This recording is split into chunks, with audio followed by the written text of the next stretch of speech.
Out of crisis and catastrophe comes opportunity. Yeah. For real change in the world economy, to reduce vulnerability and inequality. So we coming together virtually to expand opportunities for developing countries. At UNCTAD 15, resolving trade issues, youth issues and gender issues too. Civil society and creative industries are part of the call to bring prosperity for all. Small island, big ideas, much more than the beach. Small country, big reach, touching the world virtually. We might be small, but proud people standing tall. Creative and hardworking, we bring Barbados to you. You can't come to Barbados, we bring Barbados to you. If you can't fly to Barbados, we take Barbados to you. If you can't get to Barbados, we get Barbados to you. UNCTAD, Barbados welcomes you.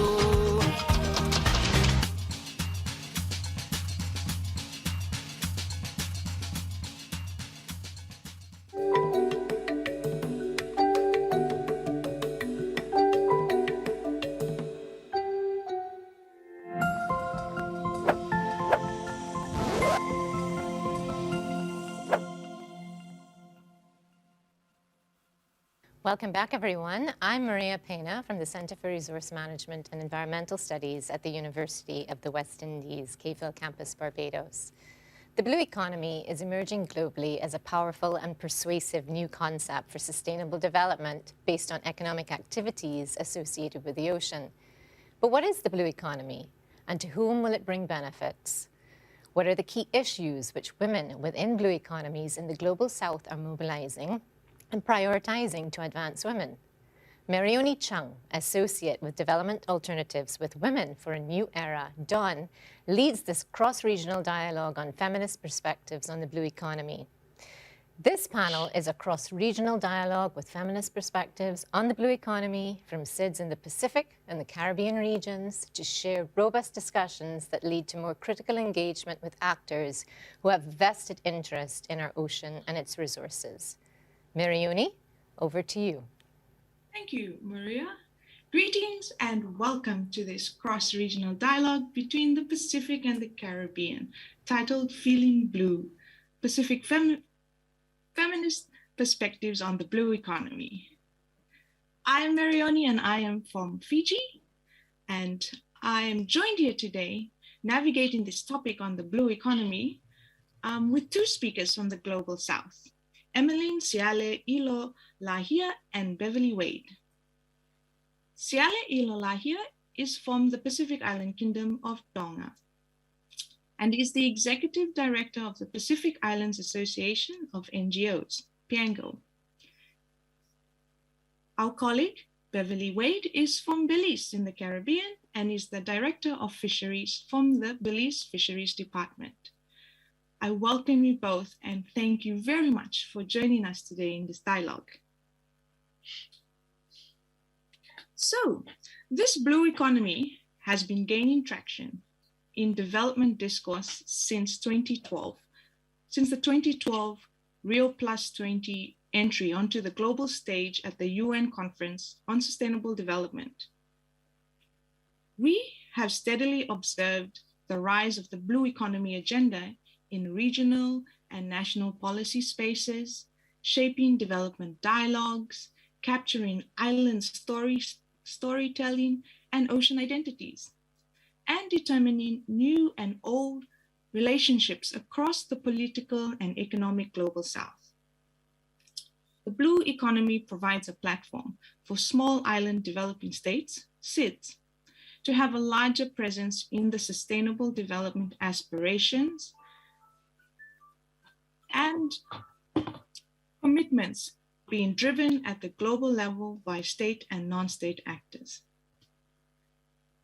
So Siale and Beverly, what is the blue economy that we are navigating? Can you share with us what is the blue economy in your regions? How is it being defined?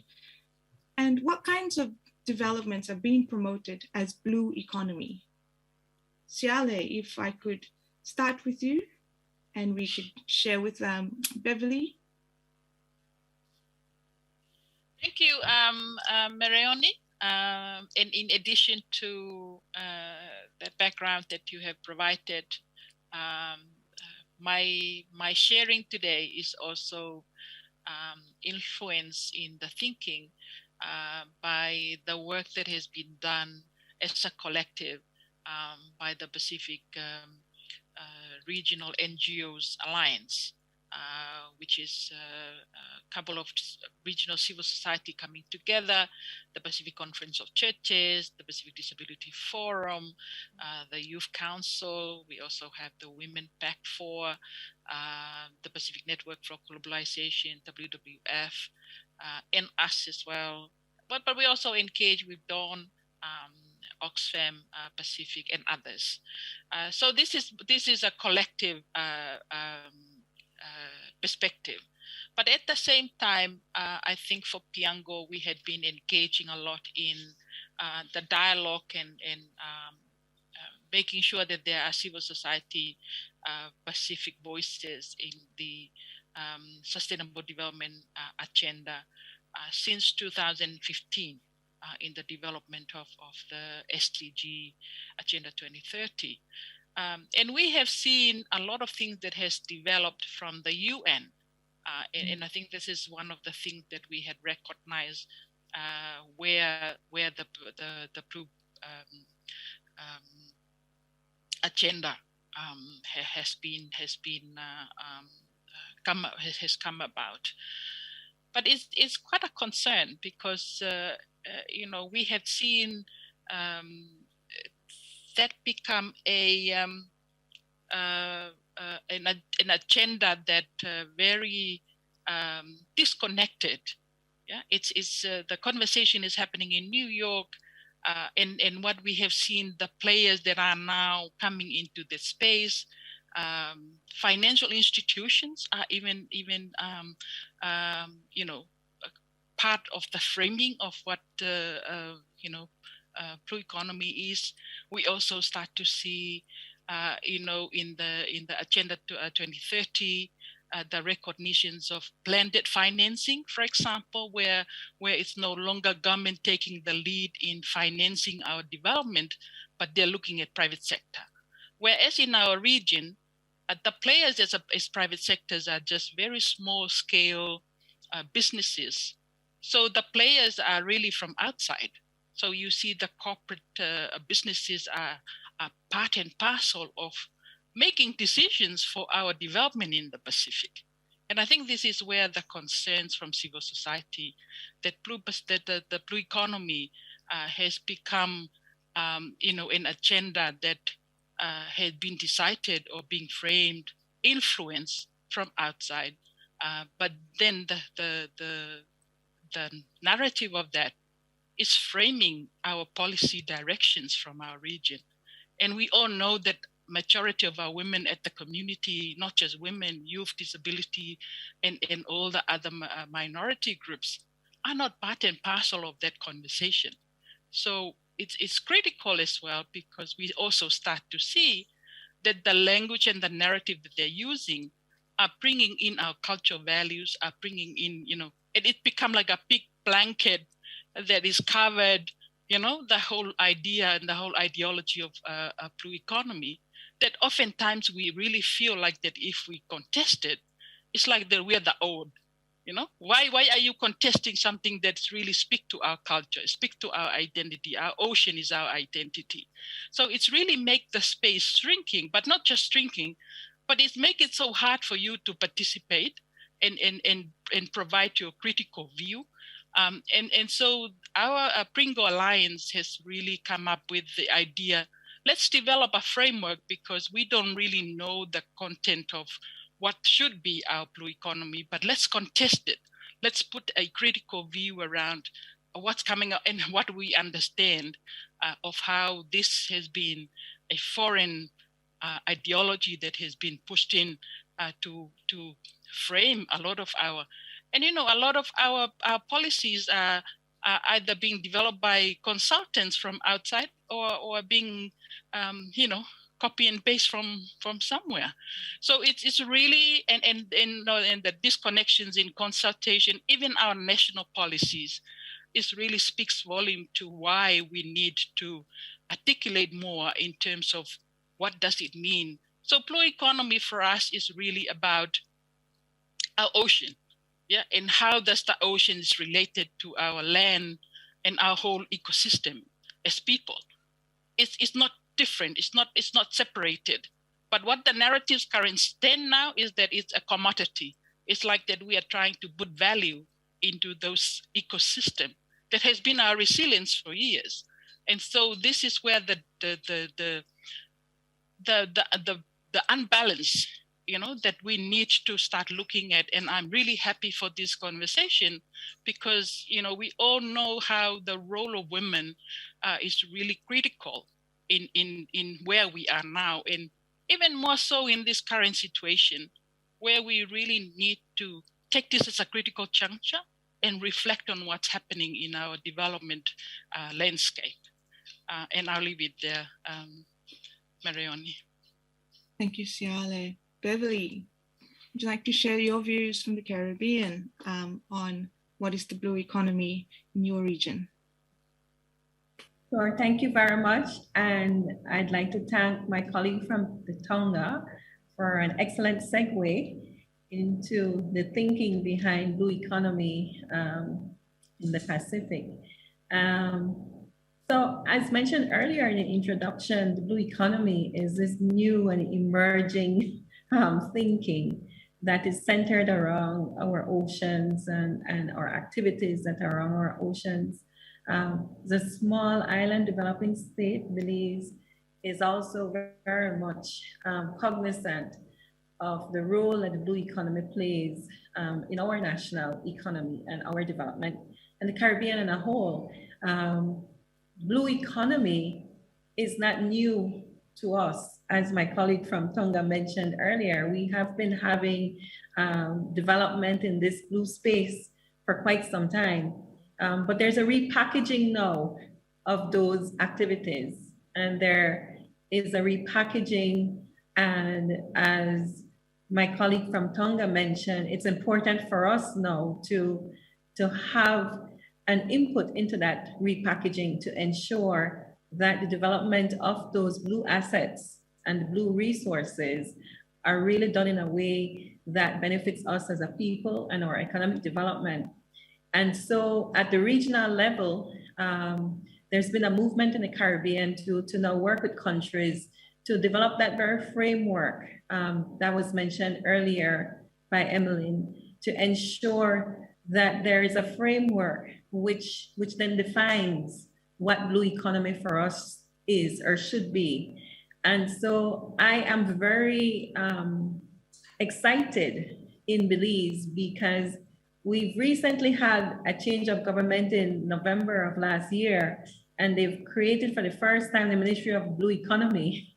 And so we are now entering, I believe, some very exciting and pioneering times for Belize, where we're now putting together the framework for our national blue economy.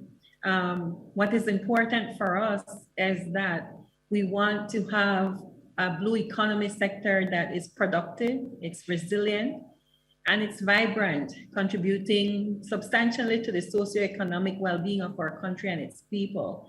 And so it is now treated as one of the key economic pillars in our national economic approach for Belize, and also for our recovery plan. COVID-19 pandemic has really devastated the national economies globally. And for us as small island developing states, it has really, really significantly negatively impacted us. When you look at the sectors of tourism and fisheries alone, they contribute 40% to our national GDP, and COVID-19 basically brought that down almost to zero. And so the blue economy is also being looked as one of those key pillars that is expected to play a very important role in our national recovery, one, and also to play a role in our national development. Actually, our mission for our blue economy now in Belize is to increase our gross domestic product through a thriving blue economy development pathway that is harmonized, it's innovative, and socially just. And we expect that this would be supported by a robust science-based management regime for our blue resources. And as I mentioned before, a space that would improve the livelihood of all Belizeans. And so we are now looking at, by the end of this year, to actually have a blue economy strategy and plan in place for Belize, where we have clearly identified key sectors that we intend to look at for economic development, but at the same time that we would have identified those strategic pathways to ensure that the environmental safeguards are very much mainstreamed into this planning process and into this framework, and also the social safeguards. And that is where we're very keen on also having a discussion with regards to gender in the blue economy, because we have to ensure that we would have in these plans the necessary mechanisms, necessary reference, and the necessary systems to allow for all people to be able to have the kind of access to the blue resources, but at the same time that they may be afforded an opportunity to also be a part of the decision making in processes and governance as it speaks to blue economy. So blue economy, as mentioned by my colleague from Tonga, is very important for us. It defines us from a development standpoint, it defines us from a social standpoint, from a cultural standpoint.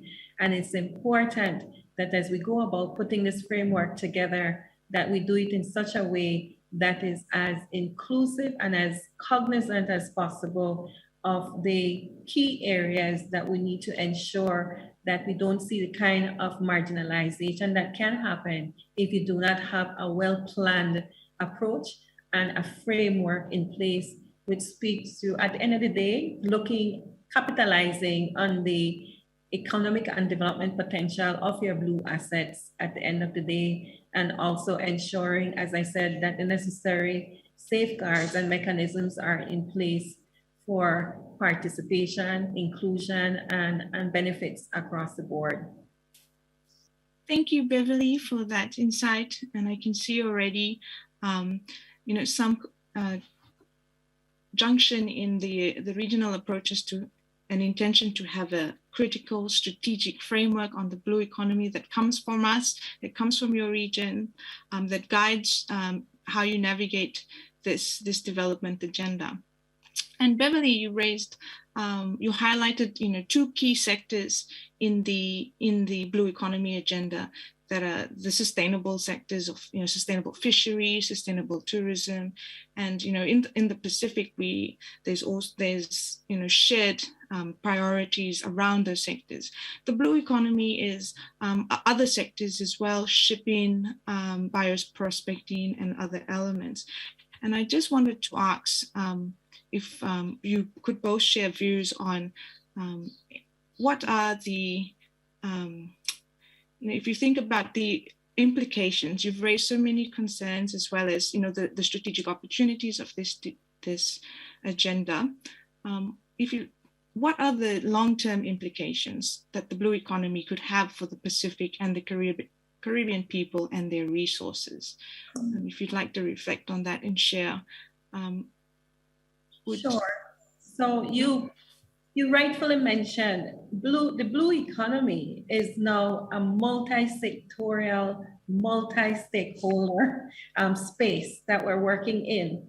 It's a space which also there's a lot of cross-cutting considerations such as climate change, also such as you know, different aspects, gender and the financial sector, the private sector.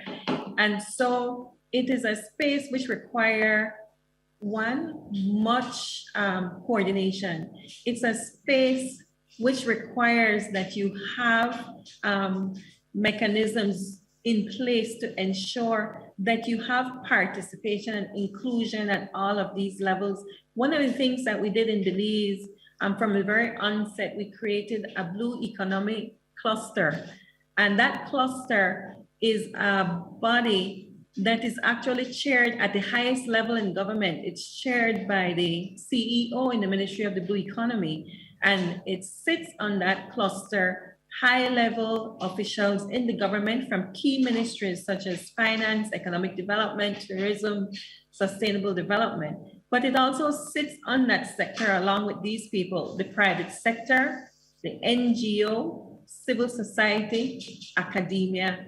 So it is already recognized that this is a very complex space that we're working in.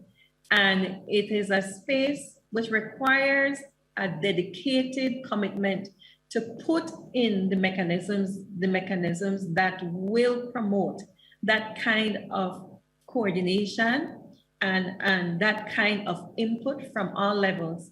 The input there has to be the kind of vertical communication in developing the blue economy.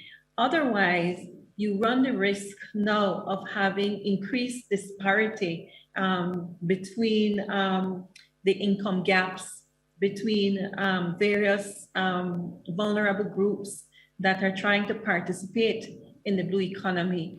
And so that is really one of the considerations that we do have. Like any new and emerging sector, there's much energy behind it, but we have to ensure that the approach is a people-centered approach, that the approach is also an approach to ensure that you don't create further disparity and these gaps as it relates to livelihoods, as it relates to income, and as it relates to participation. The other thing I will tell you is that the blue economy, as the name connotes blue, it's very much dependent on the functional integrity and health of your blue assets.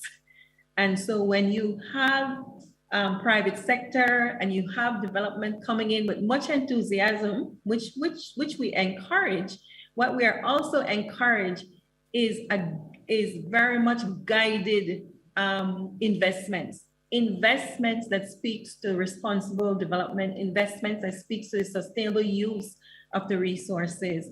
And so it is those two pillars are very important for us when we look at our blue economy: social protection and environmental protection. Because if you don't have your blue assets, then you would have really we would have shot yourself in your foot, because it's those very blue assets that you are very much now developing and investing for a blue economy around. And so it is very important that those things are prominent, very prominent in every aspect of your blue economy framework. And so a big part of our engagement is to look at capacity that is required to ensure responsible development of our blue assets, to look at capacity at community level and NGO level, who play a very important role in safeguarding our blue assets, and also to look at that engagement with the private sector to say, if you want to invest in a blue economy in Belize or in the region, this is the type of investment that we're looking at, and these are the guidelines that we are now putting in place. So I think those things are very important at the end of the day. Thank you. Thank you, Beverly. And that's a great segue into getting comments from Siale on the mechanisms within the Pacific that engage, allow the Pacific Islanders, the people, and our governments to engage the blue economy agenda, whether it's through participation, the role of the private sector, but also, as Beverly mentioned, about being involved in the decision making, being involved in protecting the integrity of the ocean and so forth. So Siale, from the Pacific, your Pacific perspective, what has been your experiences around the mechanisms of the blue economy agenda? Thank you, Mariani. I think for the blue economy mechanisms in the Pacific, I would say that we are still far behind. And I speak to this in relations to government and our other intergovernmental agencies in the Pacific. Those political spaces, for example, have very limited structured mechanisms of engaging with civil society. So that there is a space for the multi-stakeholder that Beverly has been talking about. It seems like that there seems to be far ahead of us in terms of engaging, in terms of making sure that stakeholders have a say, have the voice to reflected in how they are defining the blue economy. But I think I also want to make reference to our experiences, particularly when we're talking about blue assets, as Beverly had articulated quite well. But at the end of the day, I think the questions for us is who benefit from those activities, particularly in our ocean, particularly when it comes to natural resources. When we are creating a space where we bring people together to dialogue and make decisions on behalf of all of us, where our understanding of the ocean, for example, is totally different in the sense that, you know, if you come in with a corporate interest, you're starting to value assets in the oceans by a dollar sign. Whereas for our community, our value of our ocean is totally different. Our value of our ocean is related to us going out there and do shark calling activities. That is, in a very traditional way of merging culture and how you, bring the value of your oceans as part of your whole society. If you look into the idea of resilience, more like an insurance. How do you make sure that the ocean will continue to feed and be the source of livelihood for your coastal community, which majority of our Pacific are? In the longer term, we have seen the fisheries industry in our Pacific, for example, and that we have a high risk of non-communicable diseases because of our eating lifestyle. And then we started to question, where has our fish gone to? It's gone to Japan, it's gone to Europe. And then we are eating tin fish here in the Pacific. Where are the balance in terms of making sure that our oceans and our blue assets is really making us into a sustainable society? And then we also have a lot of reflections during the COVID in terms of our tourism industry, where a lot of our Pacific, our added value to the 5-star hotel, which majority of our Pacific don't even have that, except for the bigger country like Fiji, Vanuatu. But the smaller communal setting that has been our oceans, our ocean activities has been the attractions to bring in, tourism. And we have started to see a lot more of locally led conservations, so that it's merging, that the tourists coming in, but has a much more value, adding to, the role of mangroves, the role of the whole ecosystem connecting land to oceans is really bring into light. But then we are also looking into the consenting. Yeah, when we are in a communal setting, where our consenting to how our blue assets should be recognized as a communal, consent, yet we start to see that our governance system around that is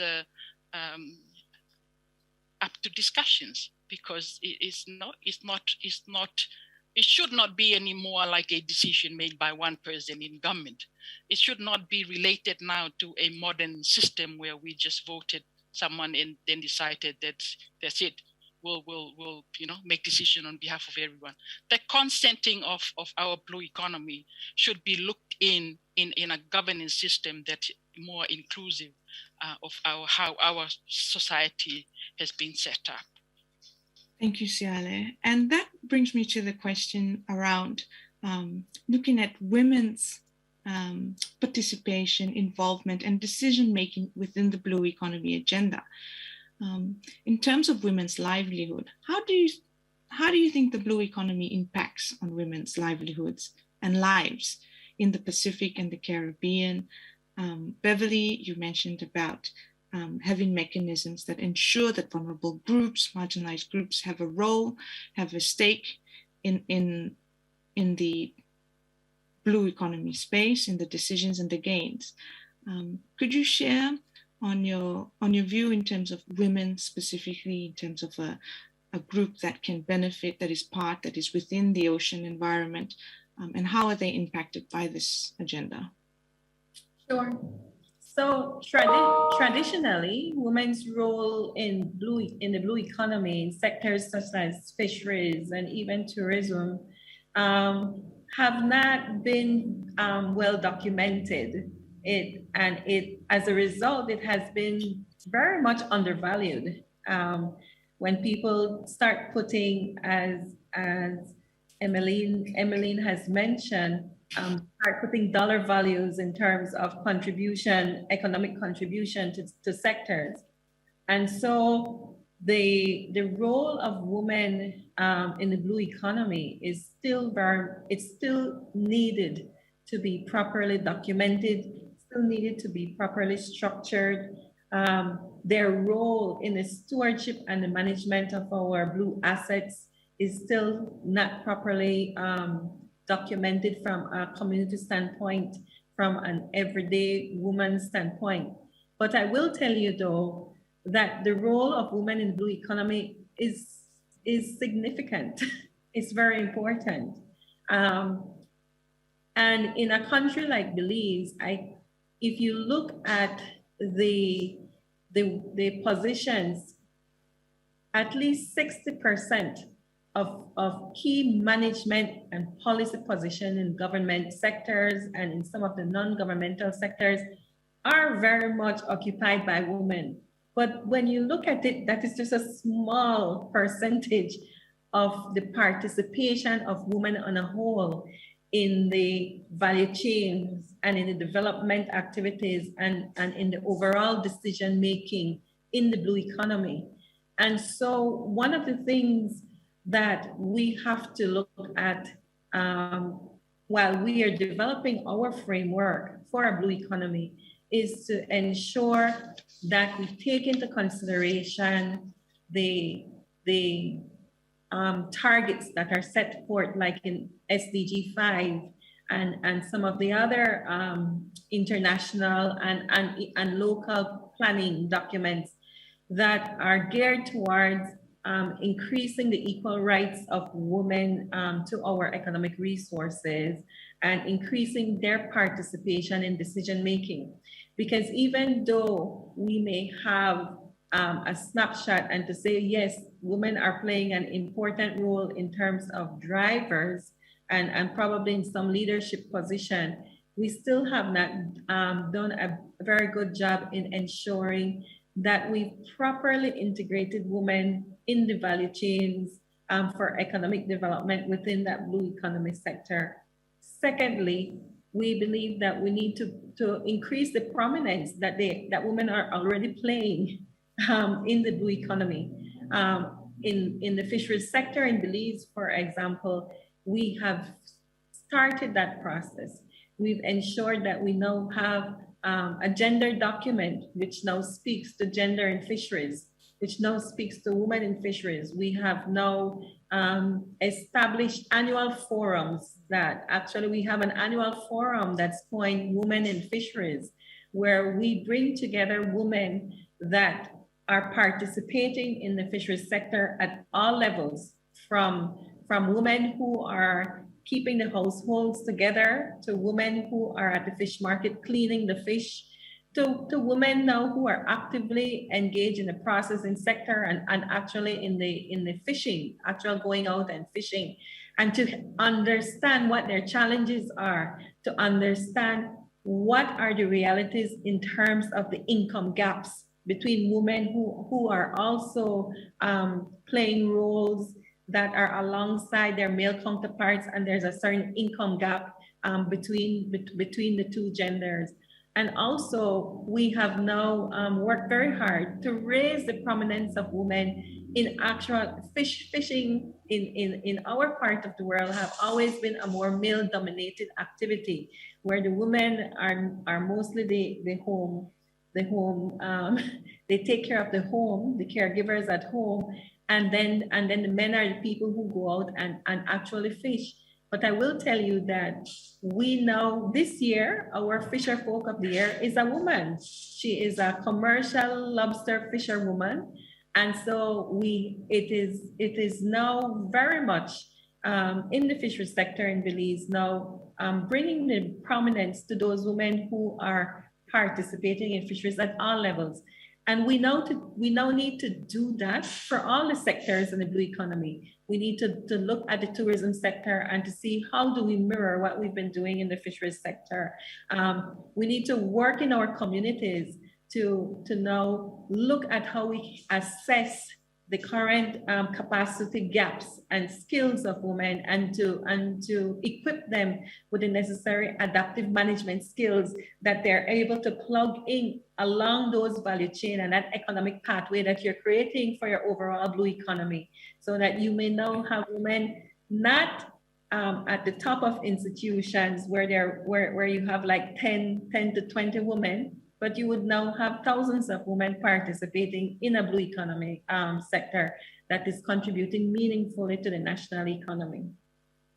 Thank you, Beverly, for that insight into women and fisheries and their active role in the fisheries sector that contributes to the blue economy sustainable development objectives. And if I can segue into Siale, if Siale, in addition to fisheries, looking at women's livelihoods and impacts of blue economy, do you have, can you share any of your views in terms of the Pacific livelihoods that depend on ocean resources, and what does it mean for the blue economy, multiple sectors in all its diversity, impacting on Pacific people's livelihoods?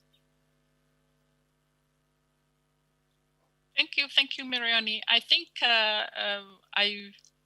I've kind of smiled to myself when I was, feeling blue, because it's interesting. But that's really what I feel like that has been, in addition to what Beverly was been sharing around. The lack of participation of women in the blue economy landscape.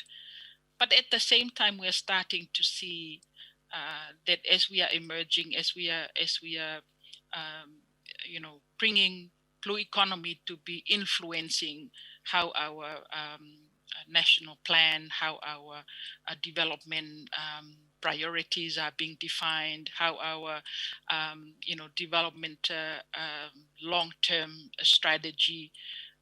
We started to see that they're taking advantage of women at the community, at the coastal areas, feeling blue, yeah, because that's really who they are. They are associated so much with our ocean. But their stories is really around livelihood and resilience. Their stories about how they can use, their skills, their traditional knowledge to keep harvesting some of the, fish in the everyday living. And when you have feed your family, there is extra that you can just put it out there to gain extra money for the family. it does not really relate to how other corporate interests, because they are looking into massive extracting industry, for example. What we are concerned about is deep sea mining, for example, which is a destructive industry that is already part and parcel of the conversation around blue economy, because it fits in well to how we frame blue economy. It fits in well to how we see the economic gain that can be harvested from our blue economy to address our budget support, for example, in our national budget. But how does that translate to our community in their everyday life is really disconnected. And I think this is where we really need to look into our perspective on gender. We look into the decision making. We are still very low in terms of our representation to Parliament, where they are, in the process of making legislations, because this is where our safeguarding system is going to help us make sure that there are no bad intention that coming to harm our blue assets or our natural resources. And those spaces, political spaces, women's participation is still very low. Yeah, so I think this is where we really need to look into making sure that we don't use the participations of women in our blue economy because, in the sense of their community, that we interpret that as, yes, women are in this space and they really keen to look into. They are totally different in equal platform that we really need to be quite careful about. And I think this is also lead to how we see data, because there's a lot of interest collecting data, collecting stories, collecting all evidence. Yeah, but then at the end of the day, how are we using those data? Is it to inform us, or is it to build further understanding by, interest from corporate system to have a better understanding of using our so-called sustainable development agenda to, benefit, and then we don't often find that the benefit is equally shared with our community, particularly our women. Last point, Mirioni, in terms of our women, we find in our community, you can always find our men and our young people moving. They either go to the main city, urban areas, or they move overseas. Women are really the ones that stay at home because of their obligation, traditional obligation, looking after their elderly, looking up. And so if there is any negative impact of what we are talking about, blue economy, it will really be the women that will be mostly impacted in our coastal community. And I think this is where we have to really look deeper and not just excited or inspired about the language that we have seen that is being used to kind of blue washing the whole agenda, but look deeper, read between the lines and go deeper in what does it making sense to our people in the community, particularly our Pacific. Mirioni, Pinaka. Thank you. Thank you for those, both of you, for those strong reflections on, women's livelihoods and the impact that the blue economy can bring, both, positive as well, the benefits as well as the concerns. And then it brings me to my last questions, and if you could have your final comments in response to this question. And it really links to what builds off what Siale has just shared about,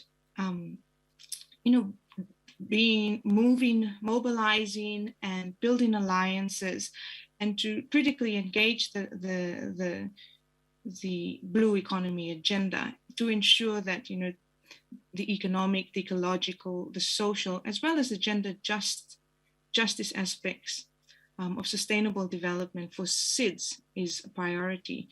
What if I can get both of you to share your final comments on mobilizing, a broad alliance of social actors to be engaged critically with the blue economy from our regions, including possibly maybe even a cross-regional engagement. But I leave it up to you to share your views on how we can come together. Maybe I can start. I know Okay. Beverly has been taking the lead in answering. Maybe I can start and ask Beverly to wrap up on that final questions. Go for it. The thing for me, Marion, is time and space. Yeah, I think that we had been pushed to speed up.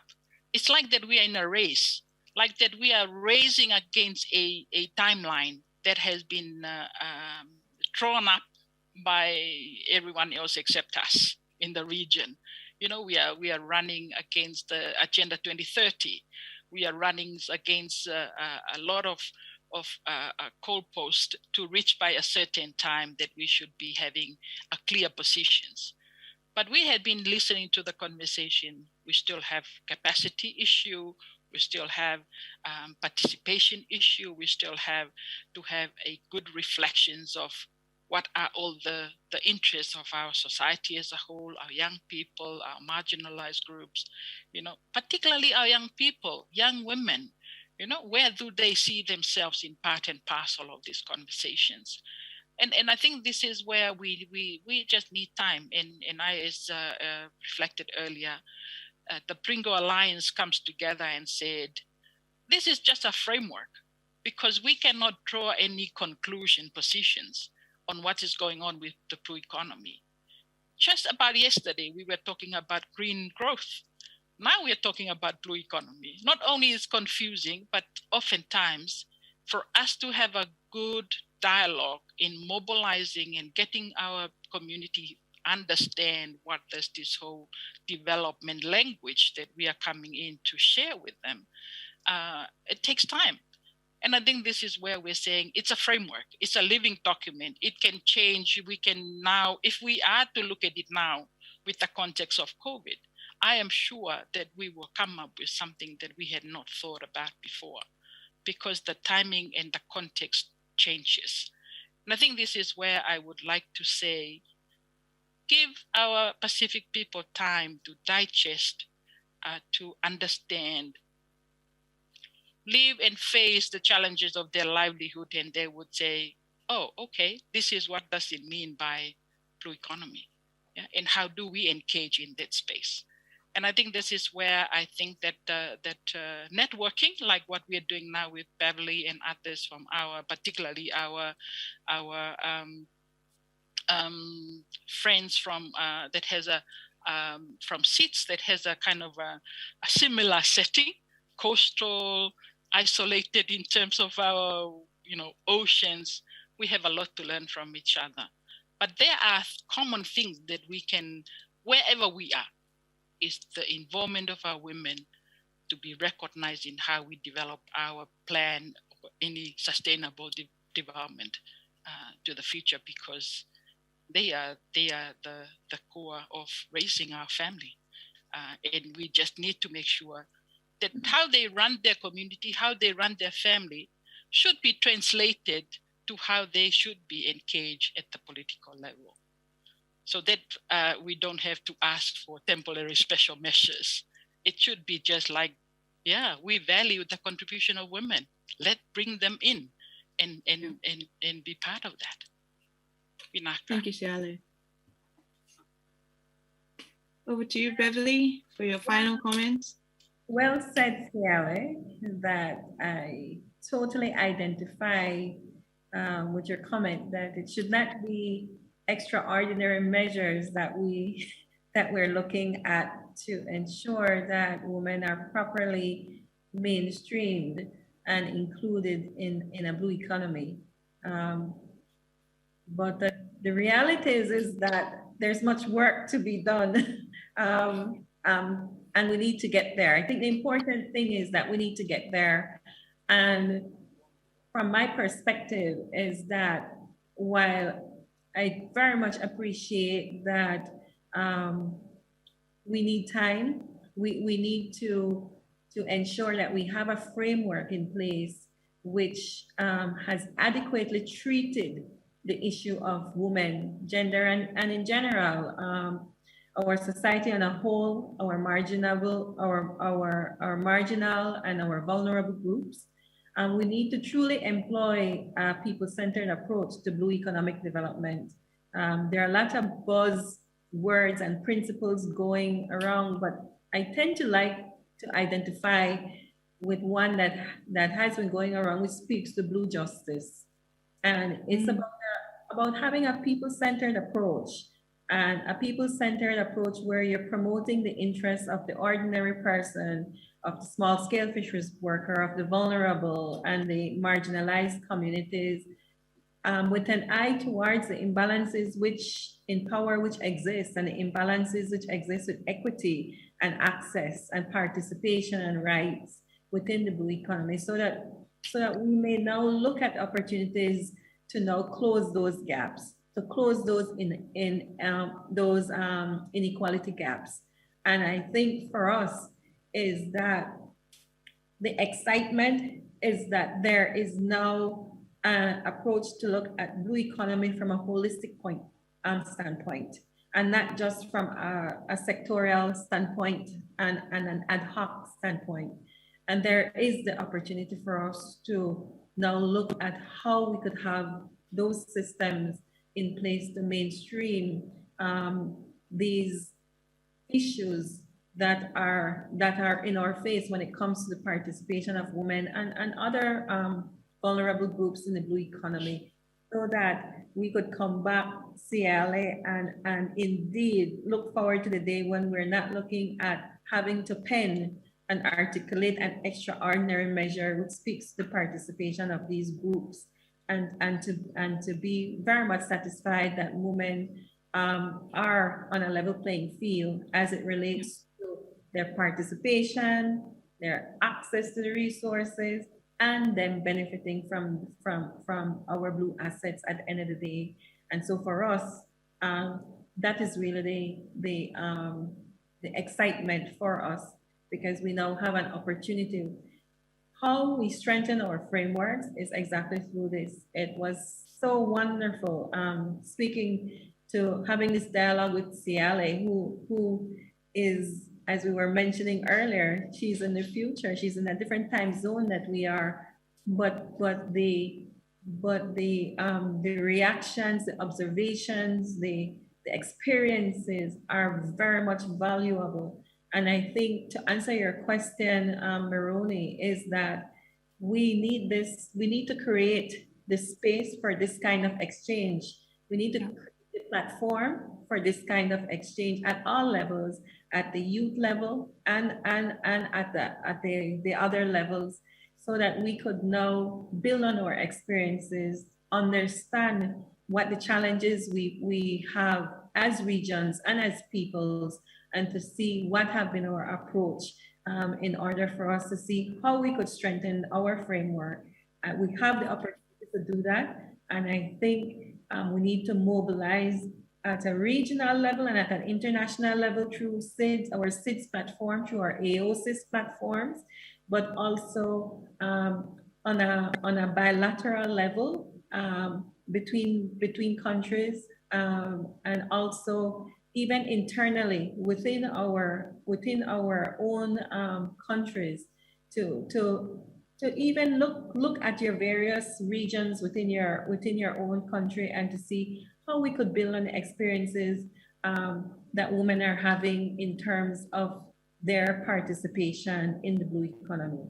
And so I think that is the kind of mobilization that we would want to see, so that we could move toward that ideal that my very good colleague CLA is envisioning, and that's a good vision to have. Thank you.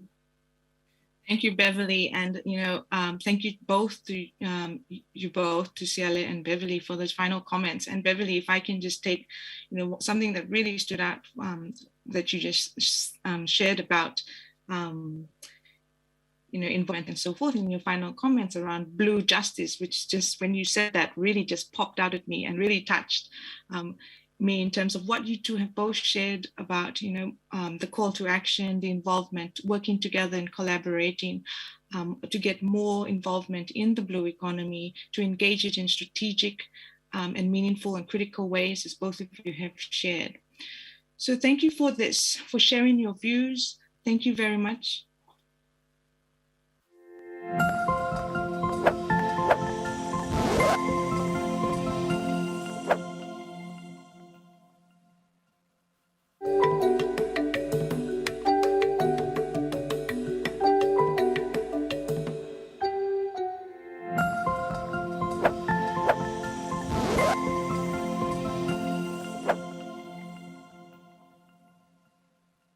Welcome back. I am Udine Barito, Professor of Gender and Public Policy and lead organizer for the Gender and Development Forum. I am truly honored to moderate this panel of powerful Indigenous women examining the topic of rethinking sustainability, economy, and ecology from the perspectives of Indigenous knowledge and technologies. The UN and UNCTAD, as one of its principal institutions, are dedicated to achieving its 17 Sustainable Development Goals introduced in 2015 as the blueprint to achieving a better and more sustainable future for all by 2030. The Gender and Development Forum believes Indigenous knowledge and technologies are at the core of achieving a sustainable future for all. But what do we mean by Indigenous knowledge and technologies? What are the approaches, policies, and practices UNCTAD should promote in rethinking sustainable development? What recommendations can our experts make to UNCTAD to ensure economies, the environment, and the people benefit from harmonious relationships among people, our planet, and our techniques of producing? Our panel of experts will explore this. Our first presenter is Her Excellency Lady Froila Salam, an author, activist, researcher, and first Indigenous woman to be appointed Governor General of Belize. Her Excellency is a Mopan Maya woman who strives to forge understanding and tolerance between the indigenous and industrialized worlds. Our second presenter is Ms. Alisi Rambukawa, and she's a climate activist and one of Fiji's leading ocean experts, tirelessly working to promote traditional, sustainable shipping and ocean protection. And now over to the panelists. Your Excellency, welcome, and I invite you to make your presentation. Thank you. Thank you. I won't be 10 minutes, I'll be shorter. So let me start by saying, Josesh, Tulakalesh, Batikti, Kagmuch Anon, Takina Dahi, Kativila, Bikiti Hidikesh Timeyaha. Good afternoon, everyone. Thank you for the invitation and for seeing how we can all try to work together for our common purpose. The OAS and the United Nations theme for this year is Leaving No One Behind, Indigenous Peoples and the Call for a New Social Contract. In response to the pandemic, there is a global desire to go back to normal, but perhaps it is time to press the reset button and use this time as an opportunity to do things better, to give ourselves and the ecosystems we depend on a chance of survival given climate change. UNCTAD can support the renewal of the social contract between Indigenous peoples and their states by helping to develop policies that foster innovation, productivity, and environmental stewardship to create a more just and inclusive society. The Sustainable Development Goals are said to be based on 3 pillars: environmental protection, social sustainability, economic sustainability. With the creative economy being promoted globally, it can be argued that culture should also be included as a 4th pillar. However, 500 years of interaction has left us a history of taking by force without permission. First, it was our lands and resources. Now, indigenous knowledge systems are being examined to be used to help answer some of the global questions of climate change. Uncomfortable but ethical questions need to be addressed to build back the trust between indigenous people and others to increase the resilience and adaptation of humans. We can foster trust if interested parties, states and corporations are respectful of indigenous people's knowledge, which are not Narita's nullius or no one's knowledge, to be appropriated any more than our land was terra nullius in the 1500s. Acknowledging our unique systems is being respectful and mindful and validates our contribution to global solutions. The power imbalance meant that indigenous voices were absent from the conversation for so long. The current context, by all accounts, of using the intellectual property framework is falling short of leaving no one behind if indigenous peoples are being excluded. The rights of private property ownership in modern liberal democracies continues to be at odds with how indigenous people own knowledge. Protecting this knowledge is as problematic as it was for the legal recognition and protection of communal ownership of land and resources. Our systems include cultural, historical, ethical, political, religious, spiritual, and moral dimensions that do not allow for easy translation into Western paradigms. In Belize, the Mopan Maya are looking at protecting their traditional designs from appropriation and to use the motifs in new designs to promote cultural attire. An economic model is also being pursued by some Kekchi Maya communities that is based on their natural resources to benefit their communities. These kinds of sustainable development promote cultural identity, territory, and therefore economic development.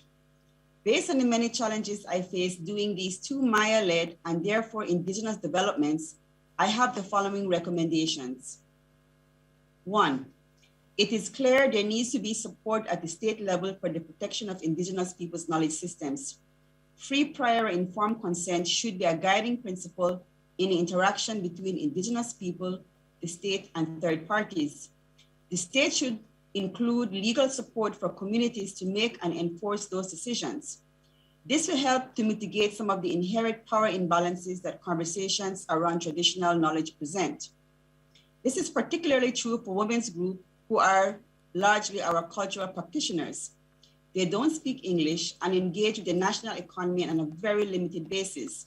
It is by increasing their protection that they can truly be a part of any economic entrepreneurial program, whether it be local, national, or global. Number 2, protocols can be a way to develop a relationship with others and be the basis of negotiations while conventions are being developed. It needs to be participatory. International legal instruments can help define what is meant by traditional knowledge and traditional cultural expressions, who the rights holders are, how competing claims by communities can be resolved, and what rights and exceptions are to apply. It is a huge burden for indigenous people to research what currently exists. 3, research is needed to develop policies in partnership with indigenous people to help bridge the gap between practice and policy that remain elusive despite the last decades witnessing the development of a wide range of methods. UNCTAD can support by researching practical applications to offer direct technical assistance to help countries build the capacities they need for equitable integration into the global economy and improve the well-being of their populations. Going forward, there may not be one law that fits all, but rather some that may be sui generis in community and local context base. The diversity of models is good for innovation and is good for resilience. Botik. Thank you. Thank you very much, Your Excellency. That is a very informed, analytical presentation. I'm looking forward to posing some questions to you. And now I would like to invite Alisi to share with us and our audience your presentation. Thank you. Thank you very much, Udine, and thank you very much for that wonderful presentation, Your Excellency. you've really expressed a lot of the things that we do share. But for my presentation, Your Excellency, distinguished guests, members of the diplomatic corps, ladies and gentlemen, it's always an honor to have an opportunity to speak at an event such as this. When I was asked to share on this panel, my mind immediately went to what is known to be true for me as an indigenous person of Fiji, a small island on the South Pacific Ocean. You know, for the Pacific, we consider ourselves large ocean states, and the ocean is our source of sustenance and income. We have lived on this island and lived off its resources for millennia. And when I think of what I would like to call in this conversation an indigenous model, thinking of balancing ecology, economics, and as Your Excellency had mentioned, also the inclusion of culture in these pillars. I feel that for my contribution, my piece, there is no need for me to reinvent the wheel. You know, for us as Indigenous people, you know, our environment, and for us in Fiji, the word is vanua. The deep respect for it is almost innate. The cultural relationship, the economic relationship, every part of it, even our human interactions, is very closely related with our environment. We have totems for fish, for birds, for plants, and all of these things represent this deep relationship that we have. And then when I think about a model that we can bring in, this is what I draw on. This is what I think of, you know, that the important conversation we need to have, and it has been happening, but we need to push further and include these indigenous models. How do we make the economy a subset of the environment rather than extracting from the environment to suit this economic scale that we project? You know, what are the processes that we can take? And something that I always think of is ecological accounting. How can we go out into environment and know what is in there, and then make a model of what would be sustainable for us to continuously use, you know, in perpetuity?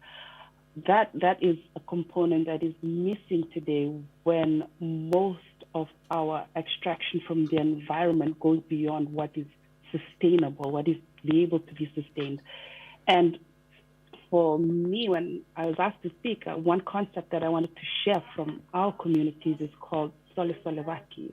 And Sole Solevaki is an indigenous Fijian term, meaning when we work together, we work as a community to help each other. And it's something as simple as coming together to build someone's home and getting resources from the environment, to coming collectively to help with farming, with fishing. And these are simple examples because I wanted to first explain how it works in a community, and then how this model can be used exponentially. And for me, I feel like these traditional practices, this knowledge that has been used for millennia, that has been trialed and tested and proven and continues to exist in our communities, means that it is a functioning model that should be further, what's the word I'm looking for, that should be further explored, that should be invested in when we have this global conversation.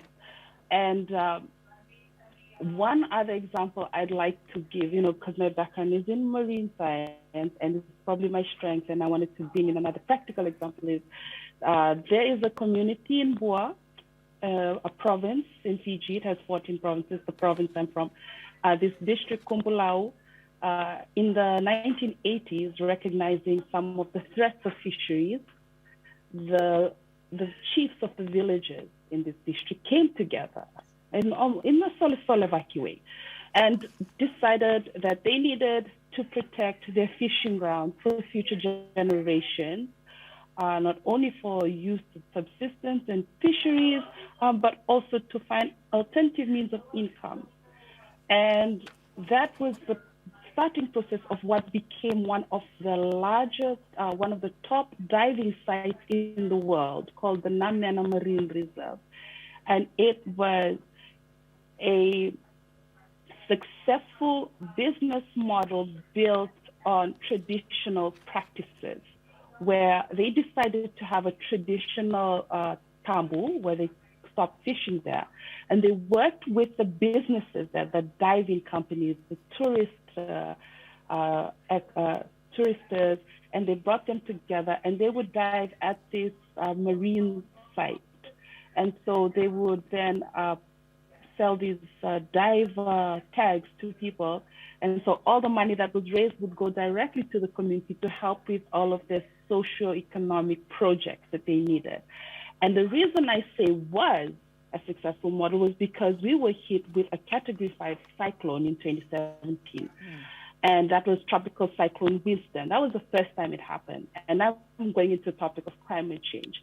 And when that cyclone hit, it devastated a large part of this marine reserve. And a lot of the tourist operators stopped working, and a lot of the income for communities lessened. And that brings us to another important conversation of the connectivity we have globally. And while we may have successful, brilliant models that work in our countries, for us in the Pacific, one of the key threats to all of this is always the issue of devastating cyclones and droughts and all these issues that have been exacerbated because of the impacts of climate change, because of global warming. And so that is an important conversation, an important connection that we'll always have. That yes, we have the answers, yes, we have the business models, but there's also an important conversation around climate change, around these global issues that are beyond what we are able to resolve, because we are at the front lines, but we're not the ones polluting the world. We're not the highest carbon emitters, and yet it is what impacts some of the great work that has been set in motion in our countries as great examples or gifts to the world of what indigenous models, functioning indigenous models can look like. And I really could go on, but I will stop my intervention there. And I thank you for your time. Thank you very much, Elise. And again, thanks to both of you, because when I listen to you, I see the connections in that conversation. And if I could turn to Your Excellency first and ask you, when the UN has identified these 3 pillars of sustainable development that Elise herself has mentioned, and you have asked that culture be added. And it is very interesting because the UN also has a special rapporteur on indigenous people. And I think, in a sense, the whole issue of culture would be brought in there. But because culture is also understood differently in different settings in terms of sustainable development, I would like you to explore for me and our audience exactly what you mean by adding culture as a pillar for sustainable development, and show how indigenous knowledge and technologies would enhance using that as a 4th pillar and would really enhance the work that we all want to achieve for sustainable development for all.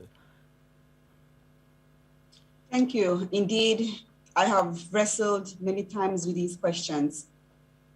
For me, culture really comes down to the worldview that we have, how we interact with the natural environment, the language we use, the rituals that we practice, some of which Elise was mentioning, you know, this interaction with the physical environment. So what we have basically been saying as indigenous people is that how we see the natural environment is fundamentally different to how Westerners view the environment.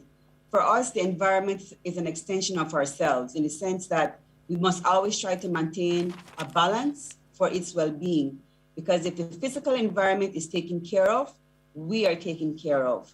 And so I would like to speak on the extraction mode that we have been promoting really we can say over the last 500 years, where there was an expansion of development into areas that had not been, been touched by Europeans. And so what that fundamentally meant is that whereas we were maintaining a balance with our natural environment because we needed it for our survival, the extractionist mode, one can argue, is kind of why we now have climate change hastened to the extent that it is now, where time is against us. So culture for me then is one of the pillars in terms of the infrastructure. Like I had said, language, the way we describe things is based on our interactions, based on experience. So I think if we are to look at the answers or to look at solutions to the problems that we're facing, we must be more open to different ways of thinking, to different ways of being, and to different ways of doing. Because if not, it's almost like we're stuck in a box and we cannot escape. And so culture, especially indigenous people's cultures, and I have to be very clear, even though we use the term indigenous peoples to describe a group, really what it is there are so many diverse knowledge systems of indigenous peoples. So even that alone, if we were to dissect that, we would not, it's not a binary discussion we're having with indigenous and Western or indigenous and other, because of the complexity of human cultures. Yes. So for us then, we need to go beyond just looking at culture for economic sustainability. That is important. We need to look at what worldviews we can bring to this discussion. So really it's an open dialogue. It's one that's going to be very much diverse. And I think until we have multiple voices being present at the table, we will be stuck. It's like you have a book that you keep going to over and over again. And unless you have a different experience from the first time you read a book to when you go back and read it a 10th time, you're getting the same information and you're not going to be able to fundamentally address the diverse issues, the very complex issues that we're facing with. But one thing is for certain, and I'm glad to hear that Alicia pointed this out, many times we are at the front line of the impact of something that started way before our time and that we have minimal, that we did not cause, but definitely we are feeling the impact. But now, especially this summer, I could see it beginning before the COVID pandemic last year, February. We had massive forest fires. Then we had this pandemic. This pandemic almost is a reaction of human beings going into ecosystems that they should not be at. And so we have to look at the interconnectedness of the global events to try come up with some global solutions. So that's what I mean by how we can use our culture to inform the other types of pillars that we have in order to really and truly have sustainable development. Thank you very much. And again, the interconnectedness between what you are saying and what Alicia is saying is also very clear, because when Alicia was speaking and she mentioned the three pillars themselves, the UN, in terms of defining sustainable development, had spoken to ecology, economics, and society. And they speak of the environment, of production of people. But I have also seen them reduce that to when they speak of ecology in, the planet, they speak of society's people. That's good. But what I was a little perturbed at is that when they spoke of the economics, they spoke of profit. And the understanding of economics as profit immediately became problematic. And I read it in a UN document. And Alicia quite clearly pointed out that we should not see the environment should not be seen as a subset of the economy, but rather the other way around. And again, in terms of what this forum could bring to UNCTAD and to bring to the world a greater understanding of indigenous knowledge frameworks. I like your point, Alicia, and I want you to expand on it about ecological accounting. because that you had spoken about the need to look at ecological accounting, and I want to come back to you again about, I can't get the correct pronunciation, but it starts with solar, because there are systems like that in the Caribbean, in the southern and eastern Caribbean, and I'm sure there exists that in Belize among the Mayan people and the others, the Garifuna and others. But first, Alicia, if you could expand on that. And immediately, the connection would be, in terms of what Her Excellency is offering us, you put culture there as a fourth pillar, and culture is a worldview, is a respect for the systems of knowledge. And we go to what I would ask you to explore, because I know you will see it as problematic to see economics as profit, production as profit. There's a respect for the planet, there's a respect for people, but economics is profit. And then to move to expanding on your statement about ecological accounting. Thank you, Eugene. Yes, economics for profit will always be problematic. I agree, because our resources are finite, or they can only reproduce at a certain rate. And I'm talking about basic things. We can understand how fast trees grow, how long it takes for a fish to fully mature, a turtle, a whale, you know? And so these are the basic things that we need to account for first. When we're trying to say that we will have X tonnage of fish exported in a year, do we know, can we at least try and have a way to figure out how much fish we really do have, you know, at what size and stage of growth of this fish? And is it really feasible that we will be able to go out and extract and export X tonnage of fish for, you know, in order for income to come into the country, for people, and to feed people as well? And at most times, it's the other way around, you know? Like what I said, the environment is always a subset of the economy. We place a target here for our, and this is not my area of expertise, I may say things wrong, like for our GDP, we place it here, up here. And then we start extracting from the environment, extracting to try and hit this target, and not really checking how much is in the environment and how much can be met. And are we really extracting sustainably, or to the point where we will have what we call, I'm sorry, this morning I seem to be losing words, you know, when we lose out on species because they're extracted to the point that they cannot reproduce. And that's really it in its most basic explanation. When we're cutting trees, you know, why do we need to cut down the trees?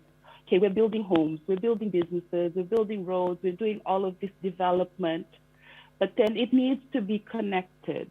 And when we're talking about the environment being a subset of the economy, we also need to be thinking about a circular economy where resources are tapped into and used and it comes back right around, rather than a linear economy where things just come from one end to here. And indigenous models look at the world this way. They look at our environment in this way. When you think about sole vaki is the word I was using. That's the concept that we have, and you probably have this. I know you have the same. You know, we as a community will agree. Okay, let's take a family, because I think the family is always the best example to use. There's a new family being formed. There's a couple getting married. And so what do they need in order for their family to live and prosper? They will need a home. They will need a farm. They will need the things to put inside their house. They will need, you know, the mats and all these other things that are important for us. And so the community will come together and they will go out and they will get these things from, the environment, like the traditional ground. They'll go and say, okay, we will use these trees to build a home. We will bring these things. We will bring these things.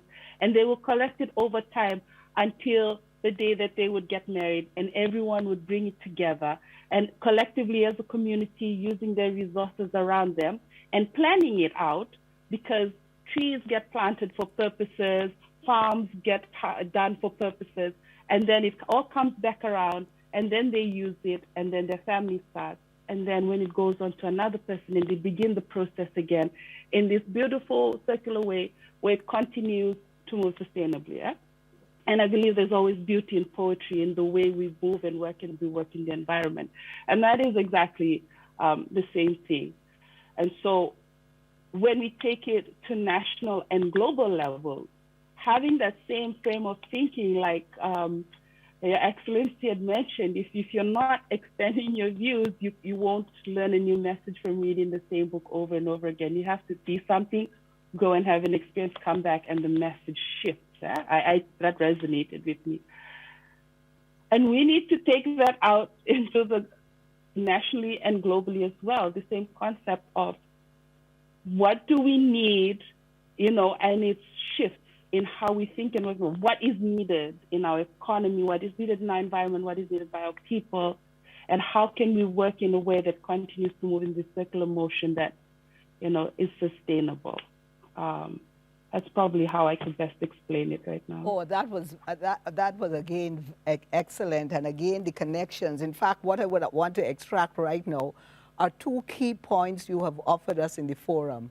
The first, again, to Her Excellency, is the idea that culture must become a fourth pillar in speaking about sustainable development, and that when we put culture as the fourth pillar, we move away from what Alicia described as putting the economy up here as the Godhead, and everything else flows. And that, Alicia, specific to you, I think the key point that you have offered us is that the economy is a subset of the environment and not the other way around. In other words, we must respect the environment. We have met it. It will help us to sustain ourselves, and we will leave the environment. And if we don't respect it, we see the effect in climate change. And in fact, the COVID pandemic is a wake-up call. Because what has happened during the pandemic, it has forced us to rely on what we could call indigenous ways of surviving, when what has become traditional ways of doing things have ground to a halt, but really very modern ways, we have resorted to indigenous ways. And that I love the example of saying that by the end of this year, we are going to export X tons of fish, when we don't know, we are disrespecting the natural cycles of life. And that if our development is to be sustainable, we must have respect for that. And one of the reasons we disrespect it is because we put economics on a pillar. We put economics as the most important thing. And what we are saying here collectively to UNCTAD is that we cannot speak of the economy, ecology, and society as equal.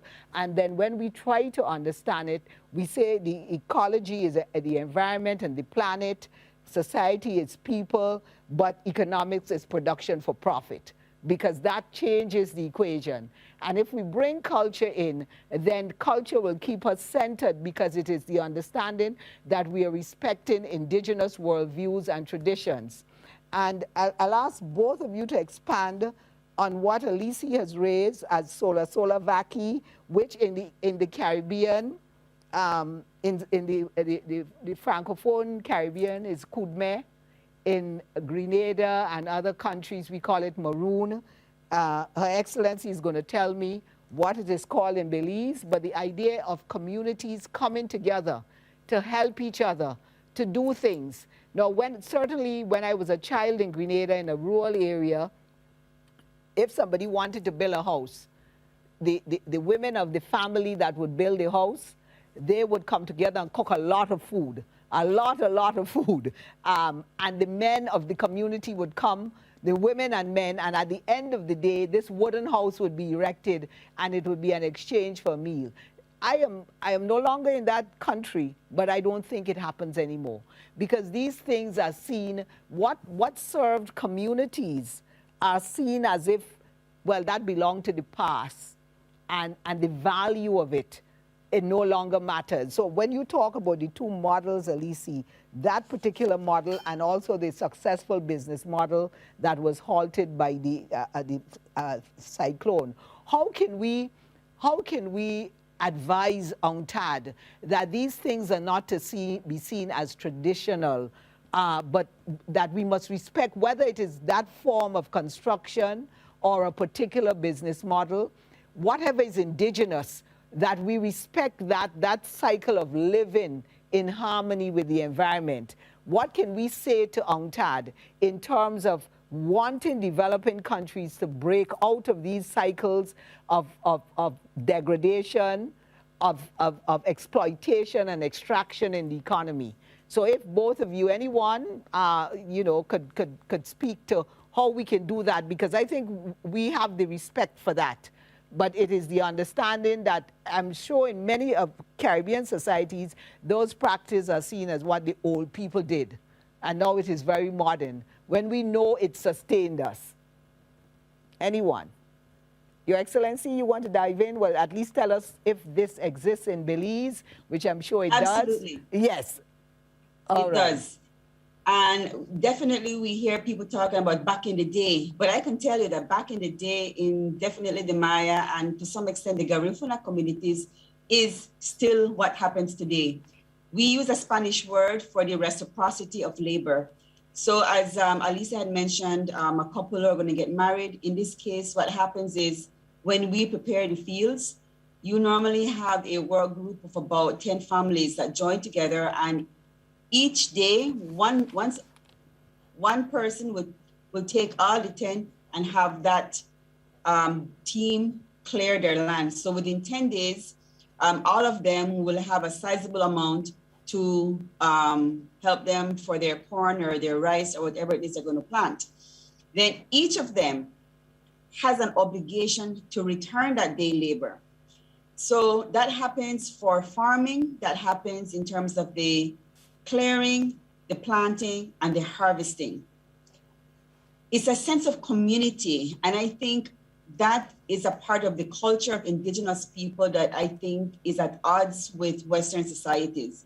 Because if you look at it, Western societies promote the individual over everything else. And I think we can look at some countries where the right not to be vaccinated is at odds with this pandemic, which, I mean, I don't want to go into the argument, but it goes back to the value of the community, that as individuals, we belong to a larger social group, and whatever harm I do to them is going to come back to me. So I think that culture is something that's still very much alive in definitely Southern Belize.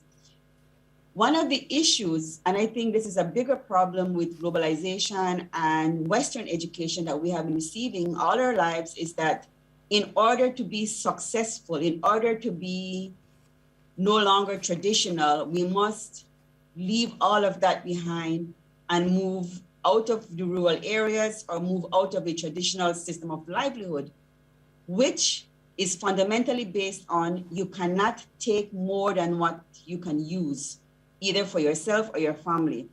You cannot clear more forest than what you can farm. So there is that balance maintained because it comes down to your labor, basically. Now, we're having massive problems now because we're being told that that system is so primordial and has no relevance for modern living. But just to use this pandemic as an example, like I said before, there are clear indications that this close interaction between humans and their ecosystem upsets the balance, where you have predators being hunted out and allows certain vermins or unchecked populations to start invade. Australia, we saw them being invaded by the rats.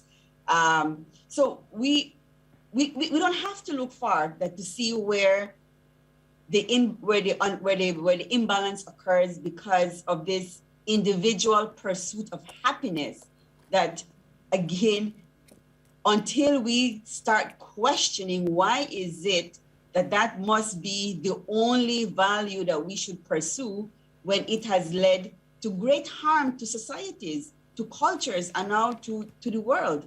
So I think there has to be a reconnection that those values that we have associated with the past are still very much relevant to our lives today. And that if we continue on this path, we are going to inherit a global ecosystem that is broken. And as a result, Homo sapiens, the age of the Anthropocene, will be something of the past, because my firm belief is that the world will survive. The question is, will human beings survive?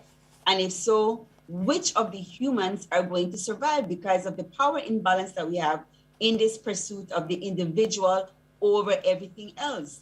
So we have to find a way for UNCTAD to bring in these diverse voices from the state, from civil society, from indigenous people, from Western cultures, to say that the clock is ticking and the time to mitigate has gone. It's an adaptation. I mean, my heart goes out when you look at the islands that are disappearing, shorelines are going to disappear. So this is an existential threat that is going to happen.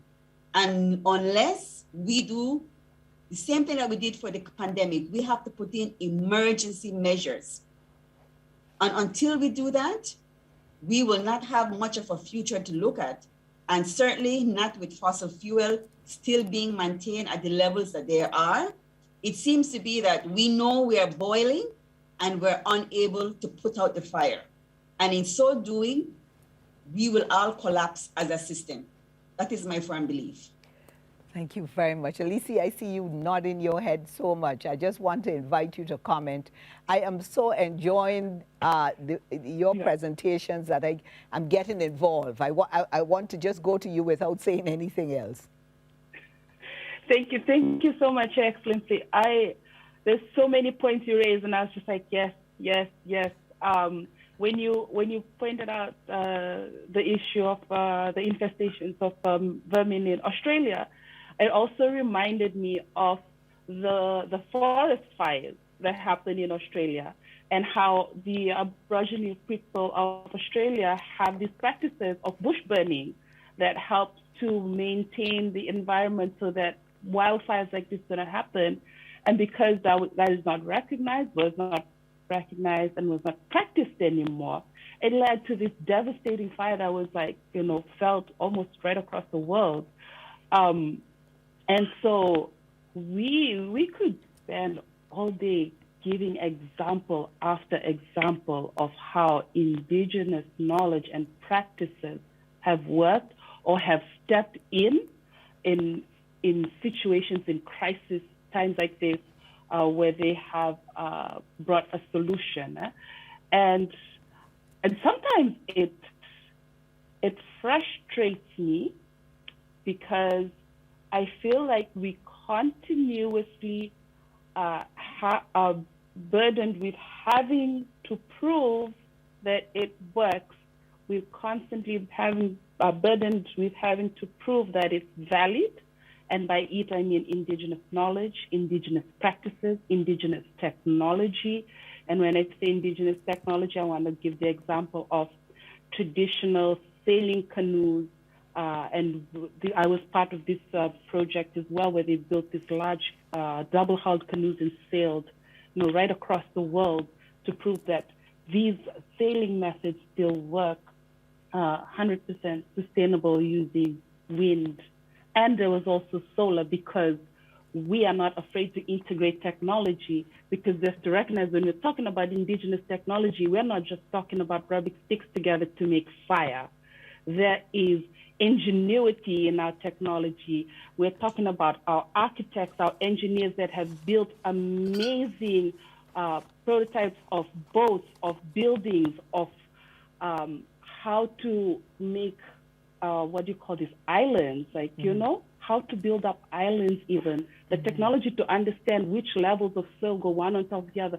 And I'm just throwing out different examples of indigenous knowledge of technology that we have.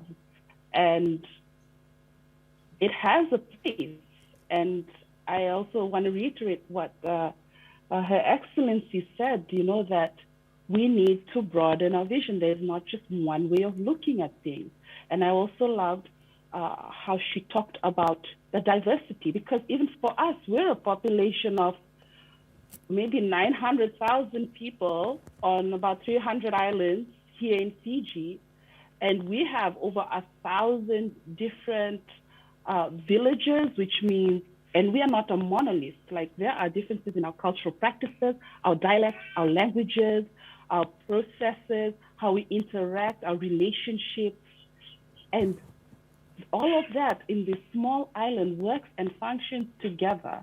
And imagine if we are able to amplify that globally, that we do not look at the world in just one way, that we recognize all the different types of cultures and ways of being and living, and help to integrate it to work together. And the answer is all around us in indigenous communities. When you look at the way they work and they live and practice, and I said it in the beginning, I'll say it again, and these are practices that have worked for millennia, tried, tested, and true, and continue to live to this day.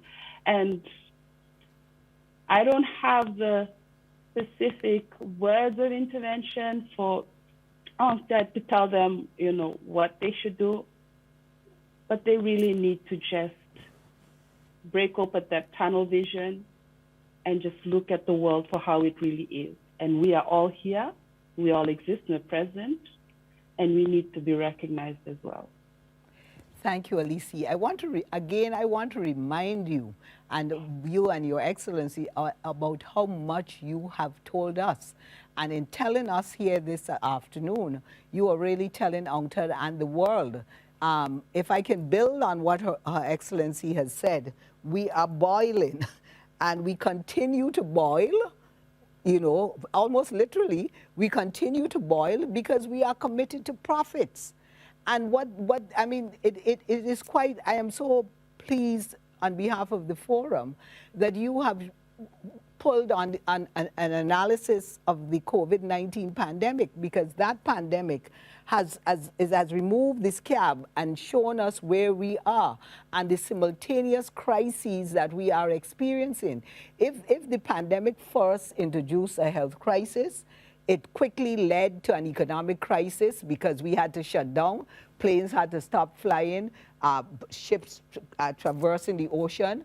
But how good was that for the environment? I mean, I remember last year seeing pictures of, I won't name countries, but pictures before the pandemic and the pictures after the pandemic, and you were seeing the blue skies. So there was some sort of overuse. We know that we were using the planet in an awful manner. But again, the pandemic actually exacerbated the reality of that, showing us that reality. And then we have, we currently are experiencing ecological crisis. In countries that normally have very cold weather, they're having temperatures of 40 degrees now. In countries that never had flooding, there is widespread flooding, or if they had it, it was once in a while. Forest fires are raging in other countries. In the Caribbean, we get hurricanes, and it seems as if they're coming more rapidly. In the Pacific area, you have cyclones and typhoons, and they're coming more rapidly. The planet, the Earth, is trying to say something to us.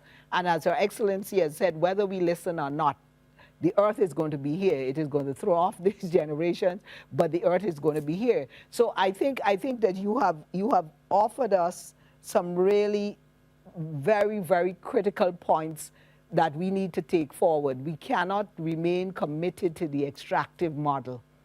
We have to respect the environment. We have to think of the economy as more circular rather than linear. And again, I think the big crisis is the fact, or the big exposure, is the limitation of the neoliberal approach to development, this commitment to that approach, that it is not stated, but it is what drives everything. So we say nice words and we speak the platitudes, but at the end of the day, it is all profit. if we have to grow chicken under lights for 6 weeks to make them big for the market, that is what we do. And this is the crisis, I think the collectivity of the various crises that we are seeing, that this panel is saying to UNCTAD, we have to have greater respect for indigenous ways of doing things. Her Excellency, and I'm going to let this be the last one and invite both of you, when she put out her 3 recommendations, started with the role of the state and countries. UNCTAD is made up of member countries. Our countries are members of UNCTAD, and the GG is located in a very interesting manner because, I mean, we have a Governor General, a head of state, who thinks very carefully and in a very hard, clear manner about the role of the state and what it is saying to our member countries and what we collectively have to say to our member countries. So I'd invite you to have a closing comment on this, but I want to say that this has been extremely, extremely informative, has brought new knowledge to the surface for a lot who wouldn't have thought about it in this manner. And I know that our audience will have questions for you. But before we get to that, I would like to invite you to speak on the role of the state. Again, I will start with Her Excellency and then come to you, Alisi. Thank you. I think this pandemic and climate change crisis really, to my mind, is a time to revisit the social contracts that states have with their citizens. And I believe that it seems to me that we are no longer talking together, and the dual crisis that we're experiencing is an opportunity for us to revisit. We talk about profits, but the question is, who is benefiting from these profits when the social contract that depends on taxations for the states to deliver on their health services and education, they need a source of revenue. And it seems to me that they are no longer able to collect taxation as they were able to, like, say, 50 years ago. And we see some countries really struggling to fulfill their social contract obligations. So it is critical then that from a governance perspective, if we're talking about a rights-based approach, we must bring in diverse voices to have these discussions, because decisions are being made. And if we're not participating, if we don't demand to be at the table, then those decisions will be made, and there's going to be a very strong, potentially negative impact on everyone's lives. And it's not that I'm promoting one system over another, but it really is to look at the social contract that used to be, that is embedded in the case of Belize very strongly in its constitution. And I have to say that listening to other states doing presentations earlier this week, it really struck me that because Belize is a relatively young democracy, our constitution has many rights embedded that other older countries are having to revisit their constitution to see how they can, for instance, be more inclusive of indigenous people's rights, for instance.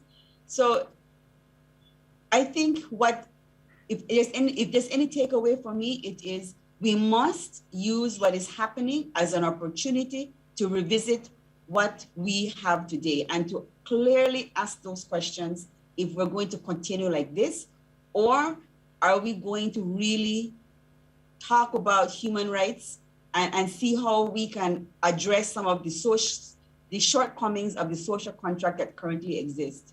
That's pretty much it for me. Thank you very much, Your Excellency. Alisi?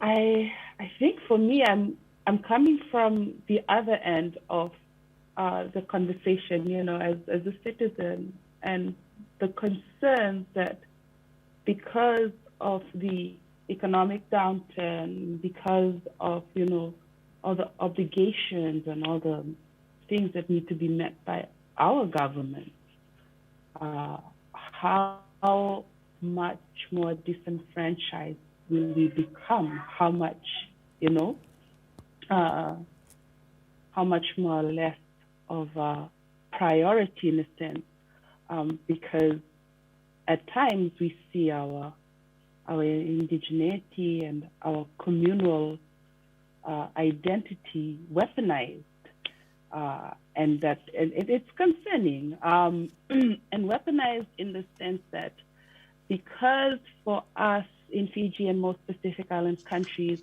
our indigenous communities are the majority of the population, and because we are in positions of power within local and national level, and because of all these other criteria, we do not necessarily fit into a definition of indigenous peoples, like a global definition that has been given that identifies them as minority, not in decision-making roles. But speaking for indigenous communities in Fiji, we have this land tenureship system that says that we're landowners, but if you really look at it, what we really are just the gatekeepers. And because of that, we're often seen as more privileged, but we do not have socioeconomic privilege. If you take away the ability to plant and to sell on the land, because that's mostly what it's used for, or in our case, tourism, which is like the highest economic earner that's just closed. There isn't much else. And what I keep thinking back is how much more would be taken and extracted from us using for the sake of the community or for the sake of Fiji, without respecting community rights, free, prior, informed consent, all these processes, for the benefit of the economy and extraction, because that's the reality, that bills got to be paid, whether it's for the house or it's for the country, and how those bills get paid, who stands back, that's often us. And my probably final closing message is that because of COVID and how economies and countries globally have been impacted, my hope is that indigenous communities do not become further marginalized, indigenous women, that we do not become further marginalized in the process of trying to recover, and that there needs to be a better way that we can recover in the ways that we have already discussed in this session. Thank you. Thank you very much. Adding diverse voices, adding culture as a fourth pillar of sustainable development, ensuring respect for the environment, ensuring respect and use of indigenous technologies and models, holding states accountable, avoiding marginalization of indigenous communities. These are just some of the very critical points our distinguished panel has offered us. Thank you. And again, thank you to our panel.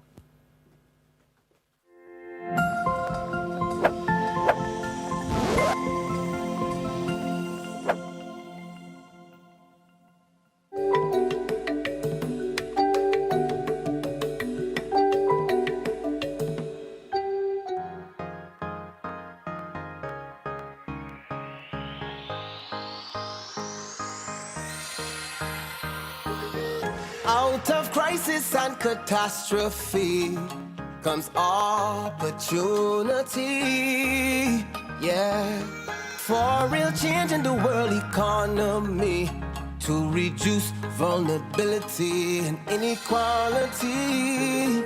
So we coming together virtually to expand opportunities for developing countries. At UNCTAD 15, we're solving trade issues, youth issues, and gender issues too.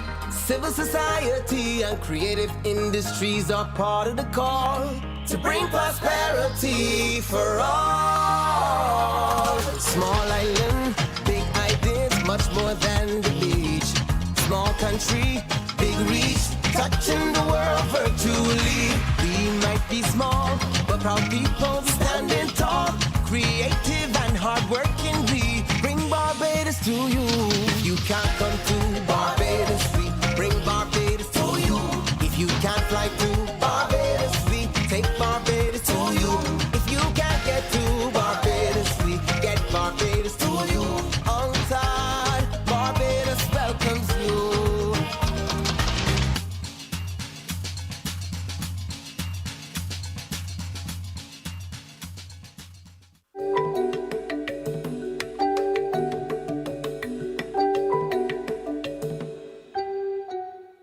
Tapestry of these journeys to the top was captured and packaged for the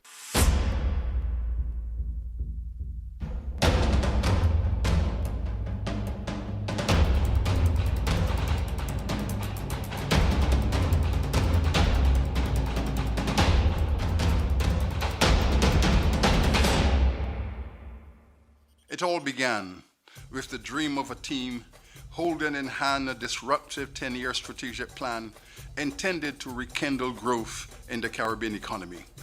A strategy to refashion an excellent academy, the University of the West Indies, now 7 decades deep in service to its community. With an objective to lead it beyond its historic legacy, to glimpse, to grasp its long-desired destiny. The UWI, a strategy group, 5 campus principals, pro vice chancellors, registrars and finance officers, student organizers, ardent administrators and managers, and a vice chancellor.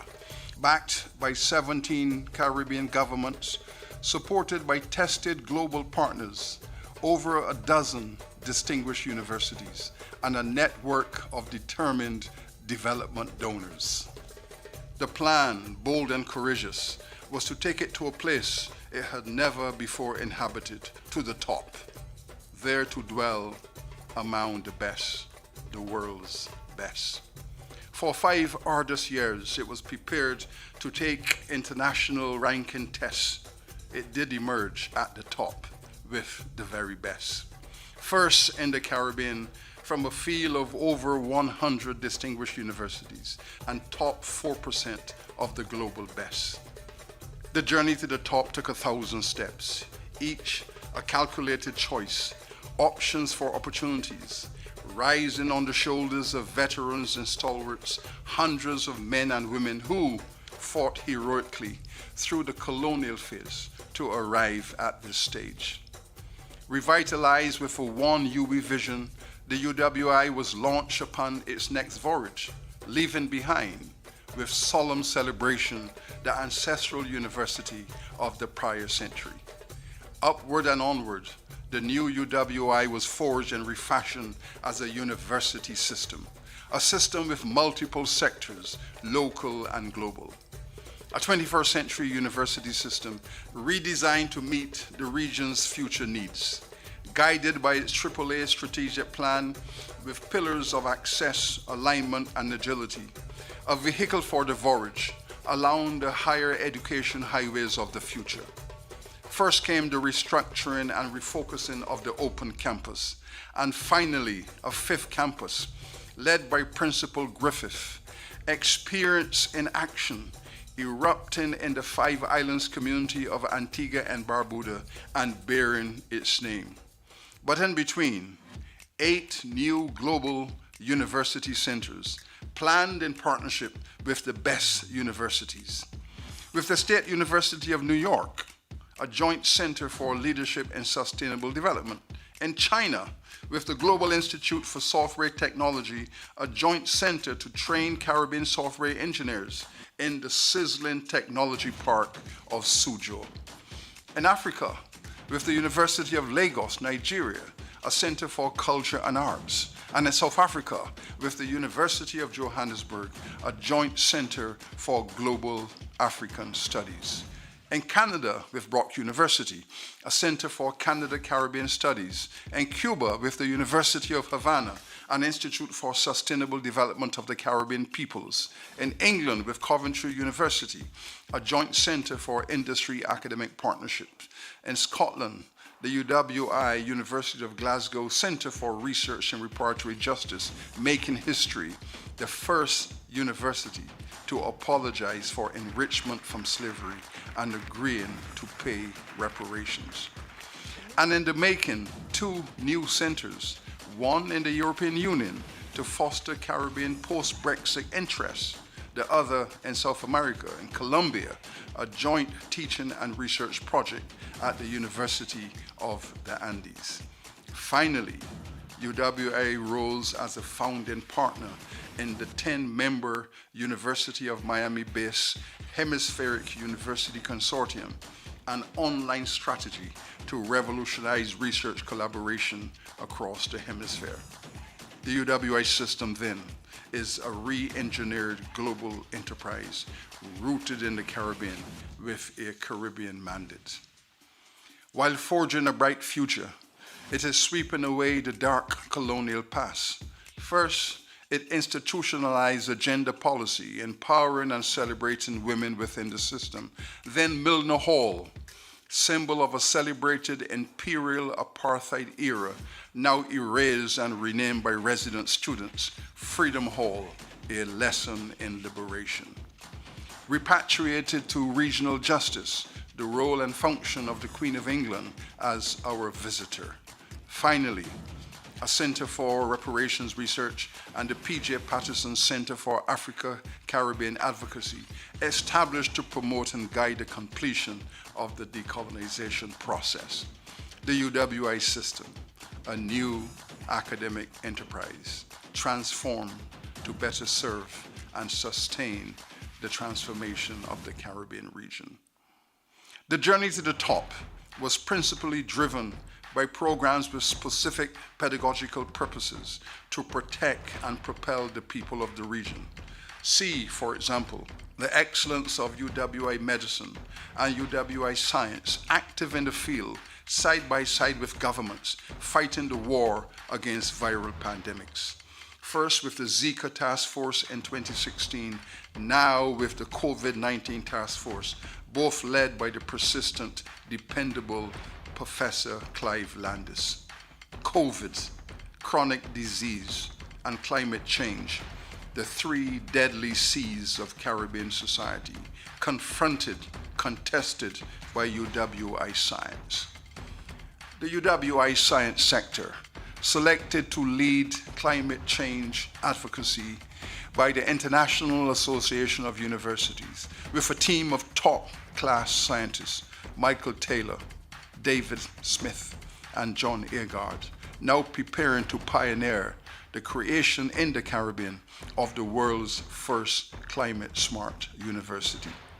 The UWI system, a 21st century alignment-ready academy, now prepared to bond in capital markets with the private sector, aligned with top-class companies, companion travelers, Sagicor, NCB, JMMB, Republic Bank, Flow, Grace Kennedy, and a dozen others, focusing on funding top-class teaching and research.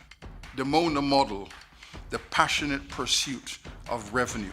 Principal Weber, weaving magic to keep his city bright and well-watered, capturing capital to bring fruit home to his beloved Mona. Professors of practice, a class of honorary icons of industry brought on board to pave the path, strengthening industry academic relations. The UWI system, ready for a new funding frontier beyond the public treasury, into the territory of private equity, inviting investment partners to sustain the academy. Heads of governments meeting in Haiti agreed to reconcile all receivables in an assets for cash exchange. Prime Minister Rowley leading the field with the Couva Hospital deal, government and university owning and revenue sharing, calling Principal Courtland to craft UWI's largest ever project, an artery from St. Augustine to Couva to Destiny de Bay. Prime Minister Motley, sincerity on show, honored the Barbados debt, injected cash, reviving Cave Hill, connecting Principal Barito to Bridgetown, there to imagine a smart campus from gown to town. Grenada, granting 88 acres of land, and the Bahamas pledging 20 in Nassau. St. Vincent financing the largest open campus site, launching the mind of Principal Longsworth of the open campus into a new online orbit. But rising and capturing the top, ball beating were the students, creating sporting history on the journey. The combined campuses team, gloriously winning the 2018 Regional Super 50 Cricket Championship, defeating all challenges, claiming the status best cricket team in the West Indies. And there was more to the tour. Two students, Jason Holder and Carlos Brathwaite, carefully nurtured within UWI, rising to the top, taking the captaincy of West Indies teams in Tests and T20 respectively. With the power of example of student success came the plan to create a UWI-wide faculty of sport, the first of its kind in over 40 years, serving the region in the sport arena, an area of proven proficiency. The visual tapestry of these journeys to the top was captured and packaged for the community, regionally and globally, in a vision whose time had come. UWI-TV, a jewel in the crown. UWI-TV, for all to see, a 24/7 education cable channel like no other in the region and beyond, online and on everything, designed and directed by Janet Carew, bolted to the top with familiar Caribbean speed, representing the UWI brand daily before diverse audiences. The UWI system, 5 campuses, 8 global centers, a 21st century journey driven by development, designed for justice, arriving inexorably at the apex. Captured, crystallized in a 2019 BBC Caribbean report in which the world was told that the region, while facing many serious challenges, can look to the future with optimism, knowing that within it resides a top-ranked, high-class, global university. The University of the West Indies system, locally relevant, globally ranked and agile, an activist academy with a charismatic Caribbean personality, regionally rooted like no other.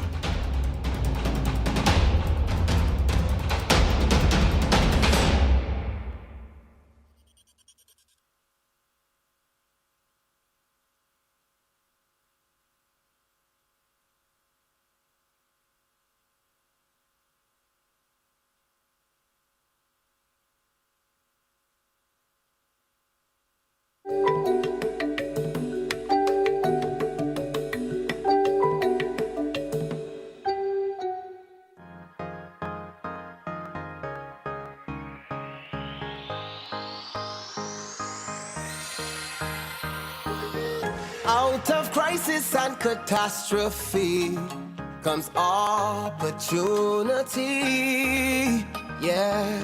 For real change in the world economy, to reduce vulnerability and inequality. So we coming together virtually to expand opportunities for developing countries. At UNCTAD 15, we're solving trade issues, youth issues and gender issues too. Civil society and creative industries are part of the call to bring prosperity for all. Small island, big ideas, much more than the beach. Small country, big reach, touching the world virtually. We might be small, but proud people standing tall. Creative and hardworking, we bring Barbados to you. If you can't come to Barbados, we bring Barbados to you. If you can't fly to Barbados, we take Barbados to you. If you can't get to Barbados, we get Barbados to you. On time.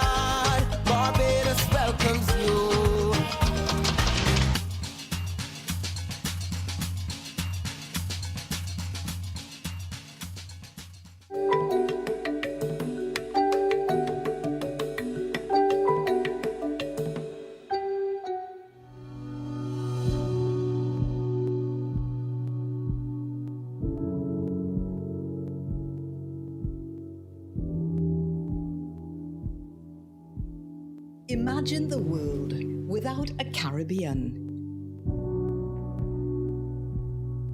Imagine a future with pinnacled remnants of these islands, like sculptures floating on a sea of debris.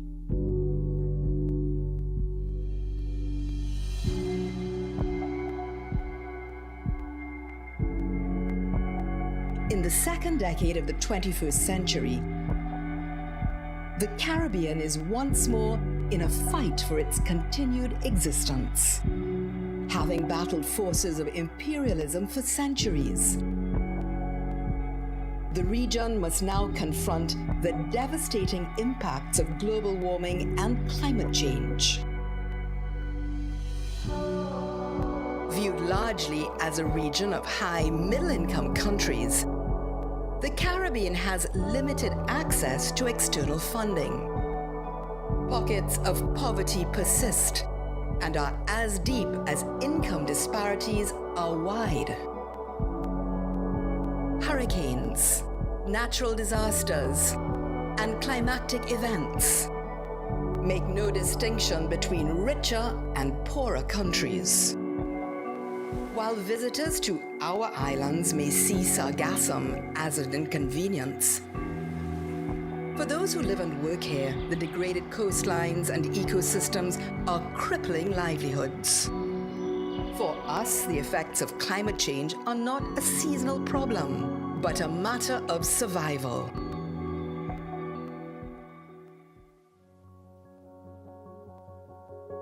The University of the West Indies, a post-colonial light rising from the West for over 7 decades, has produced outstanding political and professional leaders and has guided the region along its pathway to development.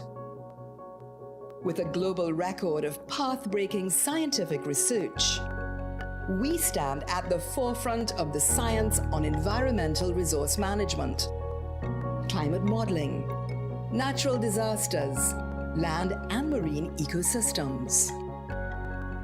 We are ranked by Times Higher Education in the top 4% of over 28,000 universities in the world, serving 50,000 students across 17 Caribbean countries with global centers on 5 continents. We affirm our vision of a prosperous and sustainable planet through our teaching, research, advocacy, and partnerships. Recognized for our climate-related initiatives across our faculties and research institutes, and our SUNY UWI Center for Leadership and Sustainable Development, the UWI was selected by the International Association of Universities to lead a global university consortium on SDG 13. Our Global Institute for Climate Smart and Resilient Development will combine climate science, mentorship and action, deepening our collaboration with diverse partners, connecting sustainable projects to funding and to the expertise of researchers and innovators. As a public, comprehensive institution, the UWI has never been daunted by limited means, nor by our vast responsibility to the region. Our allegiance is to continue as a developmental force to nurture the human and social capital, upon which the future of Caribbean society rests. Our young people are environmentally conscious and boldly persistent in holding decision makers accountable. Together, we can make the Caribbean the first climate-smart zone and an exemplar for other small island developing states.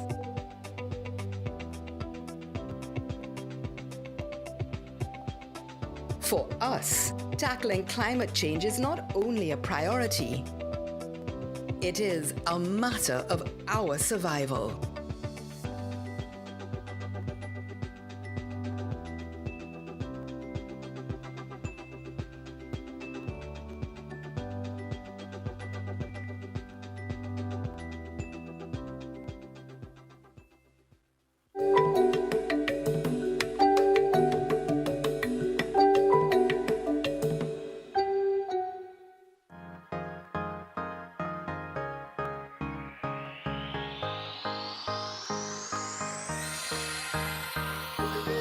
Out of crisis and catastrophe comes opportunity. Yeah. For real change in the world economy, to reduce vulnerability and inequality.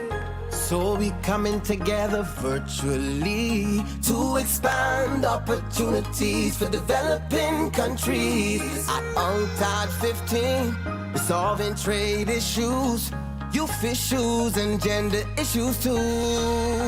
Civil society and creative industries are part of the call to bring prosperity for all. Small island, big ideas, much more than the beach. Small country, big reach, touching the world virtually.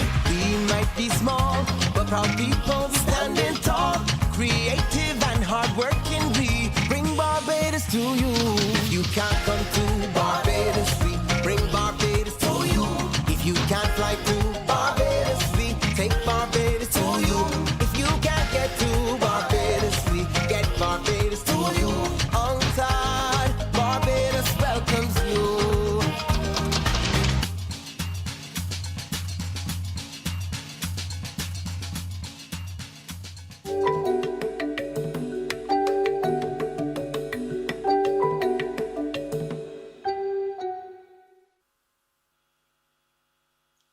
Good morning. It is a pleasure to be here with you this morning for this lightning talk for the Gender and Development Forum of UNCTAD. Today, we're going to hear from Kamina Johnson-Smith, a Jamaican attorney and politician who now serves as the Minister of Foreign Affairs and Foreign Trade in Jamaica. Minister Johnson-Smith is a firm advocate for gender equality and women's empowerment. And today we'll be speaking to us about repositioning gender analyses to address structural inequalities affecting social and economic development. The critical role in which gender analyses play in ensuring that when we are doing the work to find out how women and men, boys and girls, and all people across the Caribbean are affected and included in our process towards achieving the Sustainable Development Goals. So without further ado, we now go to Minister Kamina Johnson-Smith.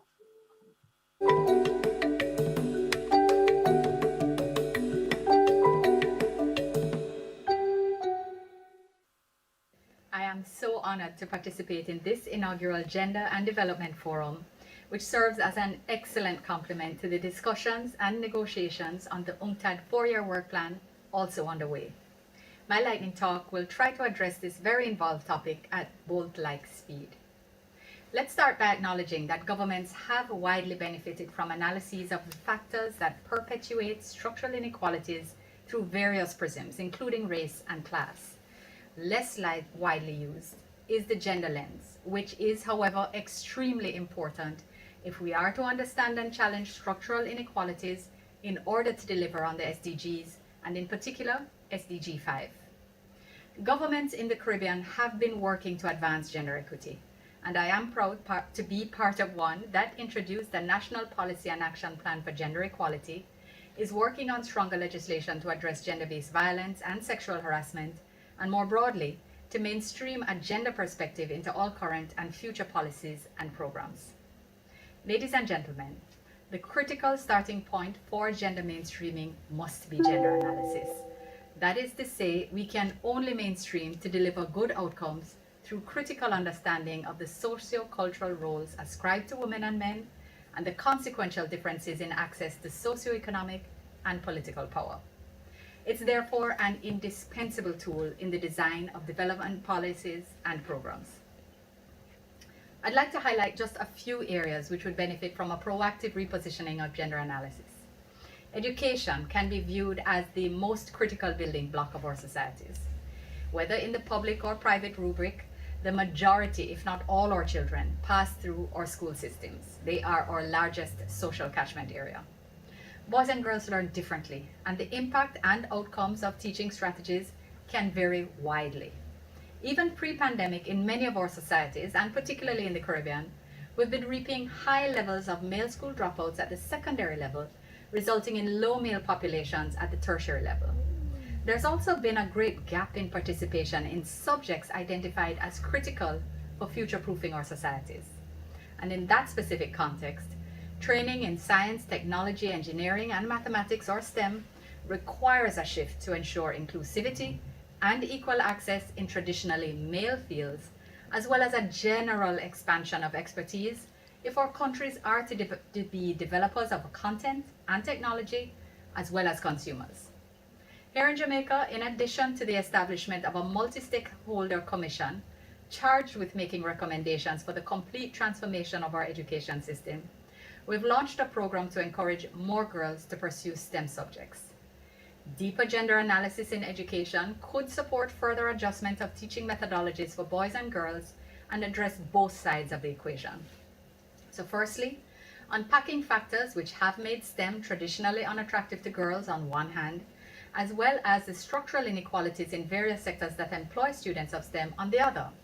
And secondly, ensuring that teaching and training engages both males and females from the primary to tertiary and vocational levels. This is all in fulfillment of SDG 4, which stipulates that quality education is to be of equal benefit and outcome for girls and boys, of course, with knock-on socioeconomic benefits. Another area for repositioning is that of MSMEs, where significant opportunities lie for building businesses and empowering women. MSMEs hold great potential for employment and growth. So government policies driven by gender analysis should therefore aim to support the inclusion of more women in business. As efforts are made in this regard, policies promoting increased access to capital, as well as financial inclusion and literacy, must also encourage women to formalize their entrepreneurial skills and assist them to take advantage of e-commerce and digital trade platforms.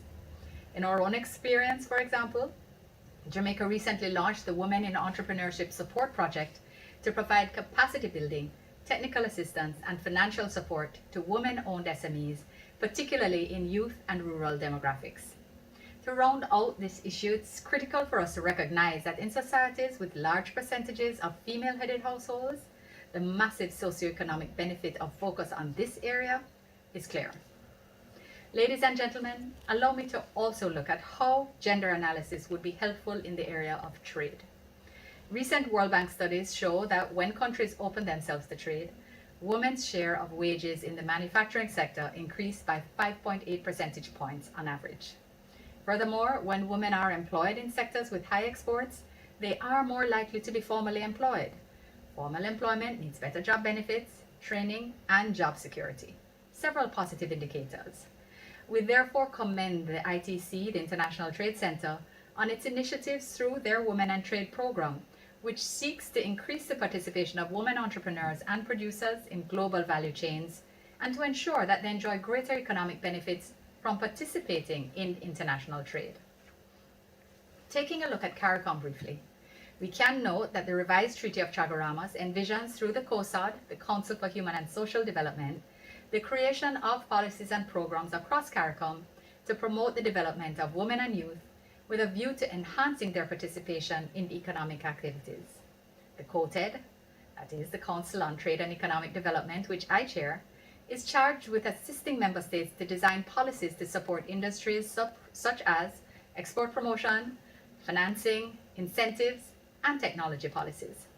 I'd like to suggest today that there needs to be a greater convergence of these mandates if the Caribbean is to ensure that a gendered approach effectively crosses the bridge between the social and the economic. This must, of course, be driven by gender analysis. As we now have the very first female CARICOM Secretary General, perhaps this will be more of a possibility, noting, however, the reality that we only have one female head of government and one female foreign minister. By now, you must be wondering, how has Minister Johnson-Smith not mentioned the pandemic? I agree. A presentation on this matter would be woefully inadequate and even incomplete if it did not look at pandemic response and recovery. We can start with a more narrow focus on employment. An ECLAT gender analysis concerning the effects of the pandemic reflects female unemployment in Latin America and the Caribbean at a troubling 22.2% in 2020. Progress made across the region in many countries has been reversed by COVID-19. In a lightning talk, I clearly can't cover this fully, but let's recognize that Caribbean states include the most tourism-reliant countries in the world. Unavoidable COVID risk management measures left countries closed, airports without flights, hotels empty, cruise ships dormant, and economies in crisis. Of note, the services sector predominantly employs women, especially at lower levels. In Latin America, 60% of the persons employed to the accommodation and food services sector were women, while this was 62% on average for the Caribbean. When expanded to consider those sectors reliant on tourism and hospitality, such as agriculture, and the families involved, the sheer scope of the impact of the pandemic is revealed. One would therefore hope that as much as possible, governments would recognize that support for women would have to be an important component of their responses intended to cushion those most impacted and those most vulnerable. In Jamaica, for example, we have confirmed that just over 60% of the beneficiaries of our COVID allocation of resources for employees care program were women. To a great extent, the pandemic has thrown out many, if not all, pre-pandemic paradigms, exposed weaknesses in policies, systems, and infrastructure across the board. Will anything ever be the same? Will we look at our systems to protect women and children from violence in the same way? I hope not. Programs like the Spotlight Initiative will be critical to build capacity. Will education remain the same? Unlikely, but let's make sure we include gender analyses in the development of new paradigms. Will business be the same?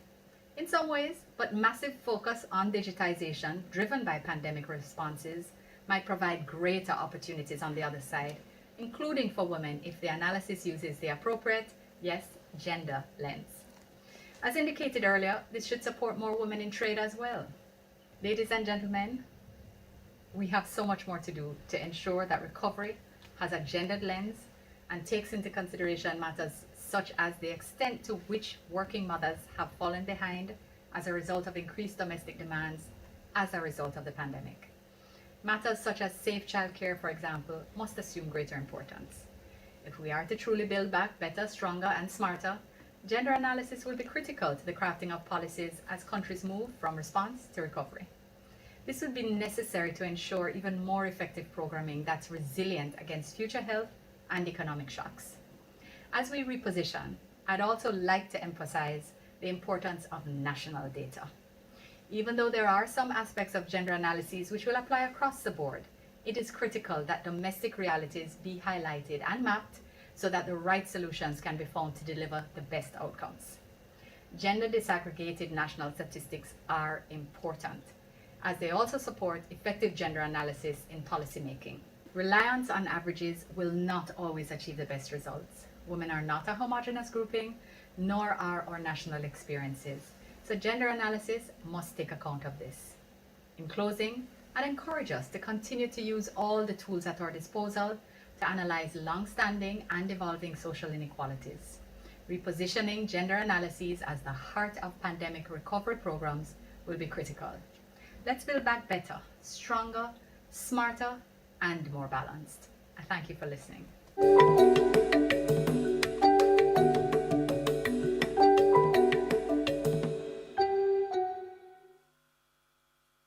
Thank you so much, Senator the Honorable Kamina Johnson-Smith, Minister of Foreign Affairs and Foreign Trade for Jamaica, and the only woman minister at this stage of foreign affairs in CARICOM. Thank you for highlighting the critical role of gender analyses and the fact that without sex disaggregated data and gender statistics, those analyses will not be based in evidence. Women and men separately are not homogeneous groups, and they certainly aren't homogeneous together. We need to understand how building back better, how building back equal looks for women and men across the Caribbean in all of their diversity. We also need to be able to recognize that we don't necessarily want the exact same that was before this global pandemic in which we all now find ourselves. The same did not deliver on equality as we were all working towards pursuing equality. Now we have the opportunity to ensure that we reposition gender analyses in order to address those structural inequalities that reside within the educational space. Senator, the Honorable Kamina Johnson-Smith, you spoke so clearly to the ways in which boys and girls learn differently, that we have a lot of boys dropping out. And in fact, a lot of those youth that are not in employment, that are not in education and not in training also include women and girls. So how can we make sure that the education being offered to our young people meets their interest needs, their potential, and allows us to be future-proofed, as you so eloquently noted? We also need to make sure that our MSMEs, our micro, small, and medium enterprises, women-owned, youth-owned, and all owned across the Caribbean, are future-proofed by not only encouraging more of those MSMEs in the STEAM space, but ensuring that they are climate resilient and disaster resilient and ready for trade.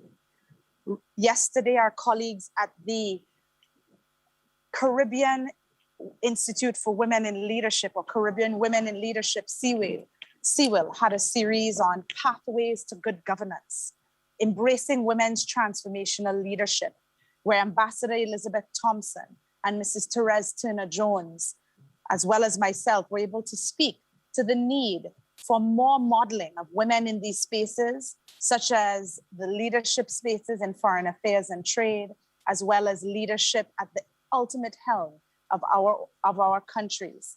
We right now have one woman leader, the Honorable Mia Moore-Motley, the Prime Minister of Barbados, and we have many gender transformative and responsive male leaders across the region.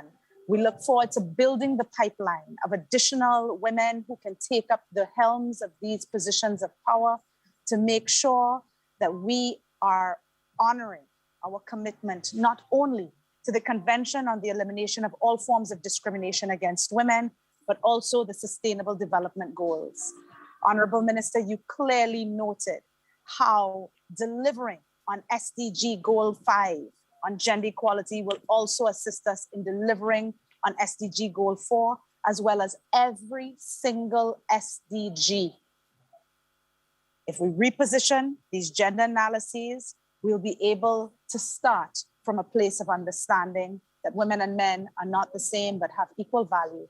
And in order to deliver and build back equal, we must start in the right space with a gender lens to ensure gender mainstreaming is not just a practice, but a lived reality in terms of the sustainable and tangible results felt by the populations across the Caribbean.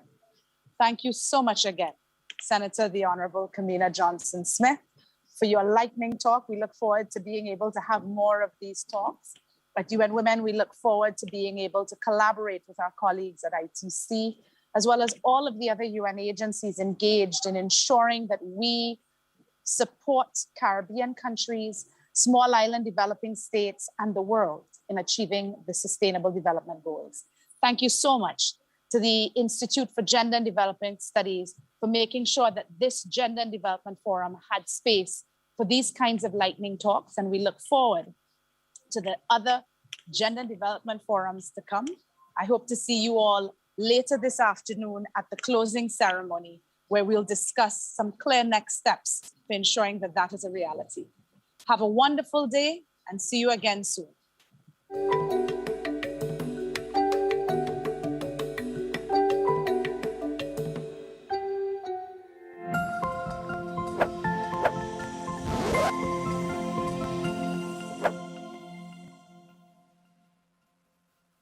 Welcome back to the inaugural UNCTAD Gender and Development Forum. My name is Tanya Haynes, and today I'm bringing you a powerhouse of a panel for this Africa-Caribbean regional, cross-regional dialogue looking at gender and the creative industries. With me in studio, I have the prolific, hyper-prolific, vibrant, contemporary artist from Barbados, Sheena Rose. I am also joined by Shanika Burnett, a textile artist, fashion designer extraordinaire, and our counterparts from the African continent. We are joined by business strategist Rehema Issa from South Africa, who is going to tell us a bit more about Womanomics Africa and the excellent work that she has been doing centering and promoting African women's voices. And from Ghana, of course, you know, we have our cousins. We have Araba Opoku, who is a visual artist and working at that intersection of visual art and also fashion. So welcome to you all. It's really a sincere honor and a privilege to be moderating this cross-regional dialogue with such a dynamic group of speakers. Thank you so much. Thank you. Okay, so Thank you for having us. Thank you so much. So really, I want to begin with you telling our global audience a bit about who you are and what is the driving force behind your practice. That's the artistic, creative work, but also the work around entrepreneurship and business strategy. What is the motor that is making all of the diverse things that you do in different spaces? What is the driving force behind that? And I want to start first with Rehema Issa from South Africa. Thank you so much. For many years, I used to say, I am a storyteller. And it didn't get traction, actually. It was something that was frowned upon. I found that I had to explain what I meant by saying that I am a storyteller, to the extent that about 8 years ago, I started up the business that I called a storytelling factory.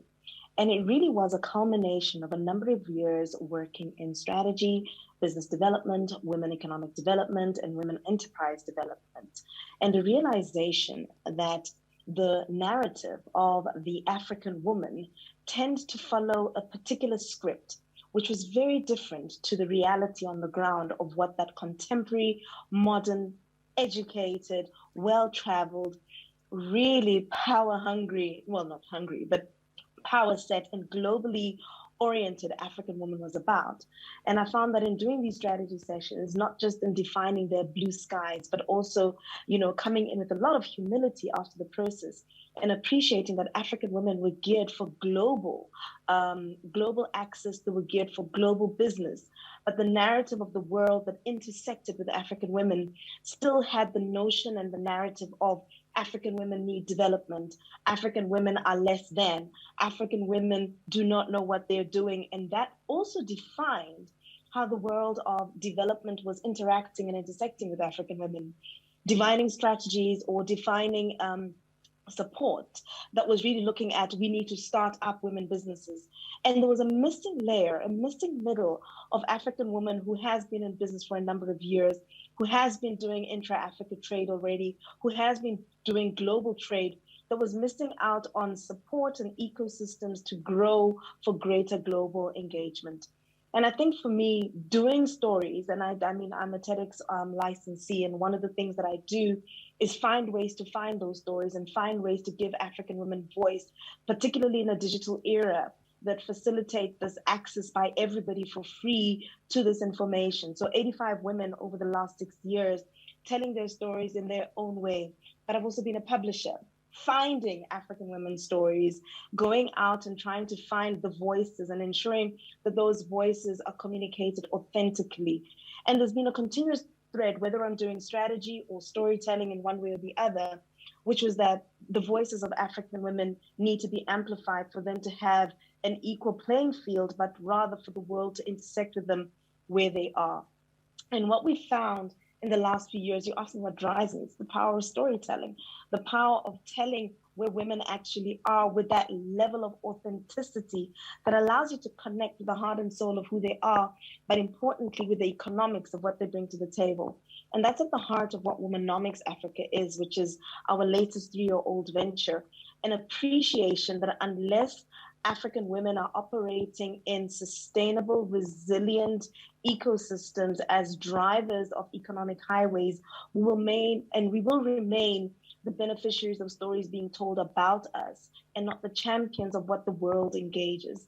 And so we exist to connect African women and the world to information and insights that are commercially usable and sound. We exist to connect African women to capacity building in order to help them develop and grow their businesses from a base of appreciating that they were already ready to grow. It's just that extra scale up journey. And we exist to create an ecosystem of support of players, whether it's financiers, whether it's development partners. And together as an ecosystem, we create the base of strength for African women to grow intra-Africa, but also as a base of connection for the world to do business with African women. That's what keeps me going, the real story of the businesswoman in Africa today. Wow, thank you so much. And you know, what I really loved about how you introduced both yourself, but also this dynamic and wide-ranging work that you have been doing is to connect it to stories, because stories and storytelling are so powerful and are such a big part of who we are, right? And how we also transmit who we are and assert who we are within the world. And so I like that the storytelling and the creativity of that is where the storytelling and the economics meet. So you have that art, that creativity that is central to our economies and grounded in the fact that when it comes to cross-border trade in Africa, women have always been at the center of it. And that reclaiming of that center and that storytelling is extremely powerful. I want to shift now here to the Caribbean, to a visual storyteller of our own, to, you know, tell us a bit about what is also animating your practice, Sheena. Okay, so I too am a storyteller, but a visual artist. So I work with painting, drawing, performance art, anything that I could grab into my hand and transform it into like an idea and into like a story too. So what happened, I really just like reflect and look at myself and see myself as a Black woman from Barbados and questioning my position living in Barbados and also the global space. So when I say I'm a storyteller, it comes to my personal story and then trying to see how to translate it onto these materials, but to see how people can relate to it and also learn from it. I am tired of people seeing us as this stereotype from the beaches, the sand, the coconut trees. So what I do is I try to show the everyday of our lifestyle. And also whenever I travel, so I have shown internationally, I have shown in museums, galleries, I'm in very important collections, private collections. I was in biennales, in art fairs and TV shows and many more. And what I do is sometimes portray myself as different characters to give the obvious of where I'm from, or sometimes surprise people. So I'm surprised. I was always interested in art when I was like 5, 7 years old. And then as I grew up, I wanted to be a cartoonist. So that means storytelling was always there in my work. But then later on, when I did my bachelor's, my associate, my bachelor's, and then my master's, I started to ask that question of, who am I? What's my role? How do I add or take away into this space? So people started calling me feminist, and I didn't quite understand what I was or is. And then eventually I called myself a feminist, then an activist, then many other factors along with it. Plus, most importantly, artists. Another factor too that I also have to show is people always think you have to be somewhat like a scholar, a lawyer, a doctor, and so on. So I also have to vocalize and say artists also play an important role in the space. So that is my contribution. And also I feel as though that's my job to do. So yeah. Thank you so much. Thank you so much for that, Sheena. Again, this connecting of very powerful personal stories as a way to, you know, build bridges across the globe, and also that very important work of telling your own story and standing in the power of self-definition. I want to turn to your counterpart in the visual arts. In many ways, she's straddling the two areas that you and Shanika working primarily, both visual art and fashion. And Araba, if you can tell us about your practice and what motivates all the different, you know, the constellation of things that you are doing. Okay, so my practice is definitely pushed by a lot of complexities in my society. Um, Also, it's mostly autobiographical, so it's like experiences that basically I experience. So it's also storytelling in a way. So I am basically telling the stories I experience or stories I share with my friends and my counterparts. So that's what pushes my work basically. Yes. And I am mostly focused on the visual art aspect of my career right now. So that's what I'm focusing on. That's what I'm working on. I've been doing art for, well, as long as I can remember. I think I developed a passion for it in class 6, and since then it has grown and it keeps on growing. I basically focus on painting currently, but I do intend to move to installations soon enough. So that's basically me. Yes. Thank you. Thank you so much. Thank you so much, Araba. And over to you, Shanika. Well, I grew up in a artistic household. My mom was a textile artist. My dad is a calabash carver. So I grew up in the cultural community in Barbados. I spent a lot of time at craft fairs, expos, working amongst artists in the art gallery. So I always grew up with the arts and the culture around me. I really, really became inspired in fashion when I was around 7, 8 years old. And when my mom bought me a little sewing machine and I started making little clothing for my dolls. And that really grew at secondary school, where I would not be able to find appropriate clothing because I also grew up in a Rastafari family, which is traditionally a bit more, I don't want to say restricted, but a bit more conscious of exposing clothing. So I would create a lot of alternatives to the things that would be in fashion at that time. And that kind of really sparked my interest in making clothing. Approaching graduation time, I found great difficulty in finding the type of fabrics that I really wanted for my dress, because I wanted something that was African inspired, but not African print specifically. And that is where my interest in textiles and using the textiles that my mother would have created and making clothing from them.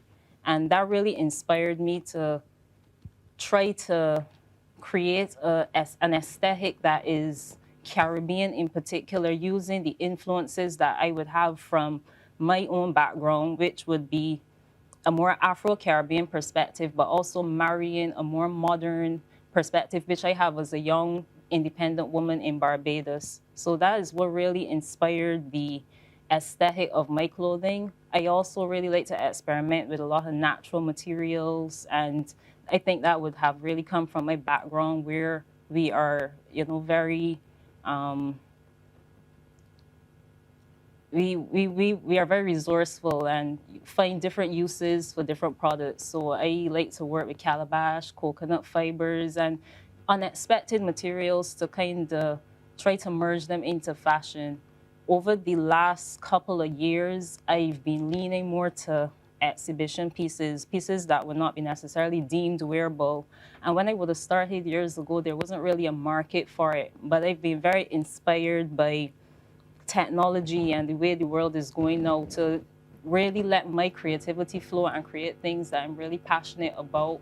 And like explore different parts of the creativity which might not be as commercial in the usual sense of the word. So that's really motivated me to try to explore different things. I also want to mention one of the major things also is that I see myself as an environmentally friendly designer. So I focus on using natural fibers. All of my dyeing, I look to use the best processes which are the least environmentally damaging. And I try to work with ethical manufacturers where the techniques and the labor practices are also in line with what I would want for myself. So I also think that that's very important to mention. Thank you so much for that, Shanika. I want to pick up on the last thing you said, and I want to direct this question to Rehema. So you talked about shifting, marrying technology with the creativity and creating some pieces, some more exhibition pieces, not necessarily wearable art and not necessarily the markets that are usually there for your work. And so, Rahima, I wanted, as a business strategist, as someone directing Womanomics Africa, how can we guarantee that women working in creative spaces are able to make a livelihood, and I mean to thrive, right? Not to sort of eke out a living, but to thrive in the way that we were all meant to thrive? What is necessary to ensure, particularly for women in the creative fields, in the artistic fields, what is the missing piece? Having started and failed a couple of businesses along the way, and one of them being in the creative industry, I will be the first person to shout from the raftertops, ecosystem, ecosystem, ecosystem, ecosystem. What we are not creating, particularly, and I'm speaking from my lens on this side of the world, what we haven't done is create the ecosystems that combine the entire value chain of support or the business line that we're in. It is not usual for, and we're typically talking startup or medium-sized businesses. It is not common that you'll find a business that runs its entire value chain end to end. And we tend to grow value chains looking at individual institutions. So we will grow Shanika's business or we'll grow Rahima's business, but we're not looking at the codependencies. And COVID has taught us this, right? COVID has taught us the vulnerability of value chains, and it has taught us where women's real participation in those value chains are. And so even in the recovery strategies, women are at the periphery edges.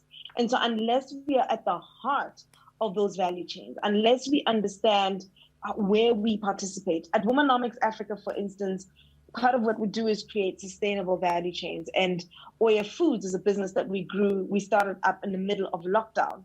But that was started up with a clear understanding that unless we understood that we were creating an end-to-end women-owned and managed value chain, we will play on the periphery without understanding where the power lies, where the money lies, and where the inputs and the powers of trade lie in terms of moving goods and services, inputs and support.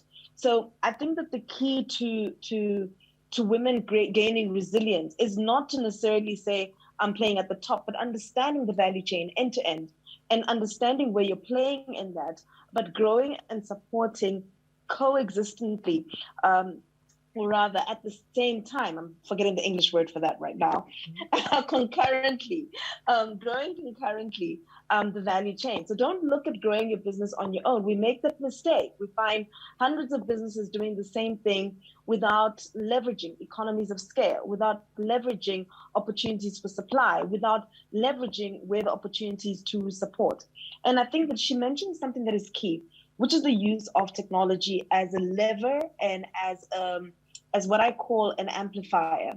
So at Womanomics Africa, what we've done with technology is we are not in the business of technology, but technology is changing our game, because where we would have had to fly to country to host seminars and workshops, we've created a campus where people come to, and we've created an ecology of ecosystem partners where you can convene, which is at the heart of the starting point of engagement.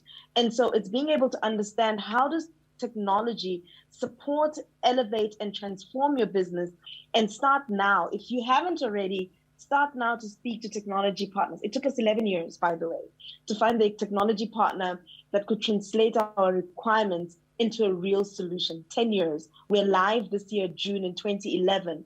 But the idea of an ecosystem that was technologically driven started in 2010. So these are not things that happen overnight. Ecosystems that are resilient and strong don't happen overnight. You need to start to build those with a conscious effort towards understanding how money is flowing into your ecosystem and how money is flowing out, and how it circulates within an ecosystem of support that is developing either other women or partners that actually grow your business.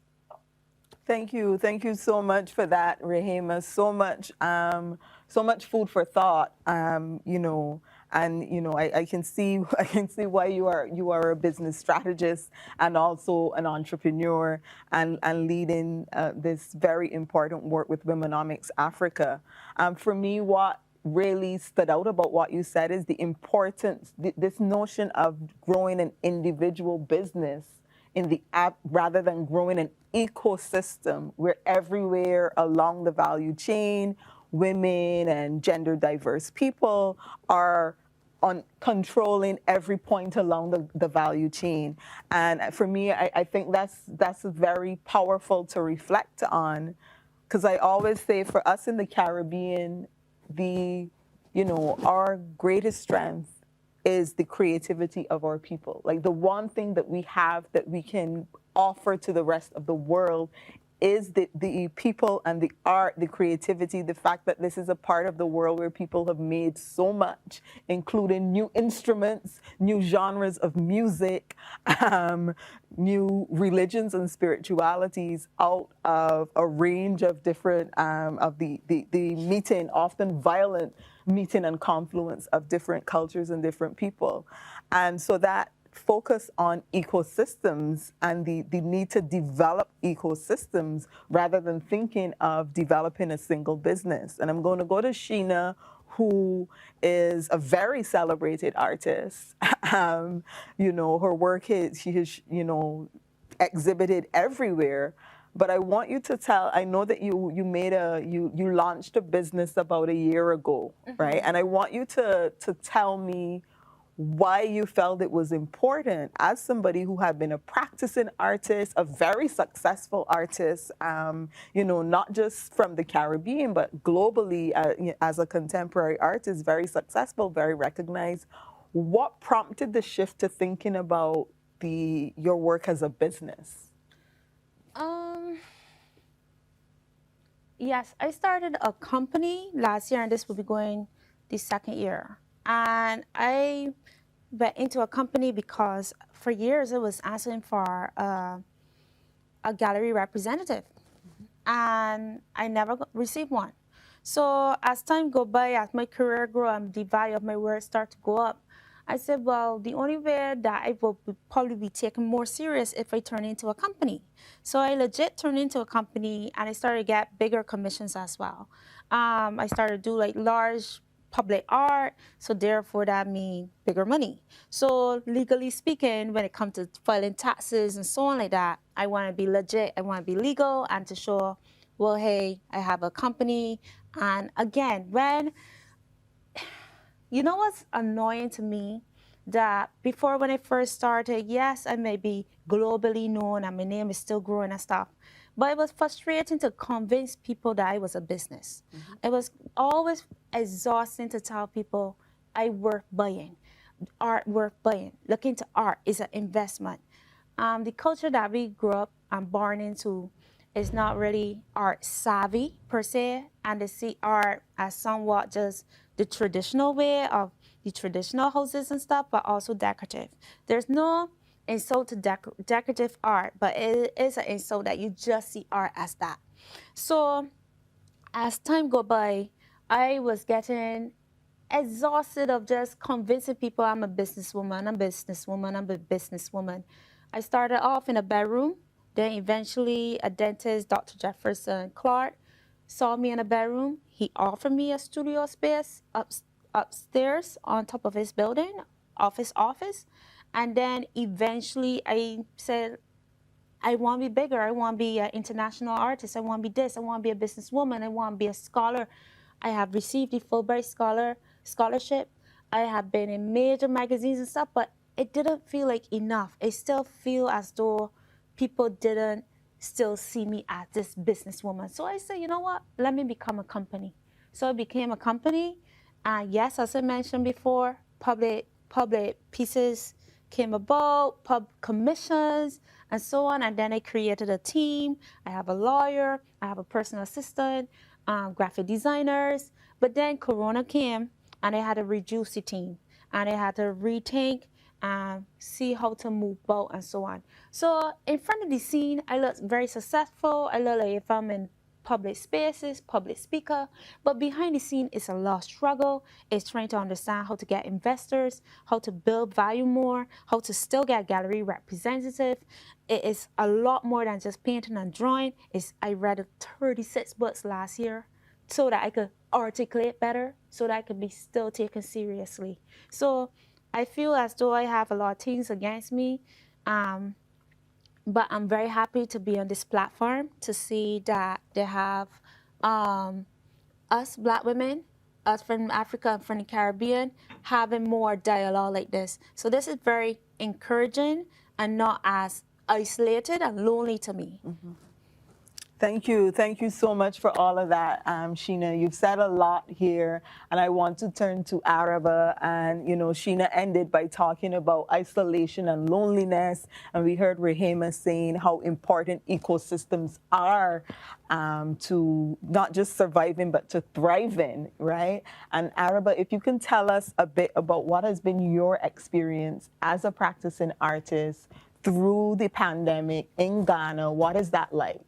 Would the loneliness and isolation, is that part of it? I know you are leading a collective, so if you could tell us a bit of how you are navigating the art space from Ghana.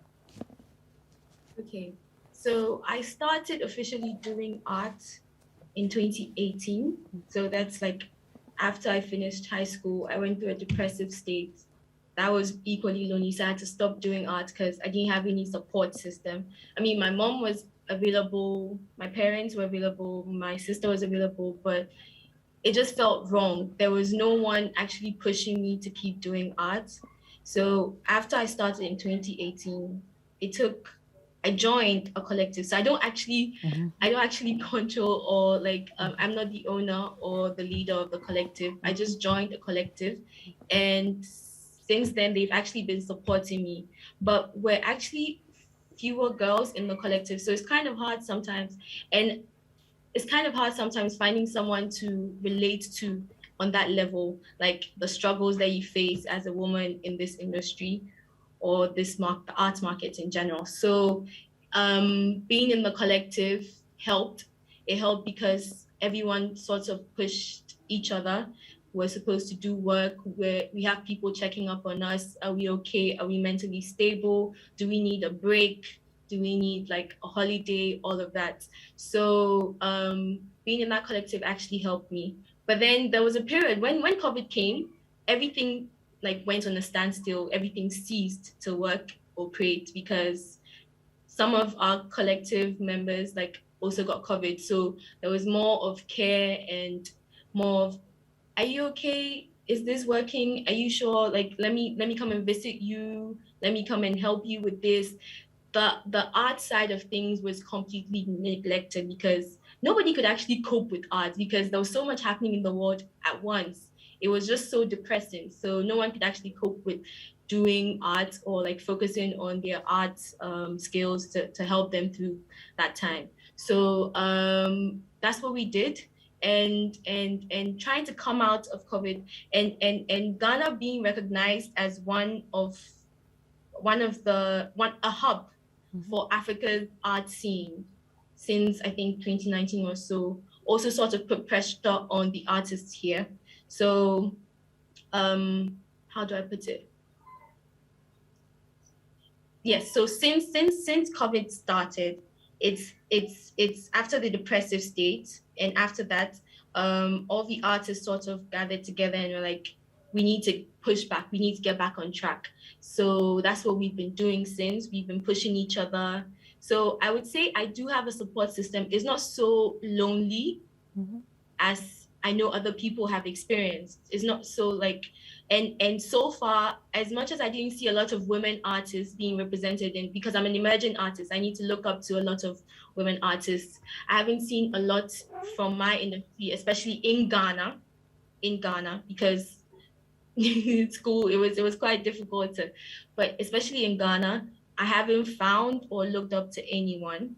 But growing in this industry so far, I've found other colleagues who are also in the arts industry and created another support system for myself outside my collective. So that has also been helpful. And Shanika, I want to extend what she was saying about what it means to be a practicing artist in a pandemic that has claimed so many lives and, you know, has disrupted global supply chains. In the case of Barbados, heavily tourism dependent, and then suddenly, you know, there are no tourists. And I know you mentioned at the beginning growing up in a Rastafari family, and that self-sufficiency has always been something that Rastafari has taught all of us in the region and indeed the world.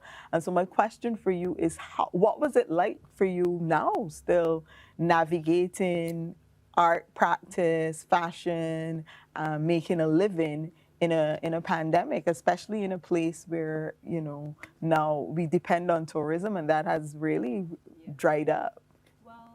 It's difficult as it is for everyone else. The creative, I mean, we went through all the various emotions. As you would know, our store is located in Pelican Village, which is literally right at the door of the Bridgetown port, which would be one of the main entry points for the tourists in Barbados. So we had to kind of adjust our product. Before we would focus mainly on fashion and small products, which would be, you know, like small things that tourists could pick up. So we've really been shifting our focus more into home furnishings as opposed to fashion. You're spending a lot more time at home. It really challenged us to pivot and to experiment, and you know, it pulls something from inside of you that you don't realize that you have. And it's difficult, but I personally am trying to embrace it for my own mental health. I'm using it as an opportunity to experiment with different materials. Since, you know, I'm not pressed now for orders, we're experimenting with different product ranges. And even though the time has not really come yet for us to really like put everything back out on the market, we are using this time to educate ourselves, learn, and try to grow in the meantime, you know? So that's what I've been personally doing. Thank you. Thank you so much for that, Shanika. So at this point, because it is a dialogue, I do want to give you the opportunity. If any of you has a question for each other, I'm open to anyone who may maybe you have a question for Rehema or for Araba, for Shanika, for Sheena. Anyone with a question? So Shanika, we'll see. Okay, Shanika's telling me let Rehema go first. So Rehema and then Shanika. Oh, thank you so much, Shanika. My question is actually for you. I'm really intrigued by a couple of things that you said, and one is about the environmental consciousness that you have in terms of your product line and what you're producing, and also the importance of the pivot, a post-COVID pivot. And you mentioned, you know, moving to home furnishings. Are you finding? I guess I want to get a sense of the experience where you are, of how artists are coming in. And I guess, again, I'm just creating another layer of understanding around art, not just being like your visual art or the creation of arts and crafts, but are you finding in your space that artists are finding a new opportunity to lend their creativity to daily utility? And I'm curious about this because you moved to home furnishings, and having started up a food business as Oya Foods, one of the things that we are grappling with is the environmental aspect and being able to use natural products in terms of our packaging, being able to use natural products in terms of, you know, the way things look, whether it's the boxes that we're creating or the packaging. And we need the creative industry to be involved in terms of how goods and services will finally look. And I just we are grappling with that, right? Locally, finding local producers or creatives to get involved in the journey, because the focus right now is so much of the hustle and getting by. Are you finding in that space an opportunity, or more artists in your space or more creatives in your space willing to do slightly different things and to go into where utility is in demand, as opposed to, you know, the creative products where it was more for, you know, the luxurious, I would, for lack of a better word, to engage with? Is that what you're finding in your space, or is it really more like we are more, let's exist and let's get what we need, you know, let's get food on the table? What's your experience on the ground? I don't know if think, my question is clear enough, actually. Yes, I understand. I think largely a lot of artists have moved to more utilitarian aspects. So you would find people would try to make things that you would use. So for example, masks, that's a good example. Most designers in Barbados and anyone with a sewing machine basically made masks like from the beginning to, you know, recently in the pandemic. You're not seeing them as much now because I guess everyone is hoping things kind of go back to normal, but that would be a good example. I'm seeing a lot more artists create products that they would reproduce for purposes like on bags, or I don't want to like use cheap products, but you know, things like that. So I do see a space where artists are trying to come up with ways that they can still make money and still express themselves. But we have very small markets here in Barbados. So for us, and that's why I mentioned before a digital product, for us, I think that we need to find a way to export what we do without necessarily having to get on a boat or a plane, because our shipping prices are very, very expensive. So if we create a product that is not expensive, the shipping tends to be more than the actual cost of the product. And that is one of the challenges that I think most of us as artists and creatives who create actual products would be facing. And I had, my question for you was, because I had actually looked up your website, and I was very, very intrigued by the campus that you were just speaking of. And as I said, I've been doing a lot of research over the last year or so, and I've come across NFTs. I'm not exactly sure what they are, but I understand that it is a way that artists seem to be able to digitize their products, and you know, I'll do more reading and stuff into it. But I was curious as to how, or if you think there is a way that we as artists can use a similar platform such as that to digitize and digitally market and sell our products. And is that a viable economic model? Like, is that something that you think could be feasible economically for us? I'm going to sit up right? Because I love that question. And that's exactly what we've been grappling with, right? And we've been grappling with it because we're from the African continent and we're dealing with 55 countries with a very large geographic footprint. And, you know, the value chains that we have coming in and out are not owned and managed by ourselves. So the question that we were trying to answer is, how do we connect African women to each other and to opportunities? And technology is definitely the answer. I mean, I say that unequivocally. Technology is the answer because the way technology has been designed today is that it allows you in your space to create, but recreate and present in a digital format for an audience that is outside of your world. And so literally the universe or the campuses or the malls have moved online. And if they've moved online, what does this mean for you as a businesswoman? So in terms of how we are using it, we then appreciate that the cost of an individual trying to use the system is literally like creating millions of Facebook users. You're literally creating a number of people designing these spaces. The power actually comes in creating ecosystems of similar businesses or similar-minded people, and that ecosystem attracts the nature of buyers and sellers and funders and partners, which allow you to engage in your own universe. That's the rationale of our campus, connecting African women to each other. And we say that we're really facilitating the kind of access that we thrived on in a real world, but also because of the reality of geographies. You mentioned the challenges of producing cheap products. I was into publishing. The challenges of shipping one book versus shipping thousands of books, or it's better for you to ship large machinery. But the reality of where we are doing business and how we're doing business as African women, businesswomen particularly, means that we've got to use the power of aggregation and leverage, but also create the kind of partnerships which mean that it's not necessary to own the whole value chain in one geographic location.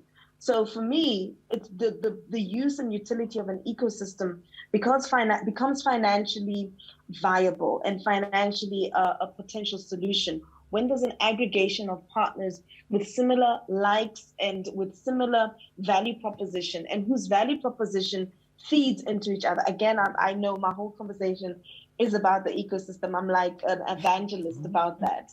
And it really is about creating that ecosystem that allows you to attract audiences to that space. In the same way that you mentioned that you were at the entry of the port, that port had a reason for people coming through. You're recreating that in a virtual world. And I think that I defer to the comments made by Mark Zuckerberg recently around creating these kind of metaverses. That's what it is. The future of engaging, given the limitations of travel, which is a fundamental of trade, movement of goods, services, people, and money. You've got to find an alternative way to do that. And the movement of goods and services is still possible through shipping, but people is much more restricted. But money through cryptocurrencies and other digital currencies is possible. So the key challenge that a lot of women are facing is, where do I create this universe where it's not just me pulling people in, but how do I belong to an ecosystem where like-minded people are convening for purpose continuously? And that means that I have a shop front, so to speak, in an accessible space, but I also know that there is a reason for people continuously coming into that space. Simple answer, definitely. Metaverses are the way to go. Thank you. Thank you so much for that, Rahima. As I heard you speak, I was thinking about the fact that, in essence, it brings us back to the market and the marketplace and, you know, this metaverse that might be digital, but at its core is what the marketplace meant. It was a place that you went for trade, but you also went for information. You went for information of all different kinds to organize, you know, just in itself an ecosystem, and that we have to now seek to rebuild those and bigger, and also engage in technology. But I'm thinking, Araba, do you perhaps have a question for Sheena? You spoke about yourself as an emerging artist. Do you have a question for Sheena, or Sheena for Araba? I actually sitting down here a little exhausted, to be honest. I'm exhausted of this new virus coming invade us, and we have to create the wheel. I'm being honest. I've been bombarded with this same information, not being rude, but I believe that physicality, I'm not saying that you dismissing it, but I'm kind of exhausted of that. Because certain particular people or people in position that have that information or have that privilege and so on, I see they're moving quickly. We live in a small space that I don't even agree with Shanika about if we have a market. I don't think so. I don't think we really have a market. And that way, I try not to, like, I'm exhausted sitting down brainstorming, pulling my brain to see how to survive as an artist. I just want to paint and draw. You could simply digitize your work by a computer, or hiring a graphic person, or talking to a collaborator, or what we're doing right now. But I am exhausted looking for the answer. I just want to paint, I just want to draw, and I just want to see how to build my value. There is money out there. I live in a space that I see a lot of people lost jobs, and I see globally a lot of people lost jobs, and we have this illusion, most of us, that there's scarcely any money. In the art world, just to come to Araba, I am envious of you because you have a community. I don't. We are struggling to like ourselves. We are crabs in the barrel. We are struggling to sell work, which is why I sympathize. I probably was ahead of time. I'm not perfect either, but I was thinking not to rely on tourists and to think beyond. And I am doing pretty well, but also struggling because people are scared and people are holding their money, but there is money out there. So I'm feeling a little bit, it's not being disrespectful, but I'm starting to get a little agitated because it feels as though you're scrambling to catch up with the trend, trying to catch up with the money trend, trying to catch up to keep your head above water. I'm tired. I just want to go to my studio and paint and draw and hopefully. I'm tired. In terms of that, we struggling to catch up, but back to the digital aspect of it, I think that we are way behind. Like we are now actually trying to catch up to where the rest of the world would have been years ago. So in that aspect of it, I see people making money off of TikTok. Like I see people going around and cutting up one another clothes and recreating things, and they're making money. It's not just a hobby. It's not just like they're doing it for fun. So in terms of my thing, in terms of digitizing what I do, I that is that aspect of it that I'm looking at, as opposed to, because I guess for me, and for my market, I want to create what I want to create. And as you know, Barbados, as you know, say they'll have a market. People willing to wear what they're willing to wear. People are not necessarily willing to wear the crazy, outrageous things that I necessarily want to make. How you go far is I can feel the authenticity of you.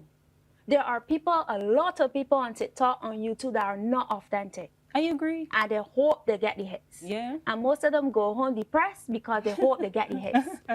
We are here struggling, but at the same time, we love what we do. It's true. It's just, and that's why we still do it. Sorry. So Sheena, I wanted to pick up on something you said that I thought was very, very powerful, and I love having you here on this conversation. Your passion is always permitted, and I also like that you are a disruptor.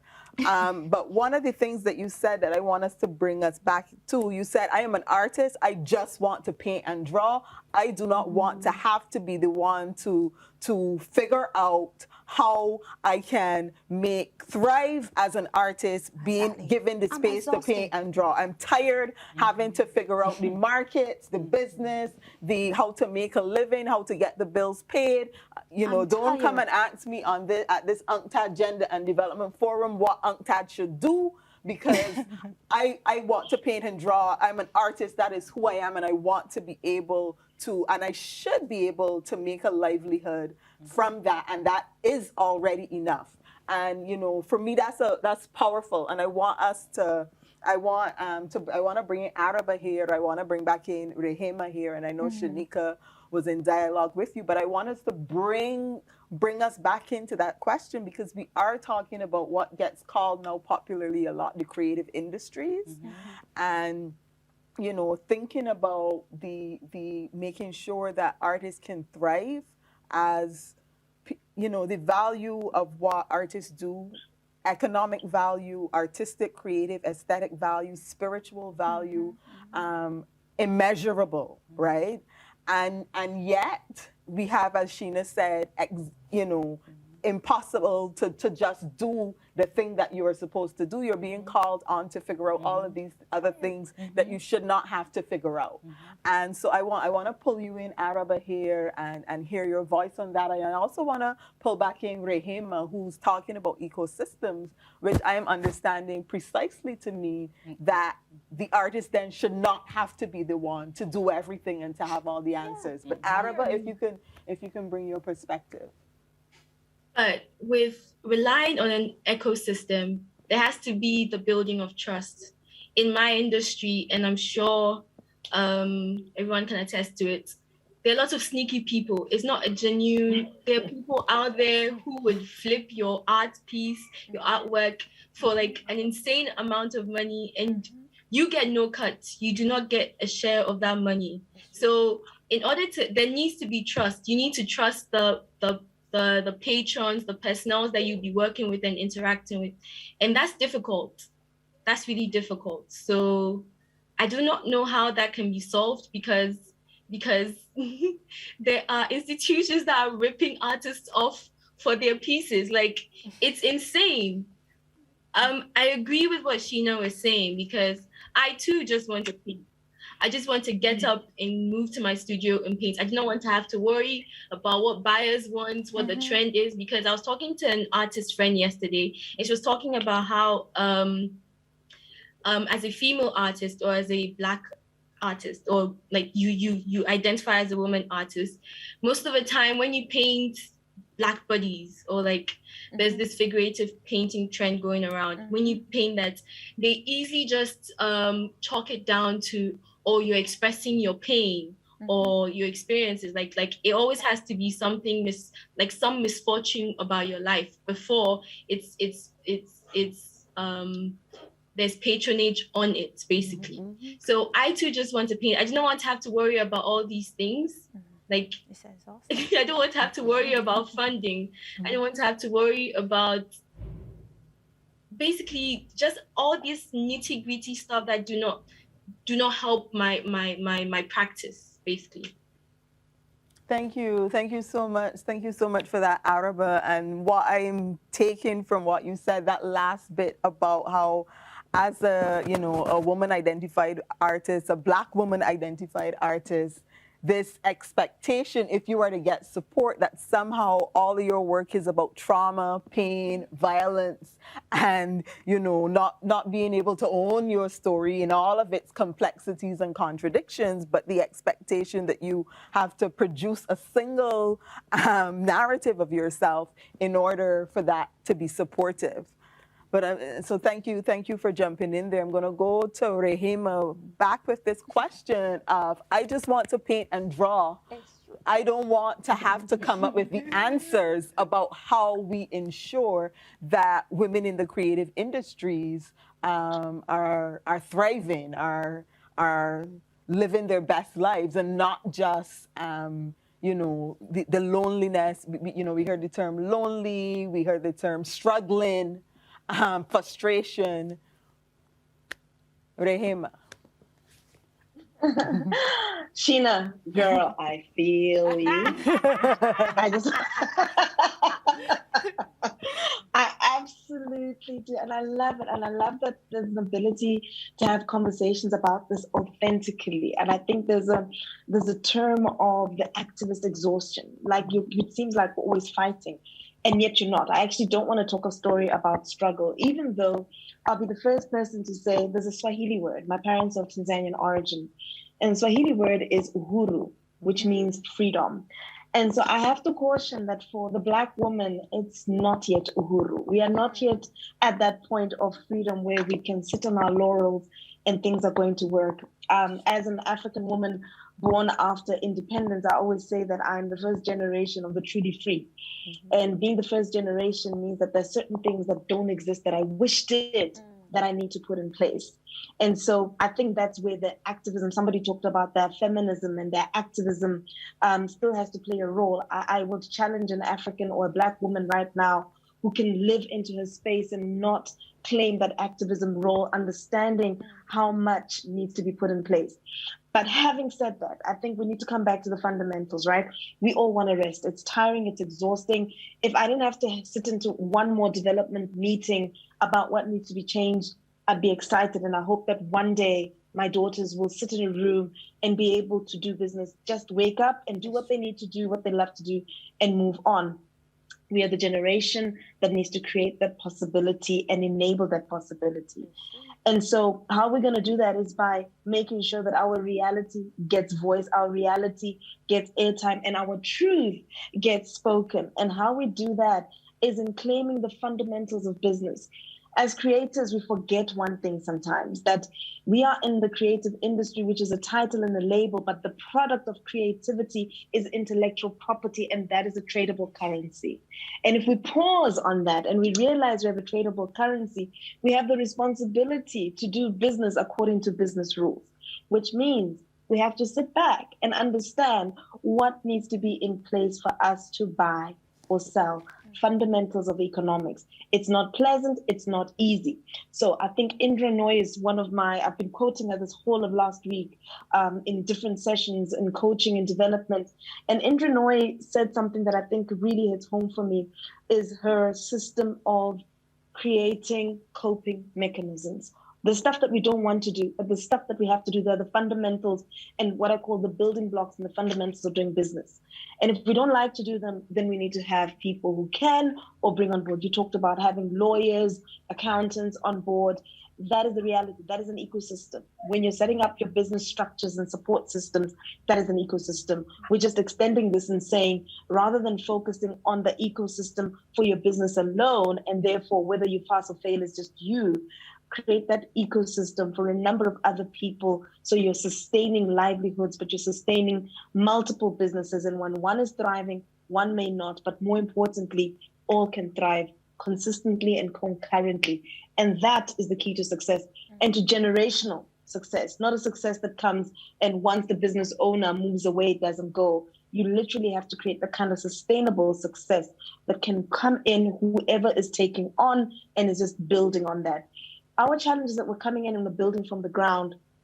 Not everybody can do that. Not everybody's geared for that. That's why many of our entrepreneurs don't succeed, because it is a tough journey. But if we are walking that journey, we create the blueprint for those who come after to say, this is what you can do.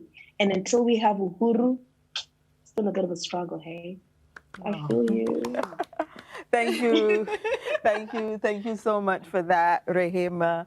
As we wrap up, as we come towards a close, I want to give everybody an opportunity to either, repeat for them what's their takeaway from this dialogue, this opportunity to be in community with each other, to ground with each other in a way that was very open and honest and a space for sharing and learning. So you can either share what you're taking away from this space or the message that you want to share with all of our audience here at the inaugural Gender and Development Forum. So UNCTAD's first conference was in 1964, and we are now in 2021 and having a Gender and Development Forum for the first time. And that means something, right? It is a very historic space and a space that we have to make work for us and work for the, the gender justice and the just world that we are seeking to create,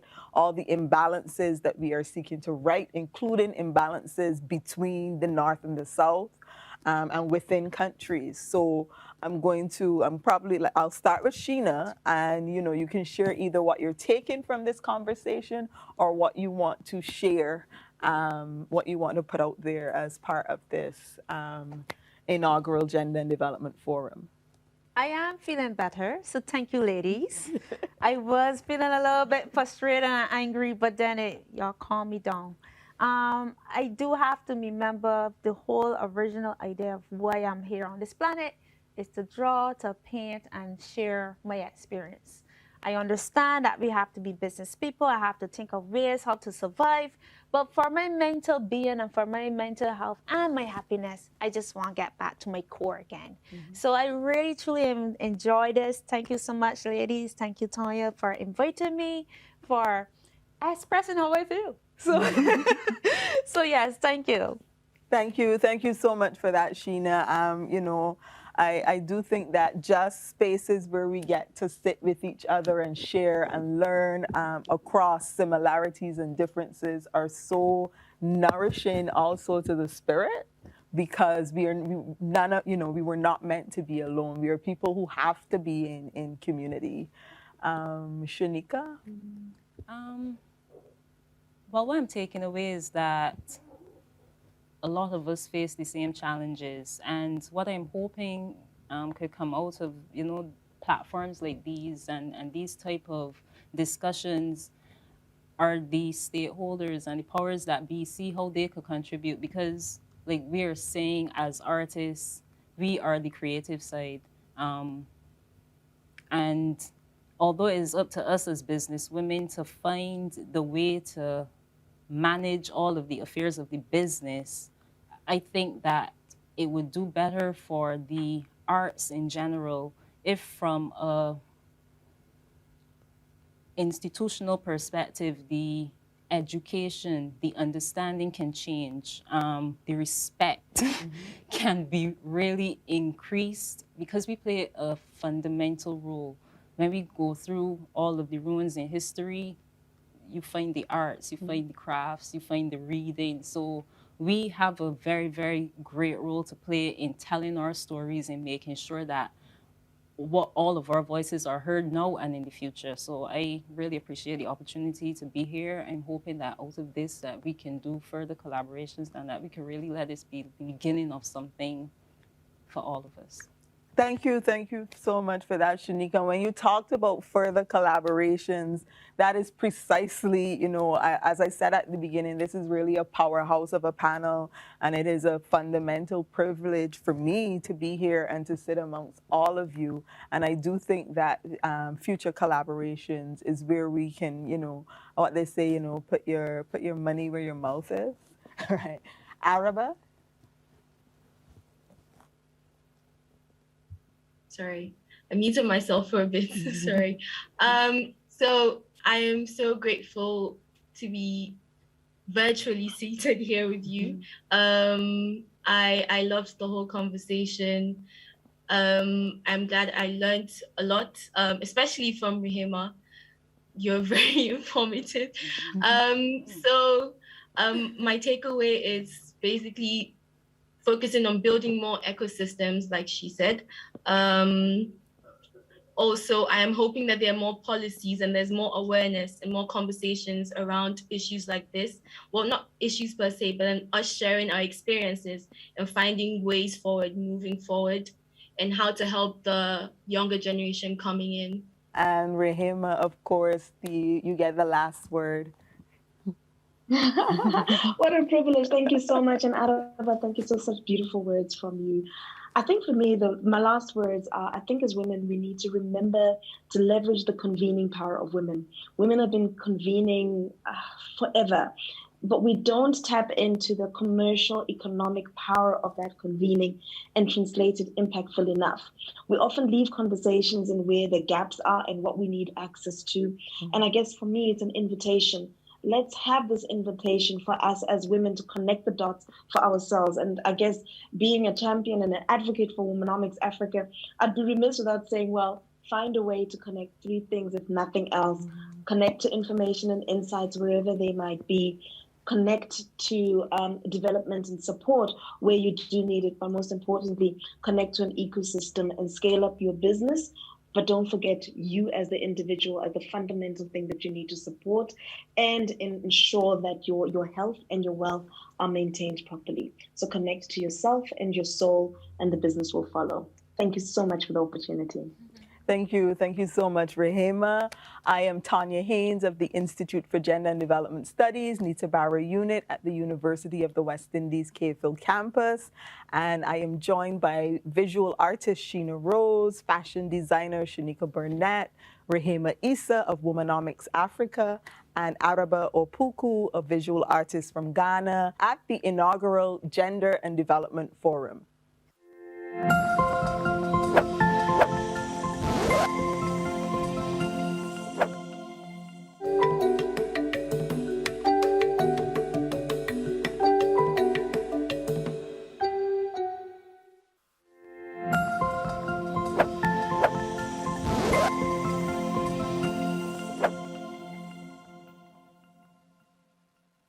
Welcome back. The new world of work, according to Jeremy Arolis, simply repeats asymmetrical power relations and inequalities that characterize current work activities. The changes, he says, only exacerbate even further disparities, inequalities, and precarity in employment. As we witness the unfolding of sharpened gendered, racial, and class inequalities across labor markets globally, with women bearing the brunt of heightened economic precarity, in a context of interconnected health, socioeconomic, and climate crises, we convene this morning's session of the Gender and Development Forum of UNCTAD 15 to contemplate the future of work. I am Ambassador Dr. Halima Dishong, Senior Lecturer at the Institute for Gender and Development Studies, Nita Barra Unit, and I also serve as the second Deputy Permanent Representative of the Permanent Mission of St. Vincent and the Grenadines to the United Nations. Previous panels have indeed situated the purpose of the Gender and Development Forum, which is to probe the intersections of feminist analyses, macroeconomic and trade policies and practices with a view of creating equitable and just strategies for development. Today, we are privileged to feature a conversation with an esteemed expert panel to focus our thinking around the gendered implications of key shifts in labor markets in the form of increased precarity, the rise of the gig economy, e-commerce, and artificial intelligence, and the related erosion of unionization. We are pleased to be joined by the Deputy Secretary General of UNCTAD, Isabelle Durant. Ida LeBlanc, she is the Secretary General of the National Union of Domestic Workers, NUD, Trinidad and Tobago, and she will share her expertise on precarity, domestic and low-income workers. Ida's experience and expertise span several decades of leadership and activism to secure domestic and other low-income workers' rights nationally, regionally, and internationally. We are also joined by Sofia Scarsaro, and she will focus on the changes in the world of work in Latin America. She is an economist and has been working on trade and technology issues in trade for the trade union movement since 2008. She's currently an associated researcher at the Transnational Institute, and she teaches at the National University Tres de Febrero and is an advisor to the Argentine Senate.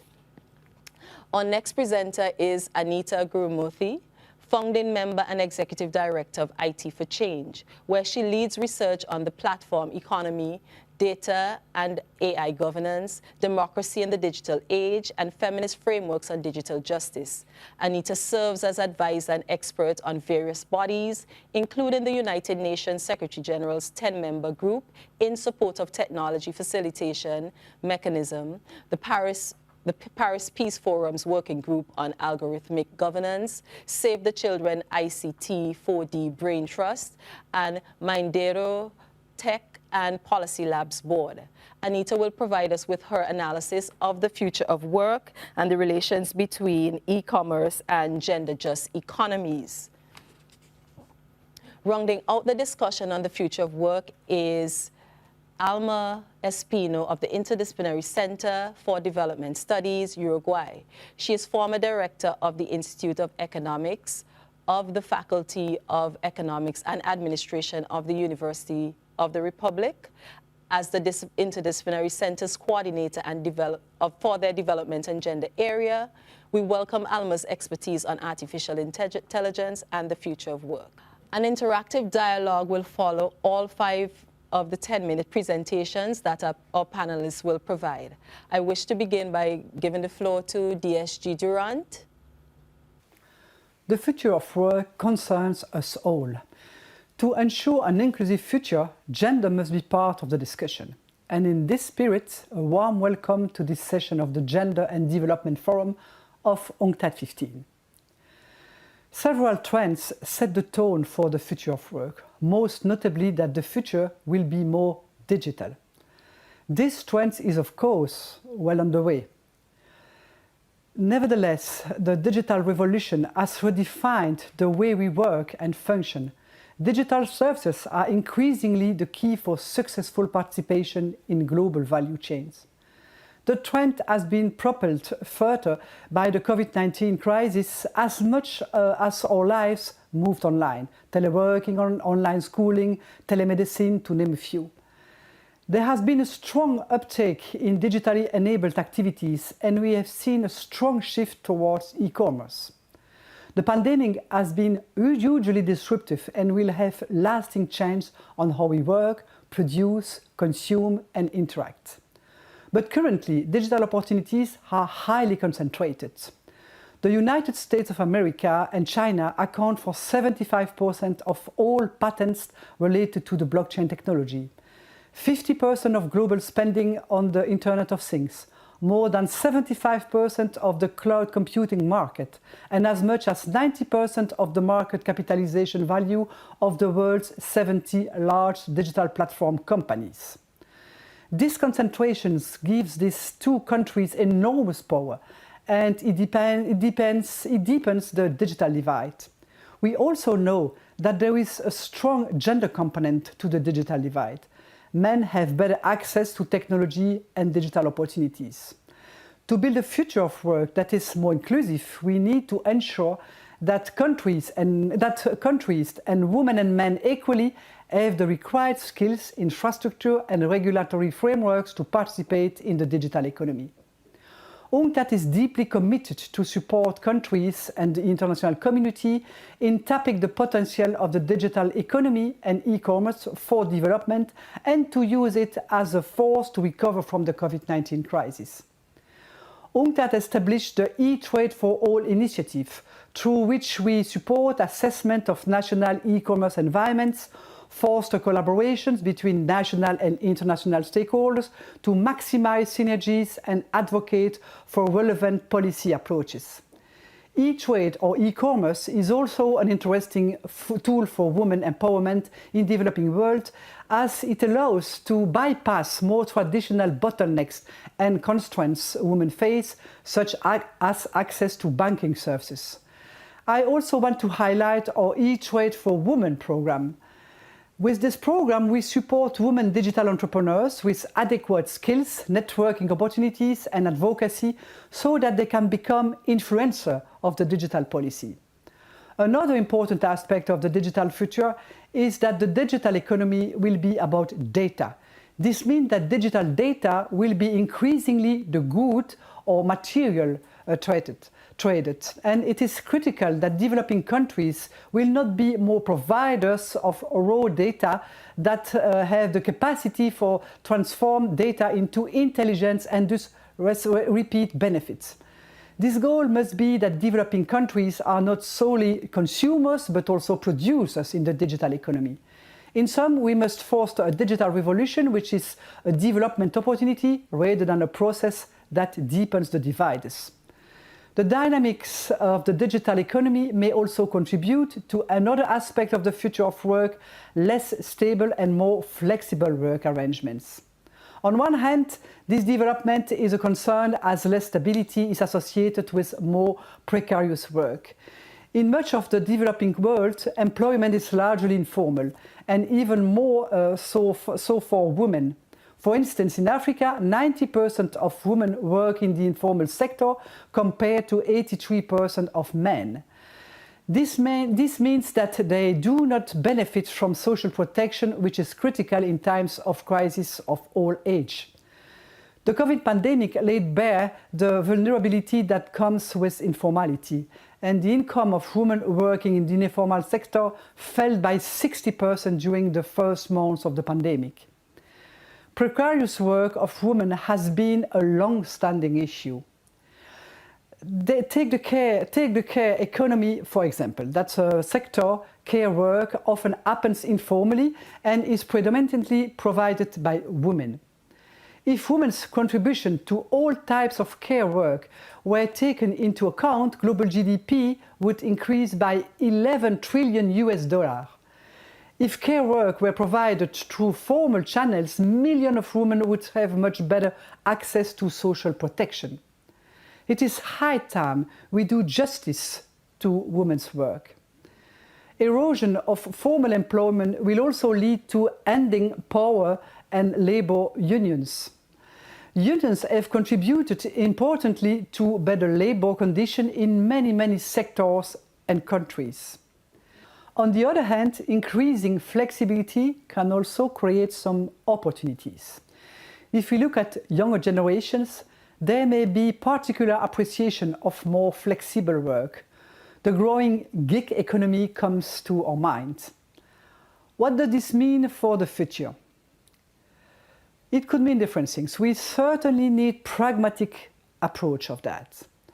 We need, of course, to train current and future generation in flexibility, creativity, and digital and transferable skills so that they can operate in evolving work environments. At the same time, we need to pay attention to what flexibility means in terms of statute, labor condition, income, recognition, and career opportunities. Flexibility should not imply full deregulation or total informality. With this, I wish you a fruitful exchange, an exchange of ideas during this fantastic session.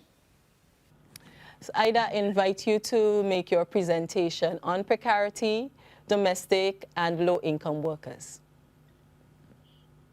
Yes, thank you very much. Yes, it's a pleasure to be here to represent my organization, the National Union of Domestic Employees, which is a registered trade union. We were registered as a trade union since 1982, starting mainly to deal with the issues of domestic workers, to organize them. And later on, we have now low-income workers within our fold.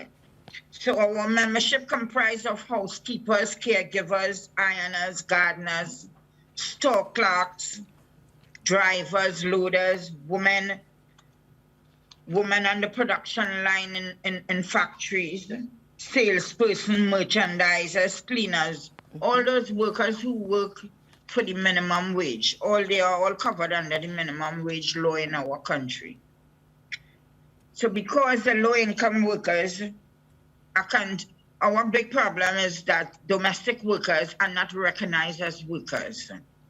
But the low-income workers are recognized. And because they are recognized as workers, the union can handle their grievances that may arise. In particular, if they were wrongfully dismissed or retrenched, if their terms and conditions of employment were unilaterally changed, but not so with the domestic workers. They are only covered under the Minimum Wage Act and the Maternity Protection Act. So they can be fired at the whim and fancy of their employers without any means of recourse. If the work becomes redundant after taking care of children, they are sent home without any means of compensation for their years of service. So with this pandemic creeping up on us, everything changed in the way we carry about our business.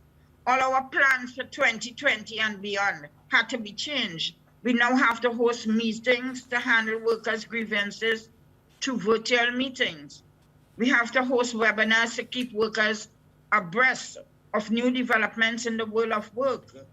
And we now have to communicate with our membership through virtual membership meetings to hear their complaints. And a lot of low-income workers do not have access to smartphones.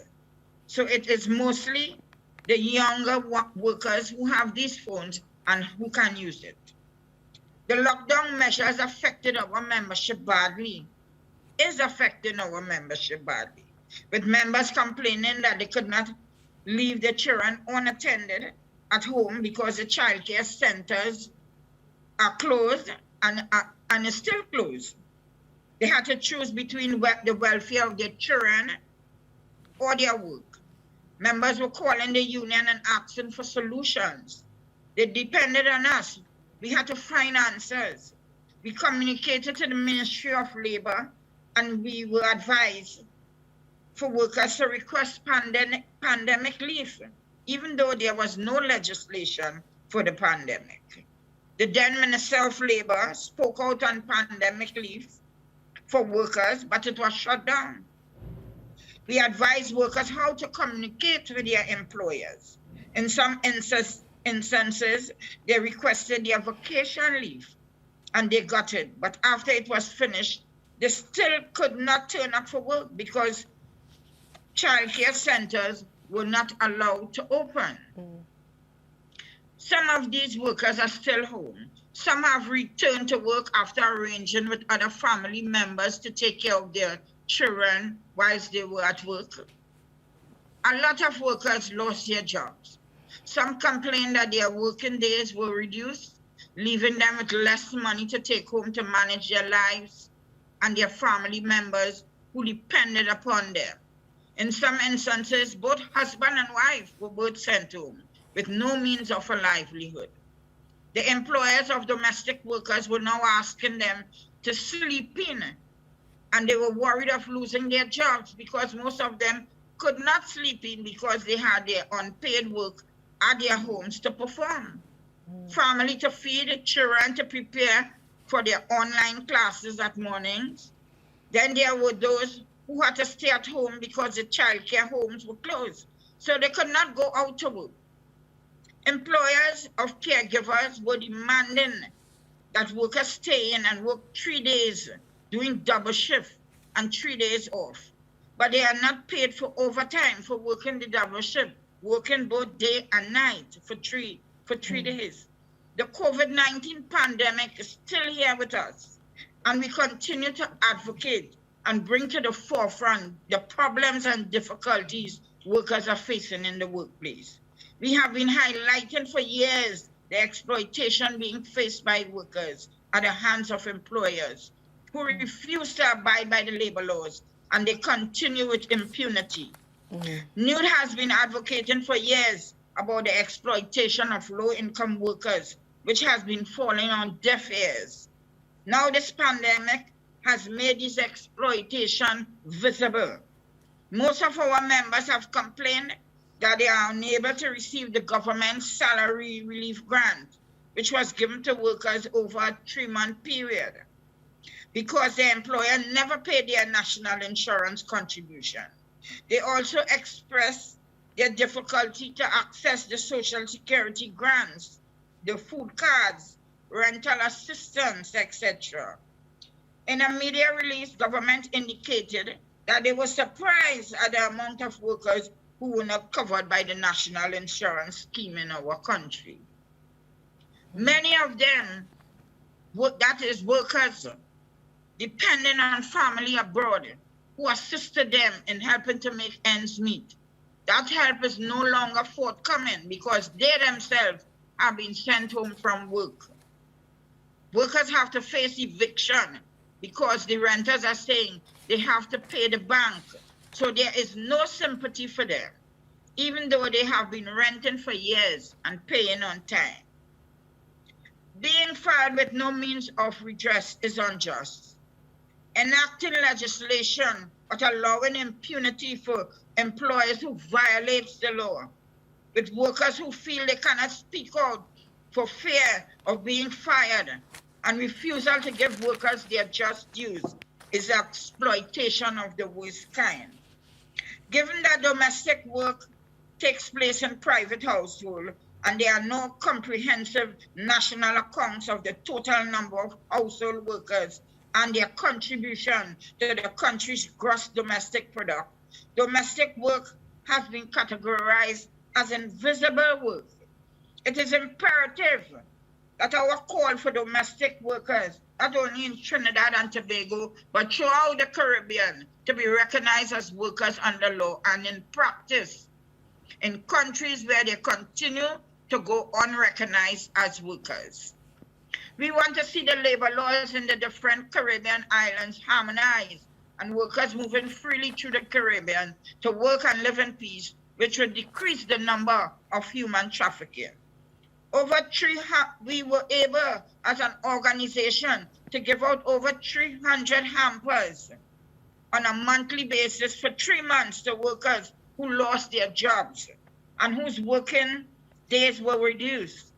Workers who did not lose their job contributed to the hampers, bringing foodstuff, but the majority was funded by the International Domestic Workers Federation. So there was a lot of solidarity among the membership in these times of COVID.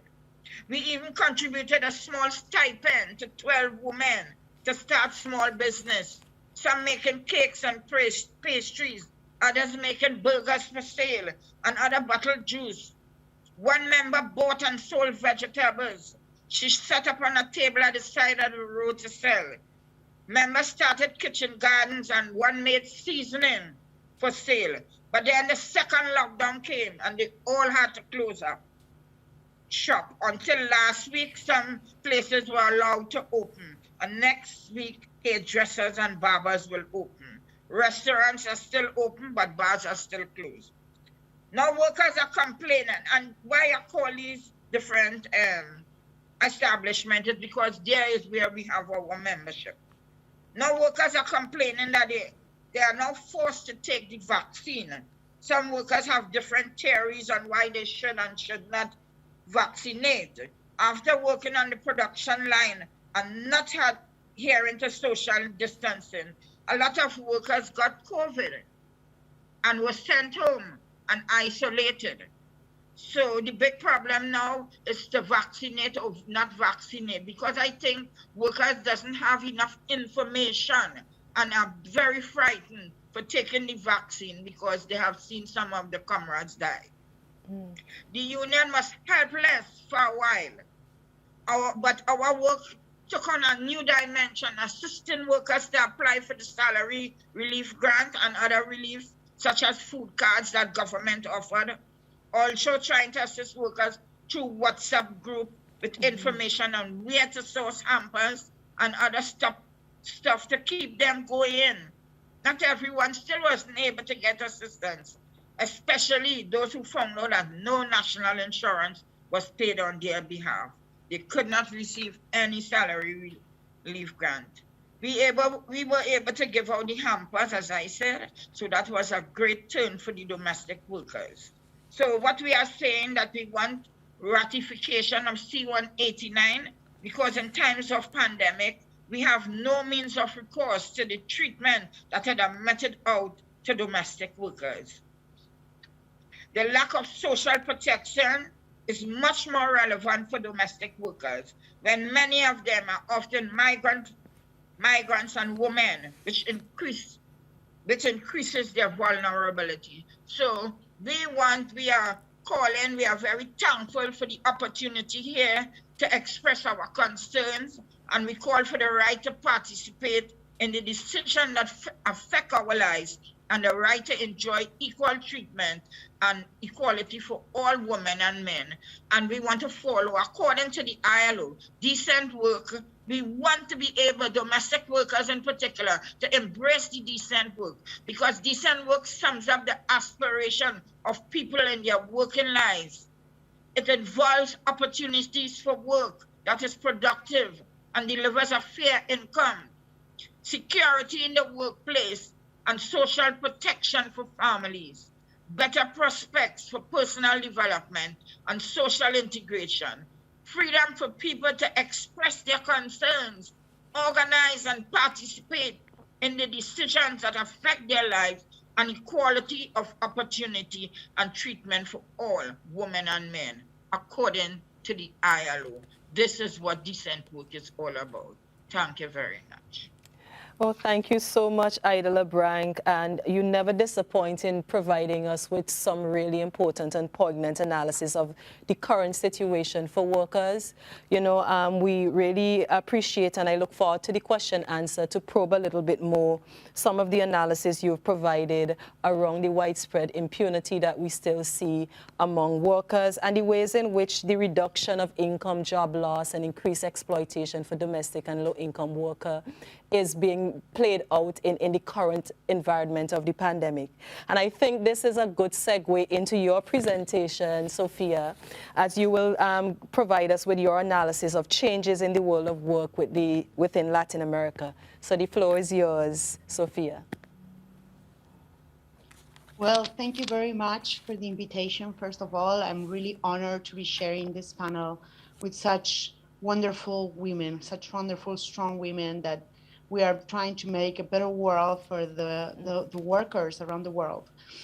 Digitalization, it's the big issue around the world of work in the last couple of years. And without a doubt, as Ida really pointed out, after the COVID-19 crisis, all workers were through to digitalization, whether they like it or not. We have seen platform workers all around the world. We have seen home office workers that could insert themselves in home office and could keep going with their task. And the digital divide was the biggest challenge for many governments in my region, because the workers that did not have any kind of workers and families who didn't have any kind of digitalization or culture in the digital tools, they couldn't keep working, their kids couldn't keep studying. So the digital divide was the big challenge for workers and for their families. The truth is that we have seen a new digital capitalism that is spreading around the world. And this digital capitalism has one raw material, which is data.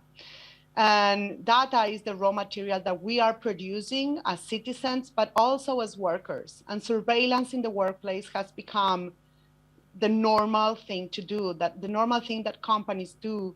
They surveil workers not only to make disciplinary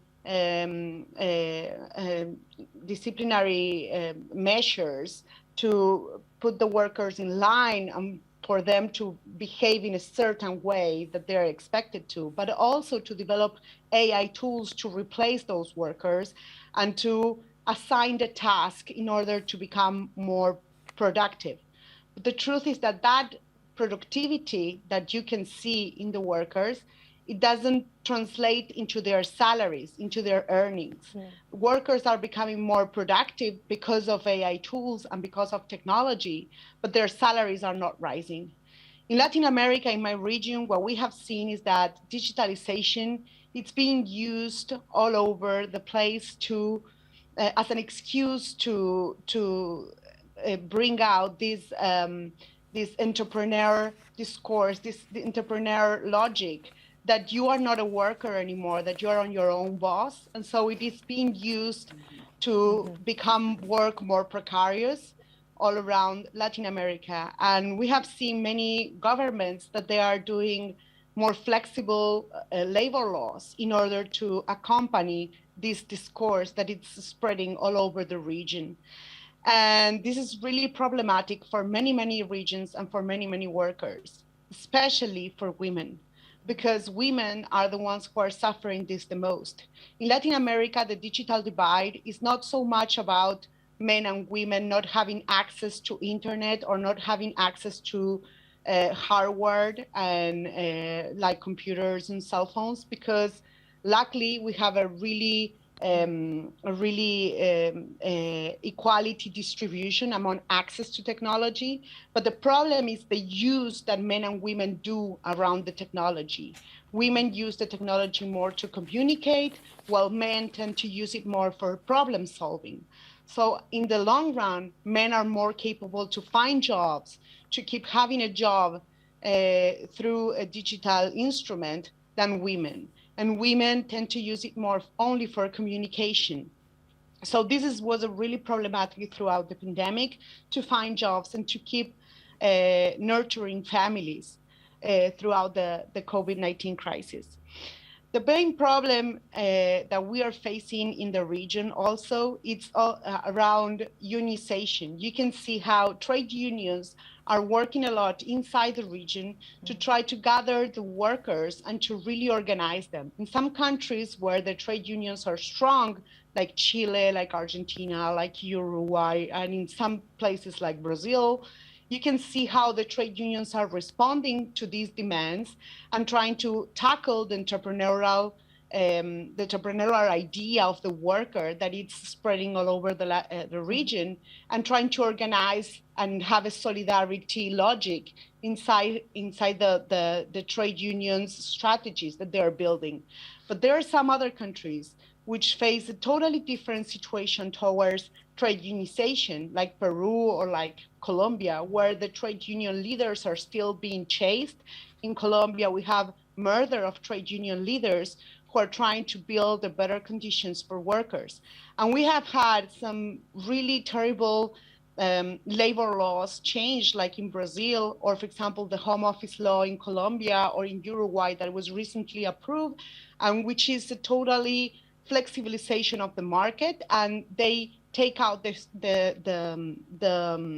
figure of the trade union as the main institution that can take collective organizing and collective agreement towards having a better situation for workers. And in the midst of all this, we face the biggest challenge, that it's the start of building of 5G networks all over the region. we are starting to see a new communications wave that is going to change the way that we produce services all over Latin America. And in that sense, some experts at the World Economic Forum say that the biggest sectors that are going to be changed are health, education, manufacturing, and commerce and trade. And in those sectors, especially trade, health, and education, are highly feminized in Latin America. And we're going to start exporting services in Latin America in these three sectors, which are highly feminized. And what you can see in some other studies is that once a sector becomes exportable, it becomes defeminized because men tend to stay with the high salaries in dollars, and women tend to focus on the services which serve the internal markets. And this is going to be a big challenge because we are not solving the digital divide between the uses of the internet and the uses of the digital tools. And what we can see is that women are going to tend to be placed in the health services that are for attending local needs, while men are going to start exporting health services. And in the same will happen in education and in trade and commerce. And so this is a big challenge for the region to try to insert women to tackle the gender divide that we have in the region, especially between earnings and incomes. And for finishing this intervention, what I wanted to say is that the rules that they're being discussed at the WTO around trade for digital products and for digital services are not helping for the states to have funds and to have sovereignty to tackle these issues and to really address them and to try to make a strategy in order to stop the digital divide and the gender divide that we have in the region. The rules are only to become a more free trade agenda in the digital world, and that puts handcuffs to the states in order for them to make public policy around data and around the future of work that we want. And for that, we need the state intervention, and we need public policy, and we need a really strong state with a lot of funding in order to tackle the problems that we face and to reach out to the less, the more left behind citizens of our countries in order to bring them to the digital world and to develop digital tools inside the region. So this is the message I wanted to leave around the future of work in Latin America and the hazards that we're facing around digitalization and platformization of work. Thank you very much.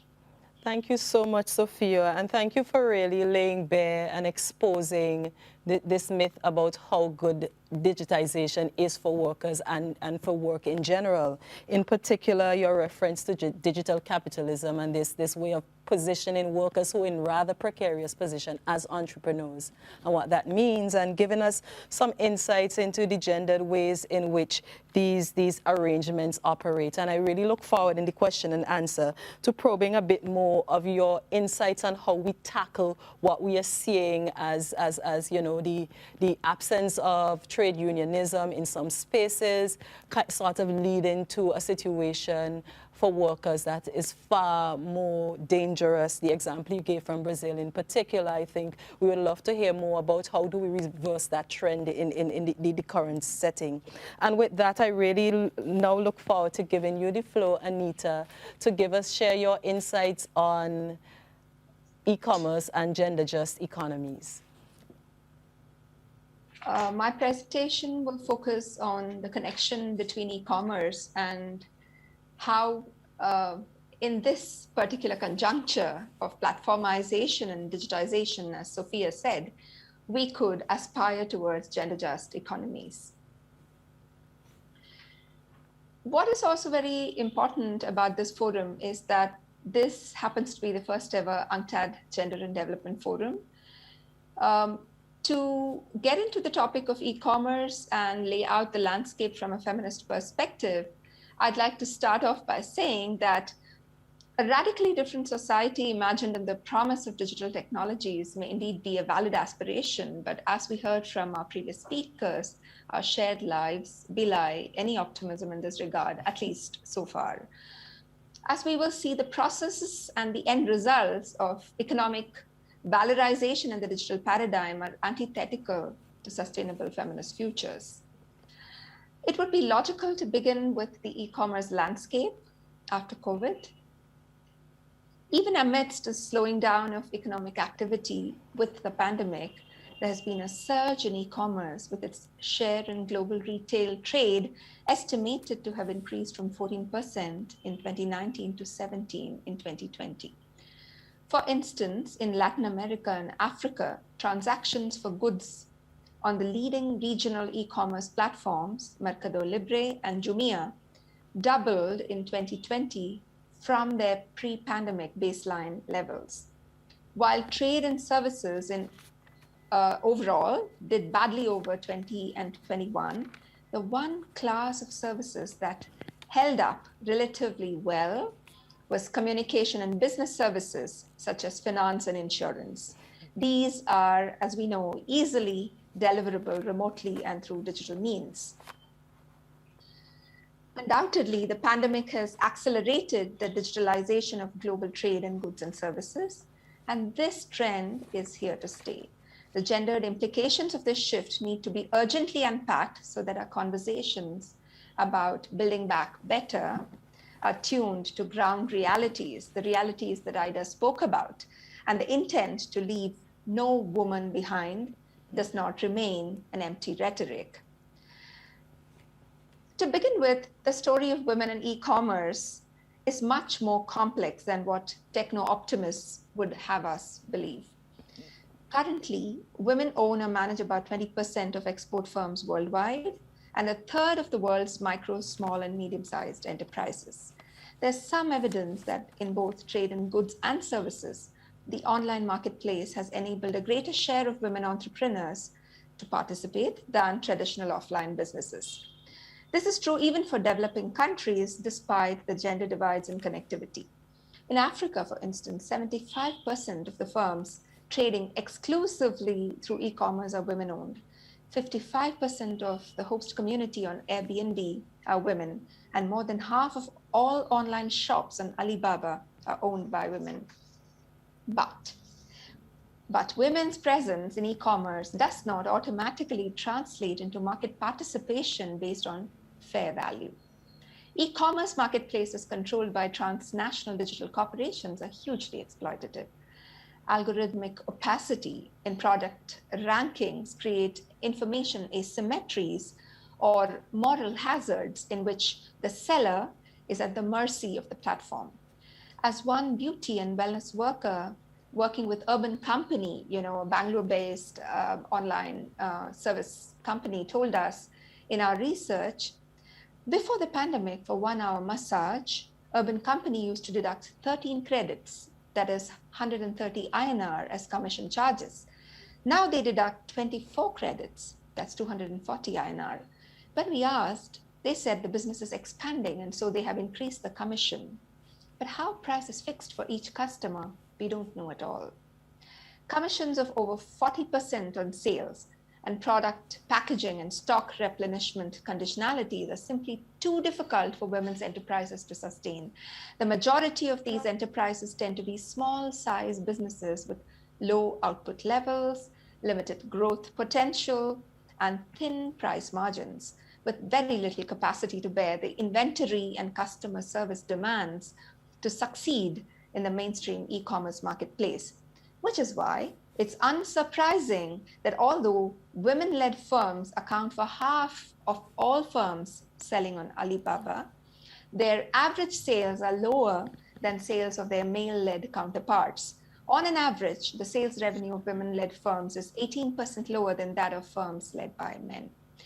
We also need much more research and macro statistics on how women-run businesses fare online, especially in the post-pandemic context. In the accelerated digitalization of global value chains, which also Sophia spoke about in her reference to digital capitalism, gendered labor hierarchies are entrenched rather than challenged. We are witnessing not just the expansion of e-commerce or platform marketplaces, rather, the platform model signals a deep transformation of production relations. This shift has not augured well at all for women. It is expected that automation in developed countries will increase low-skilled and high-skilled employment at the cost of middle-skilled labor that women dominate. This means we can expect to see a rollback of historical gains for women, not just in the developing world, but also in the developed world. For women in the global south, historically concentrated in agriculture and the informal economy, the future seems even bleaker. In platform-mediated online jobs, just about 2 in 10 workers from developing countries are women, and they tend to be concentrated mostly in low-paid, repetitive micro work. A 2020 research report by ODI demonstrates how the platformization of agricultural value chains in developing countries and the entry of ag tech or agri-tech platforms may actually exacerbate gender divides in agricultural productivity. This is not only because of the gender digital divides that prevent women farmers from accessing such platforms, but also institutional constraints, such as lack of formal ownership documents and access to working capital that become very important in terms of signing contracts with platform service providers to be guaranteed market and logistics services. The platform paradigm deepens global inequality in labor chains, excluding and simply expelling small and marginal actors with devastating impacts for women.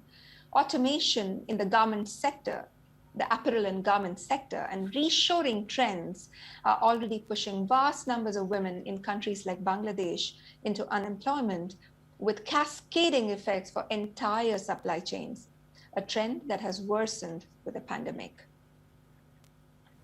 Platformization must also be grasped for the data and AI power aggrandized by e-commerce companies. First movers backed by venture capital funds that effectively hollow out local production capacity, triggering and reinforcing de-industrialization and blatantly undermining labor rights. As our research at ID for Change found, Indian women working for global digital work platforms such as Amazon Mechanical Turk are caught precariously between a rock and a hard place. Their work online has shrunk, but they cannot give up. With the pandemic creating pressures for the household's survival, they must stay up long hours just watching the screen, watching their account, and waiting for work to come their way. Many of the women fear that they may be deplatformed anytime without any explanation. The acceleration of digitalization also exacerbates the marketization of public services and deepens the crisis of care. Services which were previously less trade intensive and mainly the preserve of the public sector, such as education and health, are being platformized. Ed tech and digital health sectors are booming with investments. Digitization has meant a de facto marketization of services that were mainly public, directly disenfranchising the poorest women. Precarious gigs also mean that with a living wage no longer guaranteed, women workers are perpetually hustling. Gender dispossession in the global digital economy thrives not only by extracting women's digital labor for profit, but also obscuring the care work they must perform in the ostensible flexibility afforded by platform capitalism. The sad truth is that policy discussions seem to ignore these realities. Powerful countries want, as Sophia pointed out, a hyper-liberalization of e-commerce and goods and services. They want data to flow freely. This is the only way nascent global value chains predicated on data, which is the key resource in the fourth industrial revolution, can be captured by the advanced economies of the North. Data extractivism by platform lead firms from the North is bound to reproduce economic inequality within and between countries, entrenching gendered labor hierarchies and intensifying the capitalist exploitation of the sphere of production and social reproduction. This forum is expected to come up with the Bridgetown Declaration on Gender, Trade and Development. And from IT for Change, I would like to make certain recommendations that this declaration must carry. The declaration must reject the plurilateral process within the WTO, which is bound to hasten the hyperliberalization of digital trade and the dominant platform economy that is so inimical to gender equality. It must call for the preservation of policy space of developing countries and small island and developing countries so that they can embrace their own digital industrialization pathways. They can regulate big tech, and they can protect and promote access to decent work and labor mobility for women. The declaration must affirm a digital economy that is sustainable and non-extractivist, grounded in fair and equitable distribution of data value, and solidarity economy models led by women. For example, e-commerce marketplaces managed by producer cooperatives. The declaration must resolve to work towards a UN tax convention that addresses tax avoidance by digital companies. Digital taxation is vital for the fiscal revenue base of developing countries and their social and care infrastructure. And finally, the declaration must demand that by 2031, at least 10% of ODA to LDCs should focus on supporting the development of autonomous connectivity, autonomous platform, and autonomous data and AI infrastructures for these countries. Thank you very much. I look forward to the discussion. Thank you very much, Anita. And again, another really critical, analytical presentation. And thank you so much for providing us with those insights for the Bridgetown Declaration. We take note of what you've presented here. And just to kind of draw a thread running through the presentations and to ask each of you panelists to speak to the particular issue you raised towards the end of your presentation, Anita, but connects throughout all the presentation, is this issue of the acceleration of this digitization and how it sort of exacerbates marketization, as you said, of public services, but that it deepens the crisis of care. So I was wondering if you could all expand a bit more on the crisis of care that we are currently seeing manifested. Either you spoke in your presentation about the ways in which the crisis of care gets amplified for women domestic workers who are being asked to serve under some very precarious and exploitative conditions. And in your presentation, Sophia, you also addressed the issue as it relates to the growing absence in some countries of the influence of unions and what this might actually mean for the conditions of work, the increased precarity. So if you could each, from your own perspective, provide an analysis of how the crisis of care is being played out across the area of digitization as it relates to low-income workers, but also as it relates to, the role of trade unions in addressing these issues. And you can go first, Anita, as the question was sort of raised from what you presented last. Thanks. I think there are many dimensions to this crisis of care, and I stand on the shoulders of the tremendous work that feminists have done in order to benefit from the perspectives. From a macroeconomic lens, it can easily be seen that big tech companies, by evading tax, by evading all kinds of responsibilities that they have, obligations with absolute impunity, deprive developing countries from that crucial access to revenue that pays for our social infrastructure and care infrastructure. From that level to the innumerable stories we have heard today in this panel about the extent of pressures women at the household level face with the pandemic and the double duty and triple duty they are performing, reflects a story that's vastly different from what we are often led to believe, that there's so much flexibility, that kind of mythification of the gig economy, right? So this precarity has led us to a point where the definition of work and worker itself somehow stands completely problematized. And I think international institutions like the ILO, the policy-making bodies at the national level, all of these bureaucracies have to really contend with a certain definition of work, employment, and worker that is adequate to the current moment.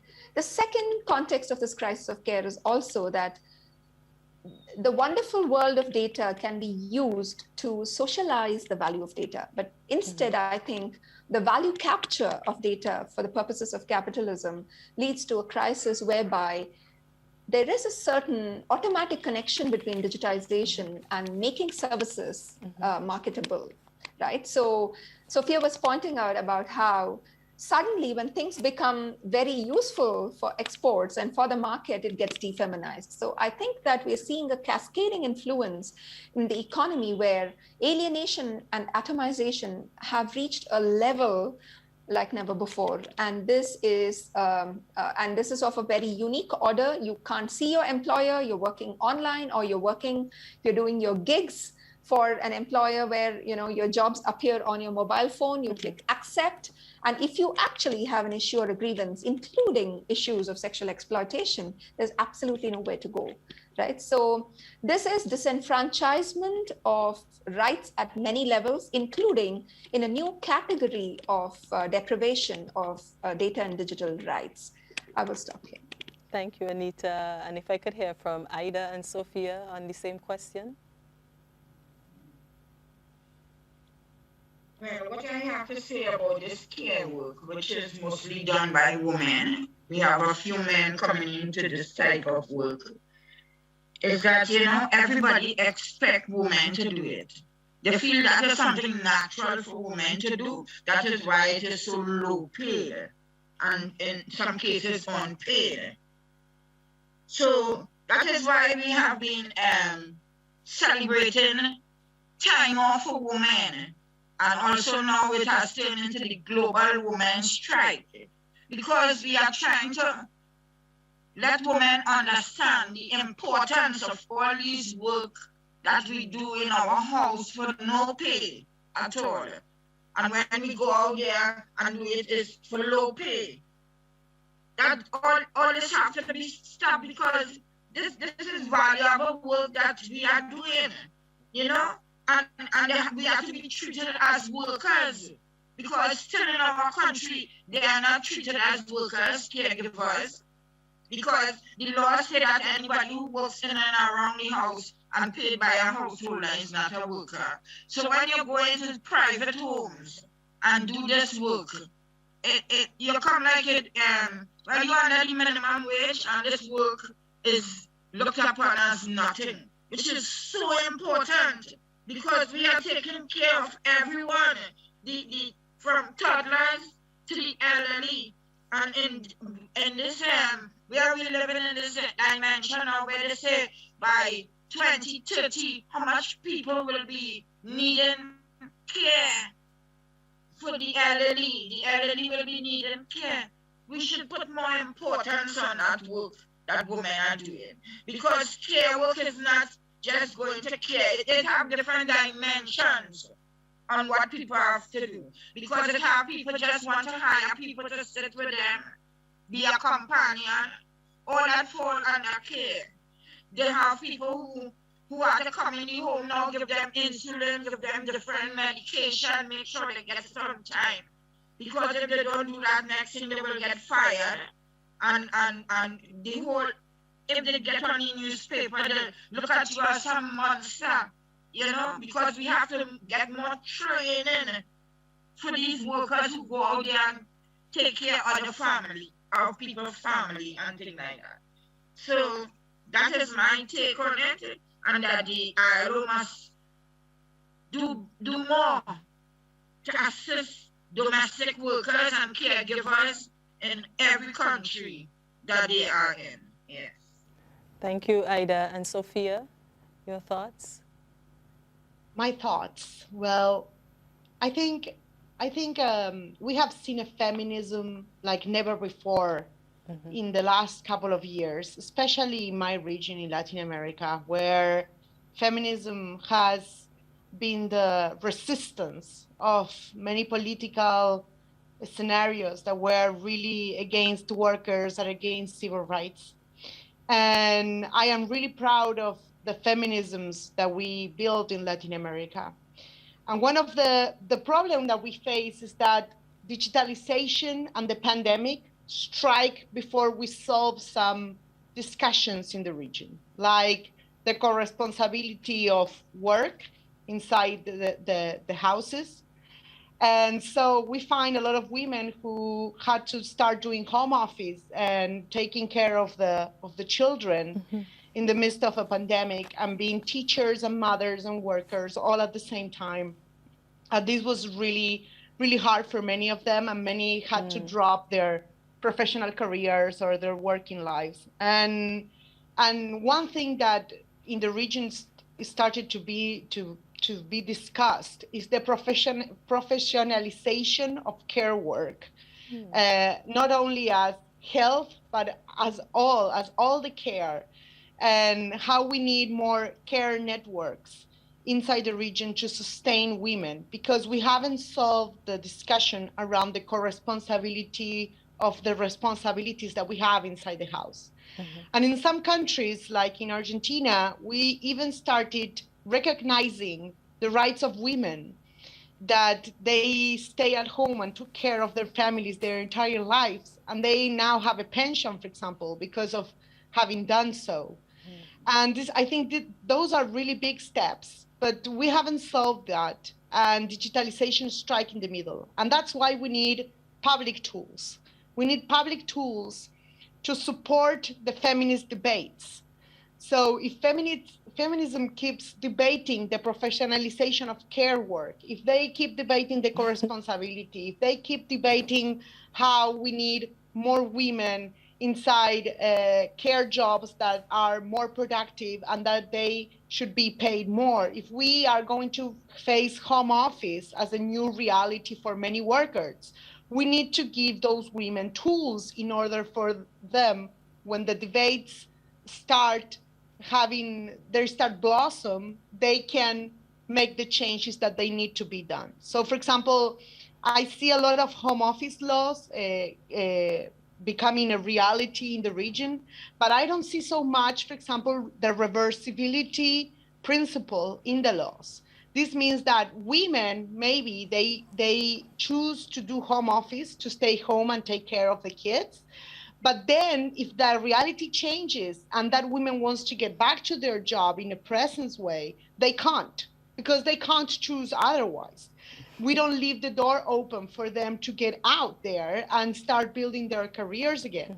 So we need more feminist debates. We need the professionalization of care working all around the region. We need care networks in order to support the women. And we need public tools in order to strike the digital divide, and also for the changes to become a reality when the time comes and the debates are done. And so I really think we need a state that accompanies the feminist movement in the region, because they have done so much, and the debates are really getting to a point where they're starting to blossom, but we need public policies to accompany those changes. That's what I think around the crisis that we're seeing in the midst of this pandemic, where women suffer the most. Thank you, Sophia. And there's so many questions in my mind based on the very rich answers you're providing to some of these questions. And I wanted to pose two areas, and any of you are free to respond.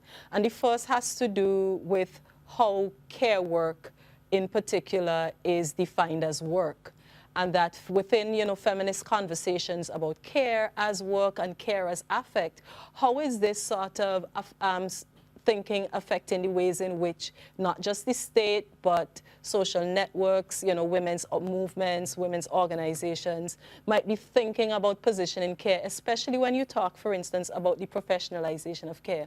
What might it mean to professionalize care and constructed solely as work, and what happens to the affective dimension of care, which women often talk about in their own discussion of, domestic work, care, and sometimes called emotion work. And the second issue I wanted to discuss, and as we look ahead to the Bridgetown Declaration, is you know, the ways in which artificial intelligence, automation is often defined and constructed as, you know, these tools, digitization, these tools that are supposed to facilitate and create opportunities and even out the space, even out the labor market. But yet the actual creation of AI, automation, digitization, excludes large groups of society. It excludes racialized groups, groups racialized as Black, Indigenous people, women in particular. And what might it mean for tools to be created in such a way and to be used in such a way that creates these other layers of inequality?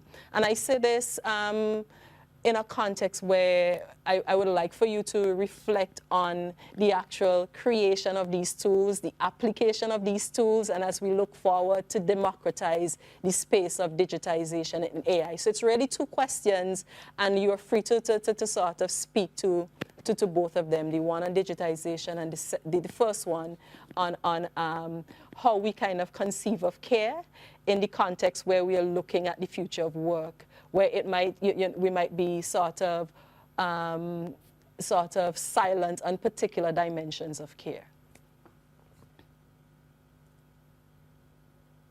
Well, if you want, I can start. Yes, please do, Sophia.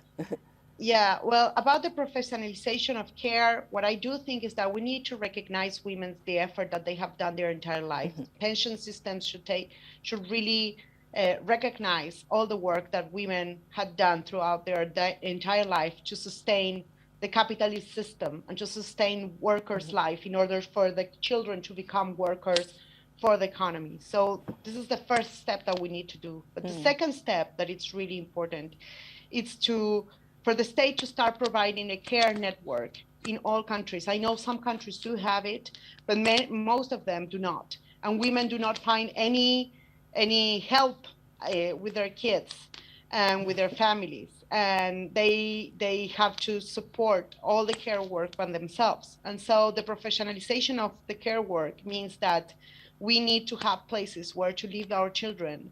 And those women or men that are going to be taking care of the families, they should be getting paid and they should have a career to be made out of that, because that's what we need. We need economy that takes care of the children. For example, in Argentina, the home office law says that if you have children on your family, you get to choose in which schedules do you want to do home office, because we assume that you have to take care of your children if you stay at home. And so these are really big important steps to put care at the center of the economy and not as something that it's done in silence and not getting paid and not being recognized by the economy. You know, we need to really take care of this. This is a sustainable economy that put cares in the center, and that we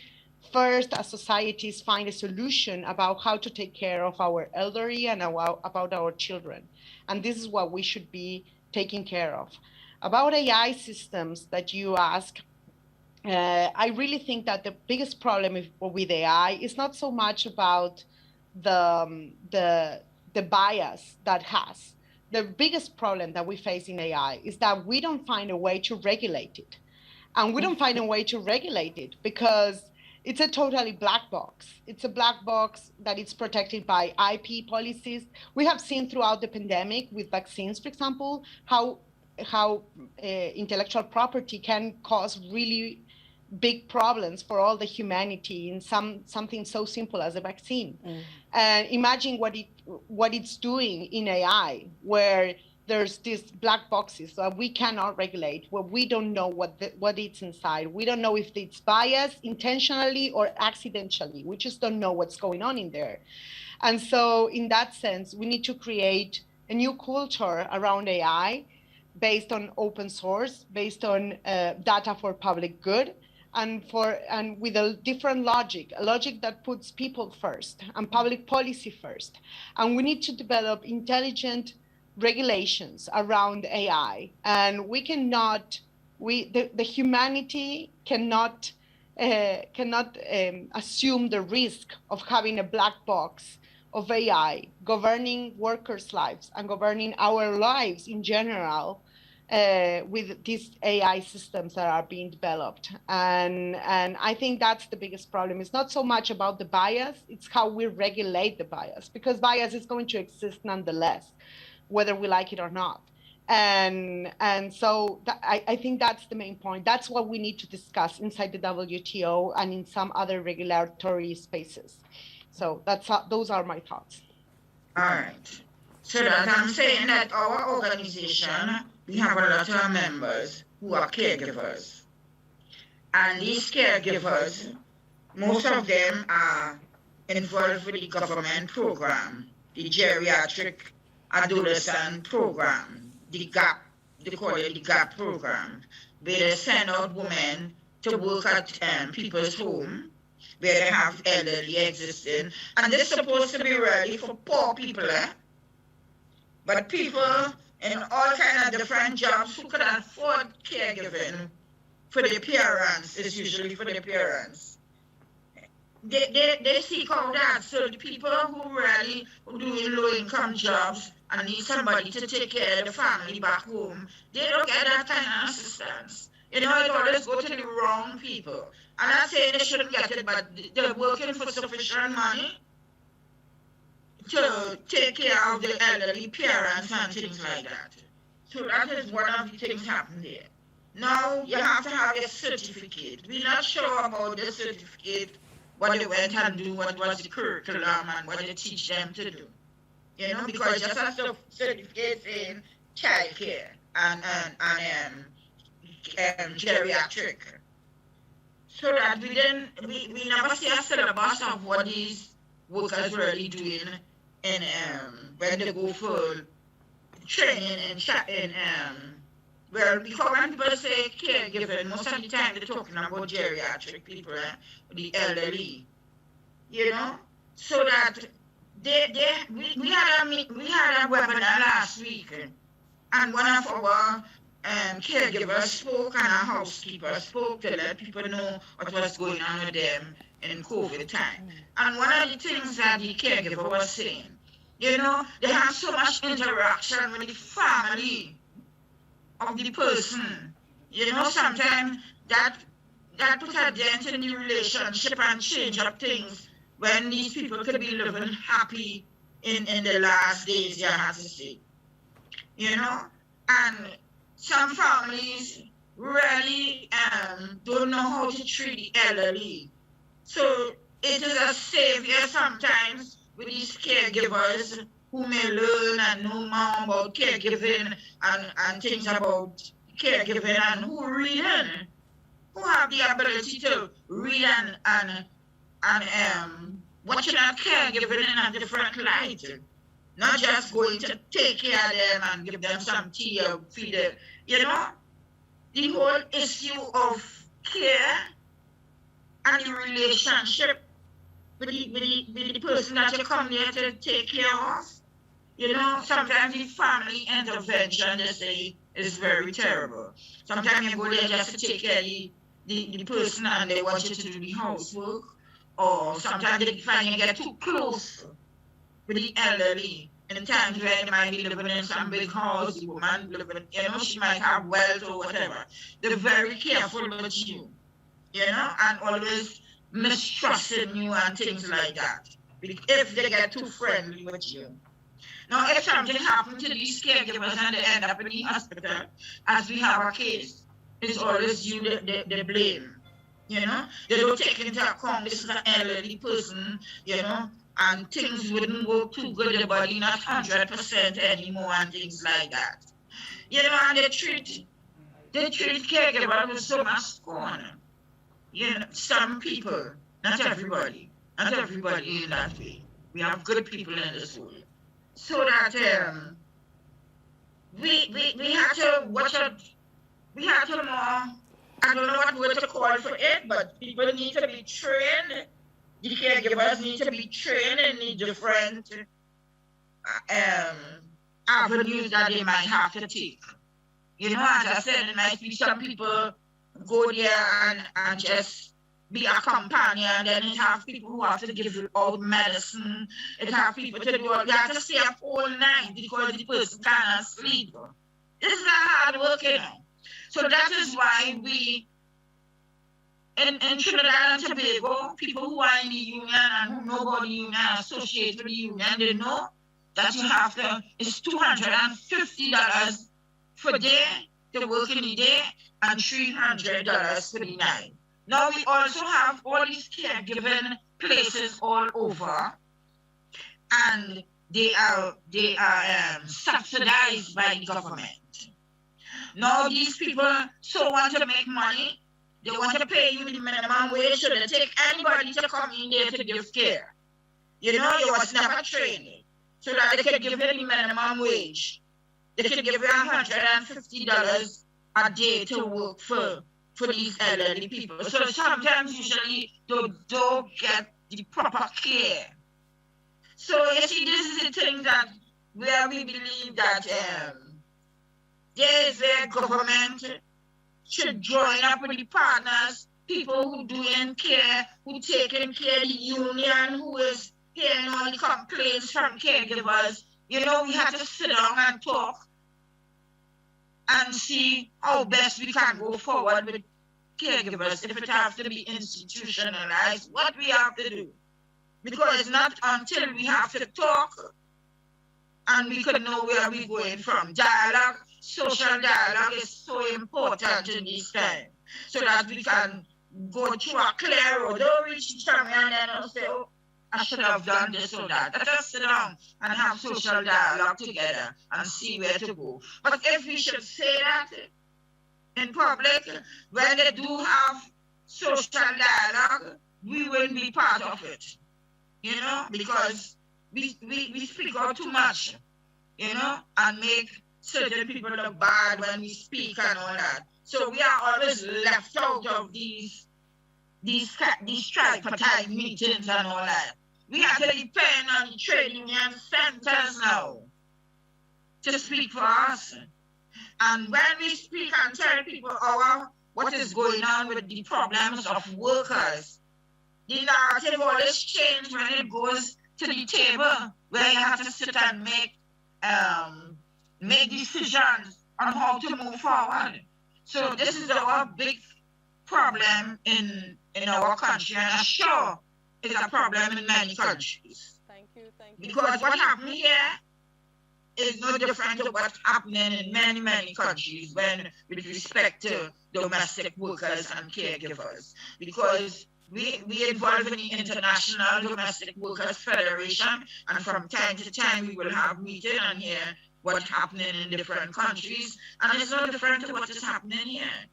It's a kind of globalization thing amongst these people who hire domestic and caregivers.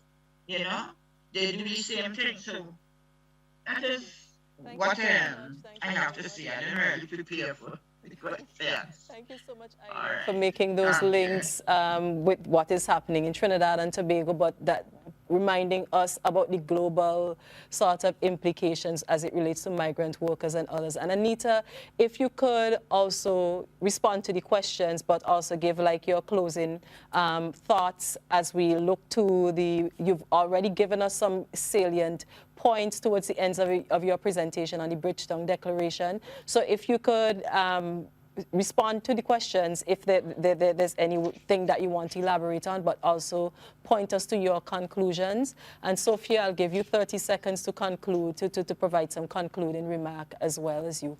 Ida, we're out of time, so unfortunately I have to keep it to 30 seconds each. Go ahead, Anita. Yeah, so I think I'd like to take the question on AI and the fact that the world today is defined through the behavioral surplus that is extracted from us and represented back in the form of models, you know, is actually a very scary place to be. And as Sophia rightly pointed out, the advancement in science and technology is something that's part of, I think, or that's intrinsic to the DNA of human endeavor, right? what's really important is the ethics and the models that need to be coded into these frameworks require a governance arrangement.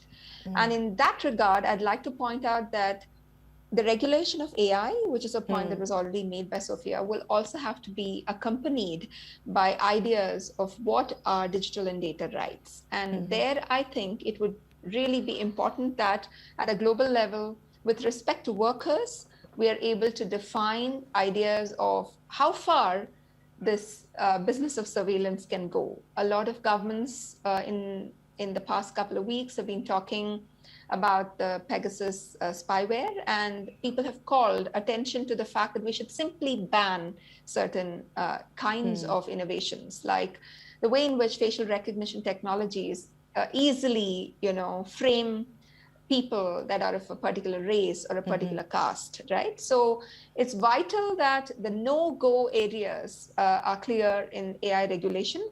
Similarly, it's equally important to have data rights, a body of rights that individuals in their various roles as citizens and as workers should have. The rights that should inhere in a woman worker whose right it is not to be observed and tracked and monitored all the time, right? So the disciplining that was spoken earlier in this session has devastating consequences because you're constantly observed, and there is a certain average that is computed, which is dehumanizing, right? So if you don't perform so many jobs in such and such a time frame, in this limited duration, then you're pushed and nudged, or you're penalized. So these kind of technologies have to really be closely, I think, scrutinized by the worker movements worldwide.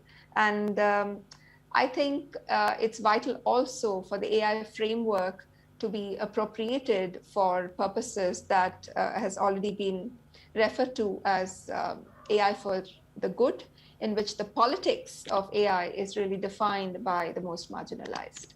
Thank you so much, Anita. Like I said, Sophia, your 30 seconds closing remarks as it relates to the look ahead to the Bridgetown Declaration. In 30 seconds, what I can say is that if we want to build a better world of work, an inclusive world of work for everybody, we need a more powerful state. We need corporates to pay taxes. We need digitalization focus on the people, and we need more democracy. That's what we need. Otherwise, it will be just digitalization for a few, and digitalization will be used for to create more precarious jobs.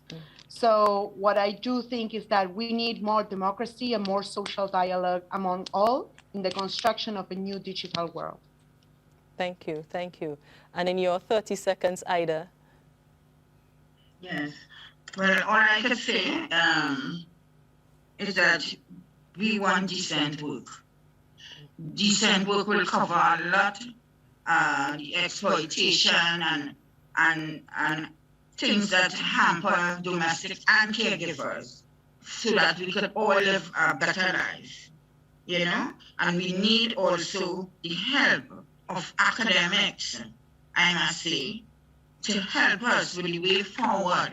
Don't change our narrative, but understand where we want to go and help us in this course, because it's not an easy road we are traveling on now.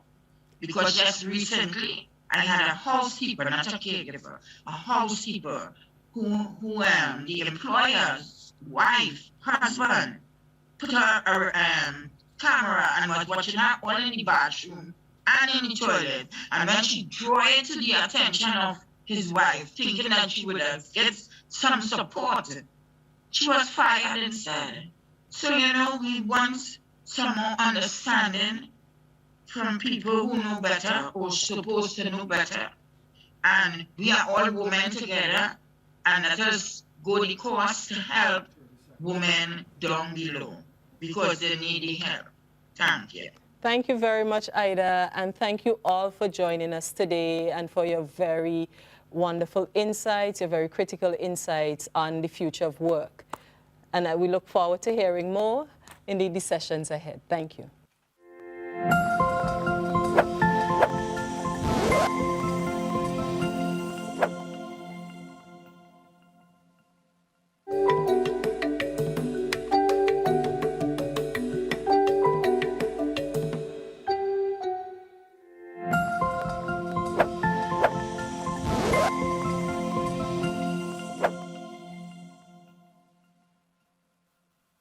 welcome back to the inaugural Gender and Development Forum. Today, we are going to be looking at migration, forced labor, and trafficking. And we have two excellent presenters who will be presenting now in 5 minutes. And the first presenter will be Dr. Geraldine Aduku. So the topic is migration and trade, gender, trafficking, and forced labor. The question that drives this presentation is, what is the relationship between migration and trade? So I will focus on the first part of the topic to provide a bit of context and also to broaden the conversation. I will discuss the role of gender to provide some perspective for the conversation. Now, migration is not gender neutral. Nearly half of the 281 million global migrants are women. Historically, a large number of women have migrated as wives, sisters, and other family dependents of male migrants in the global north. I highlight global south to global north migration because the concept paper that was shared focused on global north and global south relations. But you won't know that women are part of migration by looking at the current discourse. There are increasing calls for the feminization of migration, but more can be done than just add women in the mix and stir. The analysis needs to be stronger. It shouldn't be just about the numbers, right? So gender influences who migrates and why, how decisions are made throughout the migration experience. There should be comprehensive analysis at different spatial and analytical levels, taking into account the diversity of women and men and their gender identities and roles. One of the connections between migration and trade is the expansion of trade regimes to include trade in services. This has led to the export of services from many countries in the global south to the global north. One of the sectors in which trade in services is important is care work.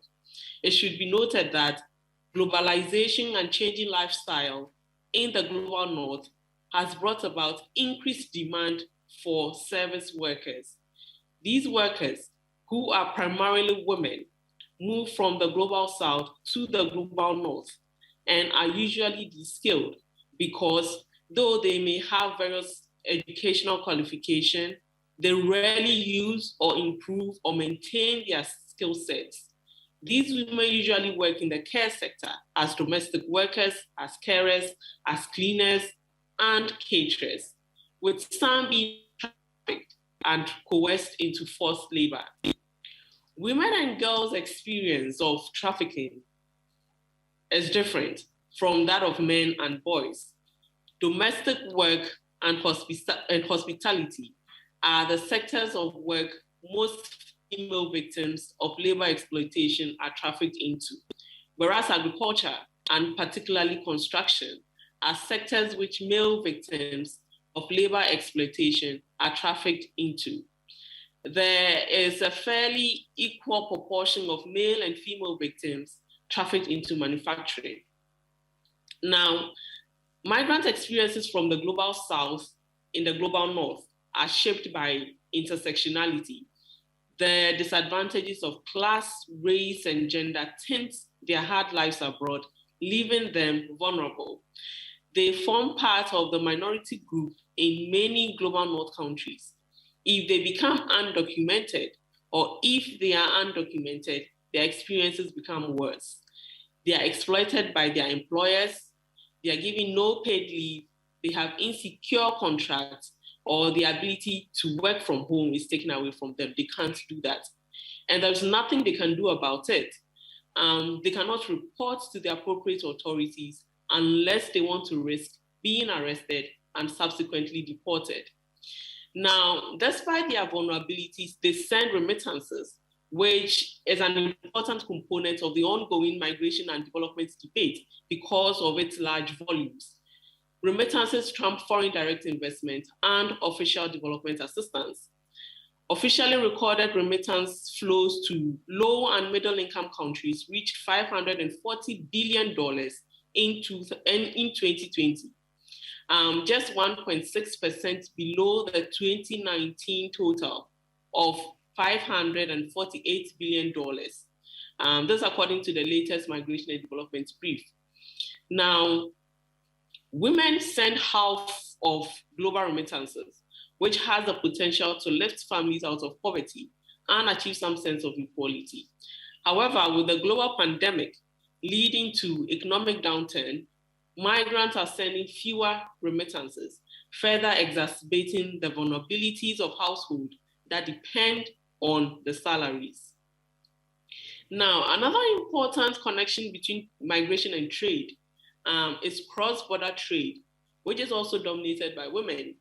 And this falls under Global South to Global South migration, which is actually more than Global South to Global North migration, 37% and 35% respectively. 60% of cross-border trade across West Africa is dominated by women, and 70% of cross-border trade across Southern Africa is dominated by women as well. So cross-border trade is largely informal.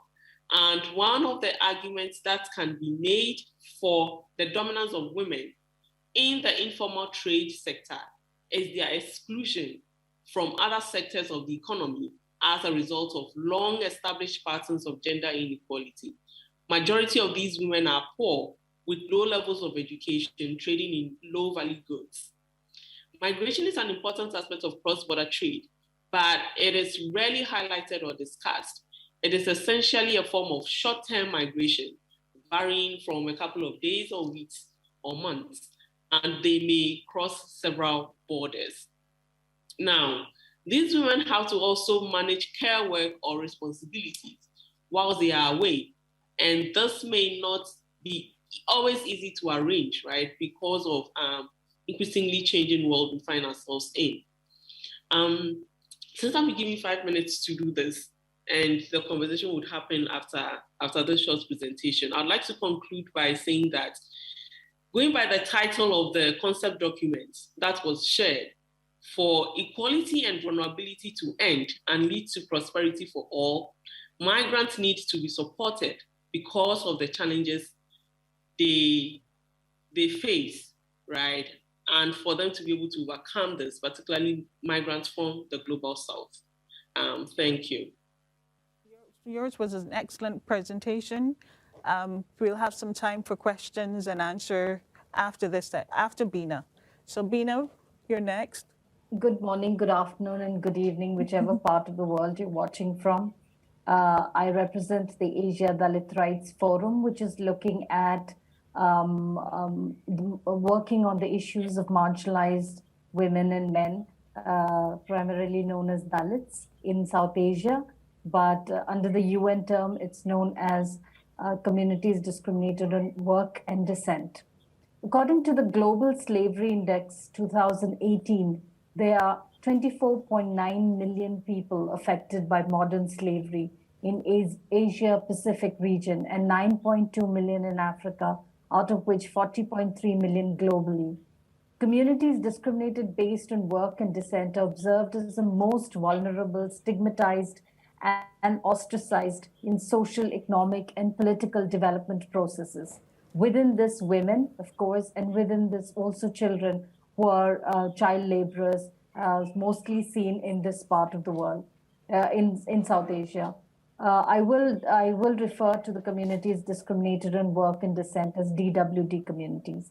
It's a UN terminology that denotes multiple forms of discrimination and based on social standing. Globally, more than 250 million are identified with discrimination, with communities discriminated on work and descent.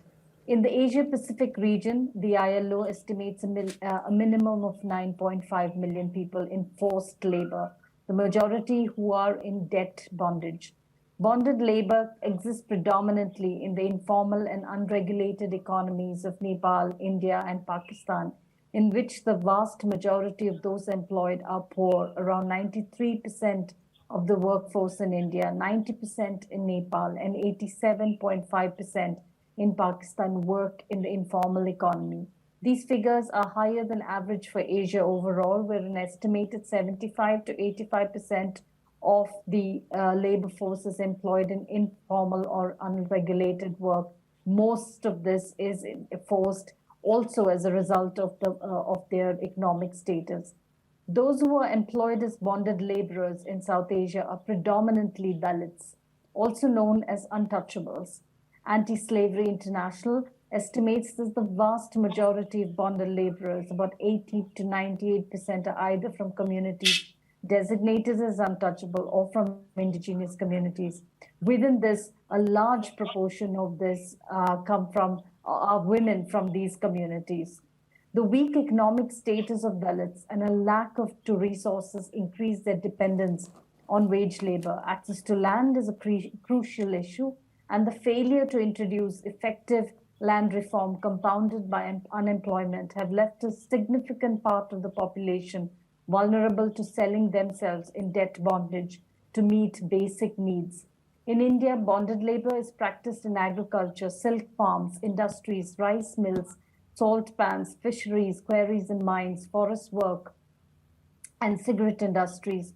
Workers involved in power and handlooms, artificial gem work, shrimps, weaving industries are all particularly vulnerable to bondage. In Pakistan, it is widespread in agriculture, brick kiln work, cottonseed production, tanning, mines, and carpet industries. In Nepal, it is found in agriculture, again in brick kilns and domestic workers. This practice is also found in sweatshops all over these countries. Recently, we followed up a case of a young woman who was killed by her supervisor in one of the major suppliers to major fashion brands abroad. There's a scheme actually in some parts of India which is called the Sumangali scheme, which looks at garment workers and bringing young Dalit girls to bondage to 3 to 4 years so they're able to get money for their marriage. And the scheme is basically called the marriage scheme, where these girls are actually bonded to these sweatshops that they work mostly in the garment industry. The increasing number of victims of modern slavery suggests the need to effectively implement the UN Sustainable Development Goal, Agenda 8.7, that is dedicated to eradicating forced labor, ending modern slavery, abolishing human trafficking, and securing the prohibition and elimination of the worst forms of child labor by 2025. Modern slavery poses a serious threat to people's fundamental human rights and pushes them into unbearable, vulnerable positions in which they have to compromise their right to a dignified life. The majority of modern slavery victims are women and girls because gender inequalities, social norms, and discrimination are the primary drivers of slavery for them. And it has created several challenges, particularly for communities coming from the DWD worldwide. Some of my quick recommendations are that, like 8.7 UN SDG should consider this aspect of the communities discriminated on work and descent and their social location being forced into model slavery as an intergenerational phenomenon. Take necessary steps to address the inherent vulnerabilities faced by these communities and accordingly develop necessary policies in order to ensure that this is not repeated in countries, especially in South Asia. So that is one, the SDG should take into account these specific vulnerabilities. The agency of the community, much of the policy on this is drafted by people who are not from the community. So can we think of community-based solutions that are actually drafted and thought over by communities that are affected by this? And there is a larger ecosystem and an environment that is pushing these communities into these forced labor, whether it be modern forms of slavery. There is also, much of the sanitation workers who are working on contractual labor. There are child labor, young girls and boys who are into child labor, and of course bonded labor. And then there is also schemes or the workforce where women go into garment industries and then almost become slaves to these owners who own these big companies and industries. So it's important for us to recognize this ecosystem that is pushing these women into these arenas. There is also one last thing I'd mention, that there is something called the temple prostitution or Devdasi system, where only Dalit women are selected to become temple prostitutes. It is a very age-old tradition that is continuing in India. So we need to ensure that this ecosystem that is supporting here, there is a caste system in the South Asian part of the world, South Asia of the world, where the system is what is perpetuating many of these traditional forms of both slavery and modern forms of slavery. So I hope that we recognize that and we ensure that we have people from these communities who can then be part of bringing in solutions to ensure that we do not have another 20 or 100 years of this to continue. With that, I'd like to thank you. Now we're going to ask some questions. Well, we're just going to have a roundtable discussion, all three of us, and I'm going to ask you some questions. You can always ask your partner some questions, and we'll go from there. I have a very simple question in terms of the pandemic and the impact of the pandemic on the vulnerable and the poor. Yes, I think that, see, the pandemic has definitely affected a lot of people, both poor, middle income or rich people. But where there is an issue is that it has only basically further exacerbated the inequalities that are existing in different countries. For example, in India, the worst affected are the bottom of the society, in this case, the most marginalized and vulnerable populations, who are the Dalits. The frontline workers also were the sanitation workers. Most of the sanitation workers come from the Dalit community. Most of the people who go down the drains, the manual scavenging, people engaged in manual scavenging come from these communities. So when we're talking about the impact of COVID, many of them have lost their jobs. Many of them, their livelihood options. Many of them have issues with food security. They're not able to buy food because obviously they don't have a job, so they can't really buy food. Women have the brunt of the burden of the housework has doubled for the women because many of the men who were migrants outside of their villages have now come back, and so they have a larger family to feed. There's so much more violence has increased because people don't care it's COVID, and the woman has to fight both domestic violence within the house as well as the larger societal society that she's part of. In this part of the world, normally it's caste that plays, so she's also like a slave to the dominant caste, and so the violence and atrocities haven't stopped. This continues despite the COVID. So COVID has only, I think, brought to fore more what we've been saying for years, that ultimately whatever happens, whether it's the floods, whether it's disasters, whether it's man-made or natural disasters, finally the impact is on the lowest or the poorest of poor. And some of this, and health, access to health is such a huge issue, because the government has not made it mandatory to have a social security net. So I think that is important, that everybody has to have some minimum social security, which is provided by the government, so they're able to tide over some of these disasters that hit them, where they have absolutely no savings to fall back on. Geraldine, would you like to respond to that or talk about the impact? Yeah, sure. So in terms of who's been affected more by the pandemic, I agree with Bina that it's mostly the poor and vulnerable in society. And on the African continent, the effect of the pandemic has not necessarily been in terms of health, because the numbers are quite low compared to other parts of the world. But the effect of the pandemic can be seen more in terms of the economic lives of people, and that has exacerbated inequality within the society. So, for example, when the pandemic started in Ghana, we were under lockdown for only 3 weeks, And that's partly because the government was unable to sort of fend for the vulnerable in society. So it sort of had no option than to allow people to continue to earn their source of livelihoods. So, and of course, that has its rippling effect. And now the numbers are sort of increasing in Ghana. So we have to, so inequalities that exist before, right, before the pandemic hit, have been exacerbated because of this global pandemic. And it is a shame that attempts to sort of help the vulnerable was sort of hijacked by the elite.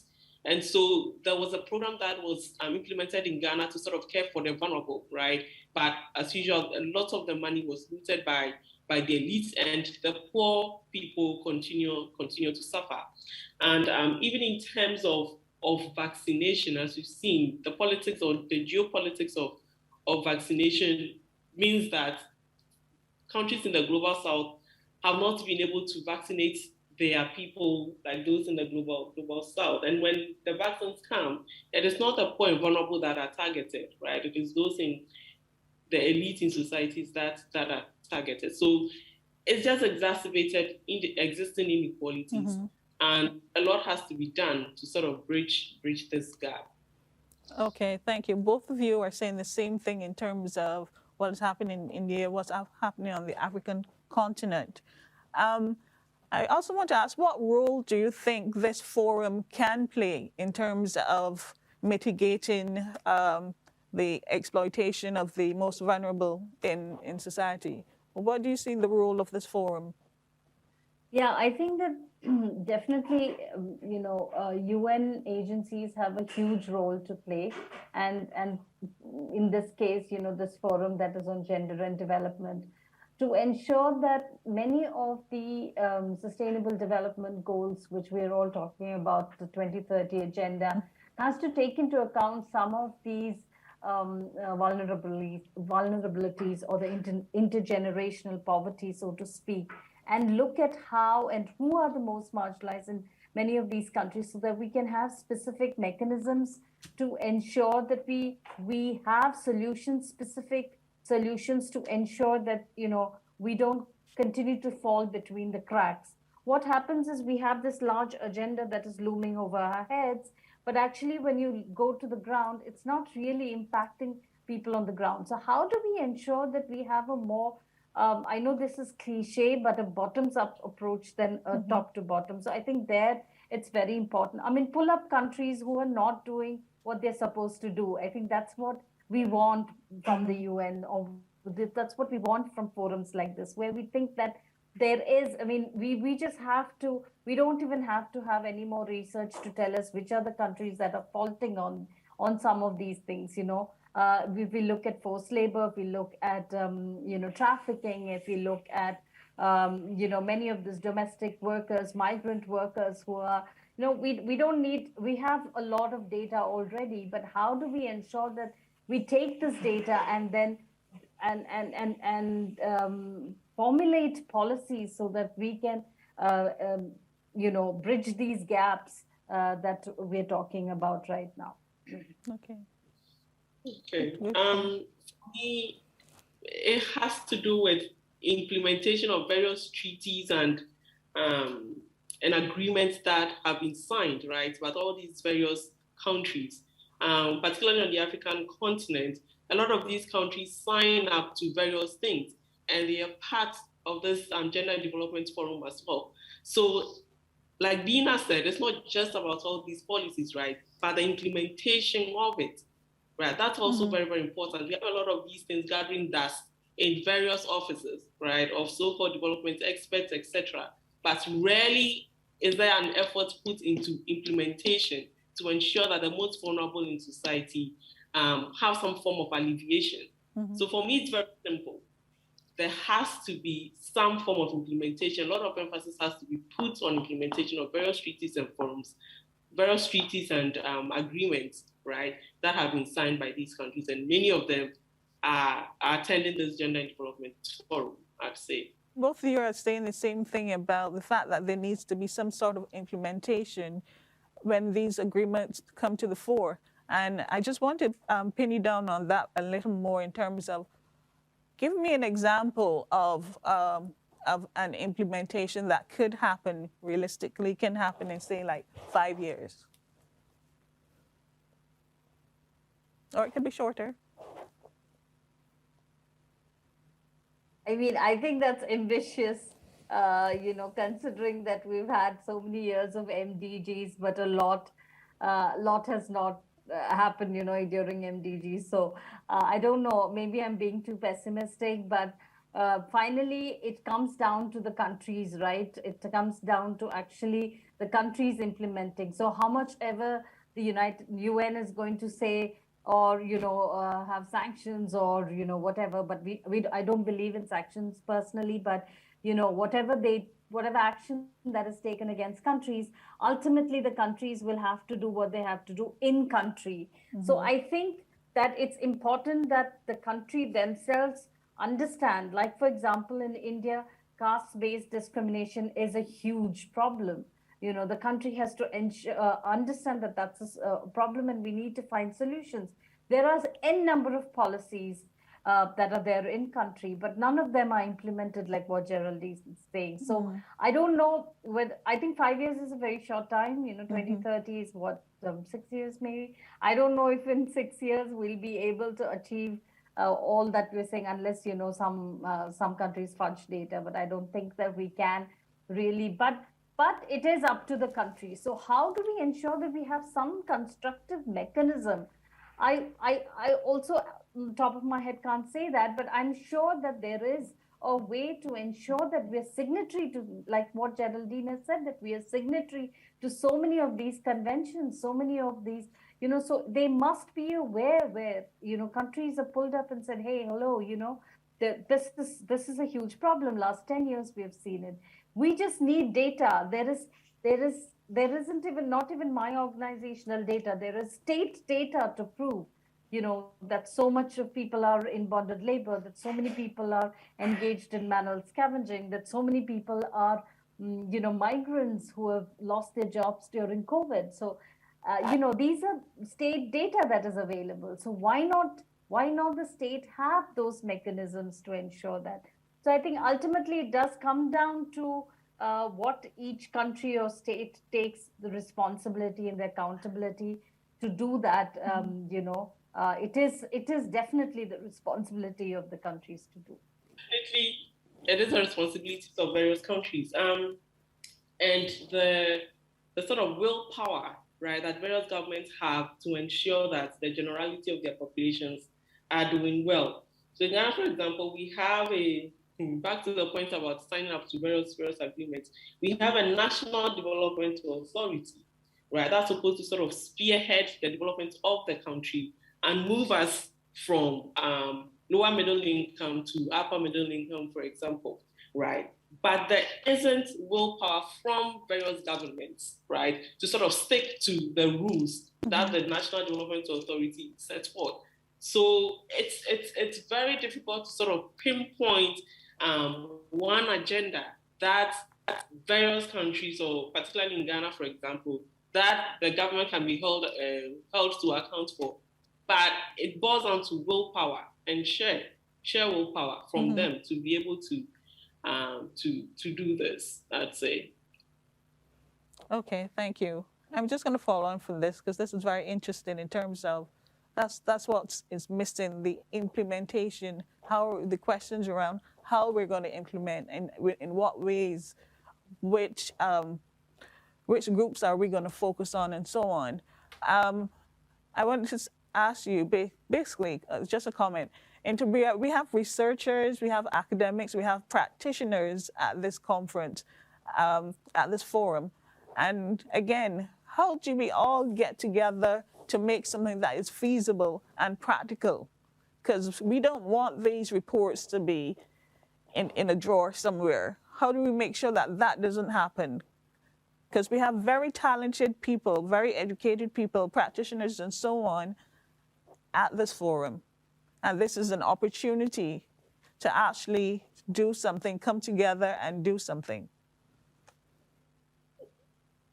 Yeah, I'd say before the global pandemic hit, the understanding was that you would have to travel, right, to attend various conferences and meetings, etc. But the global pandemic has made it possible for us to be able to have meetings virtually. So you don't have to be physically present to sort of make a difference. Conversations can happen virtually, and then that should sort of push some momentum for some change to occur. So the excuse of having to travel in person to have something happen, that's not there anymore. So perhaps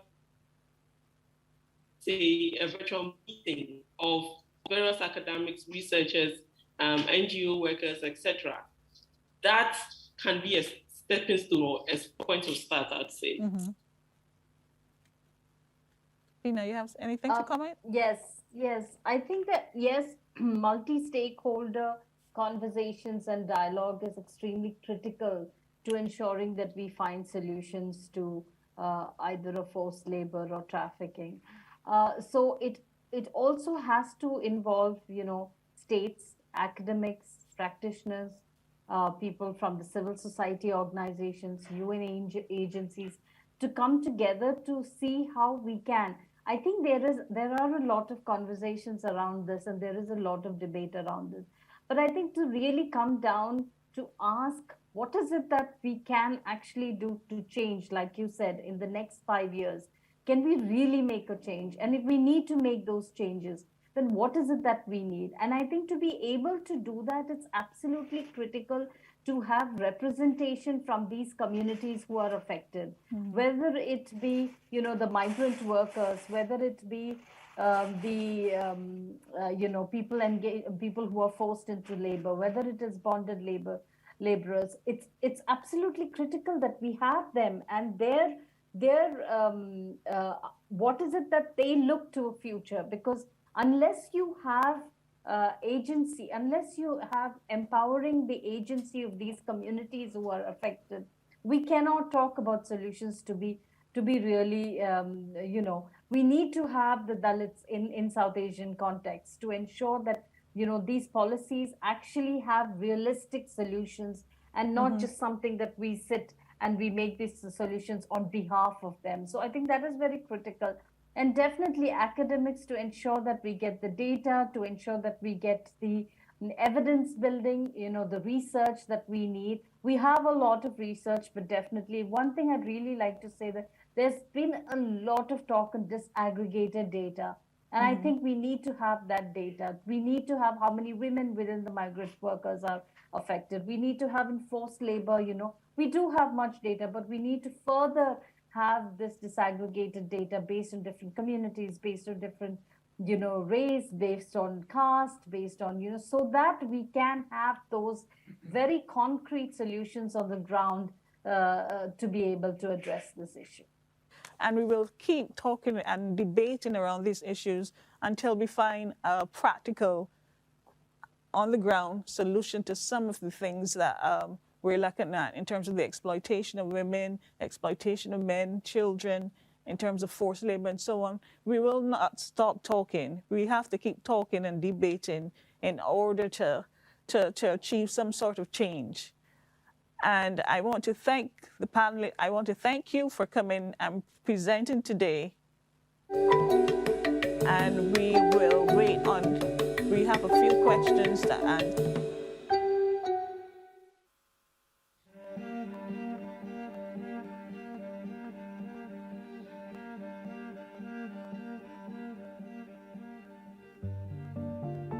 There is great value in handmade objects. First of all, they tell stories. They tell stories of the maker that the maker is trying to share with the viewer and the public. They also have, the tactile qualities, and they are absolutely unique. There is no one other handmade thing just like the other. You know what I mean? So handmade things come with a certain quality and an essence of the individual who makes them. And then people who view them can see themselves or see parts of themselves in the objects that they're looking at.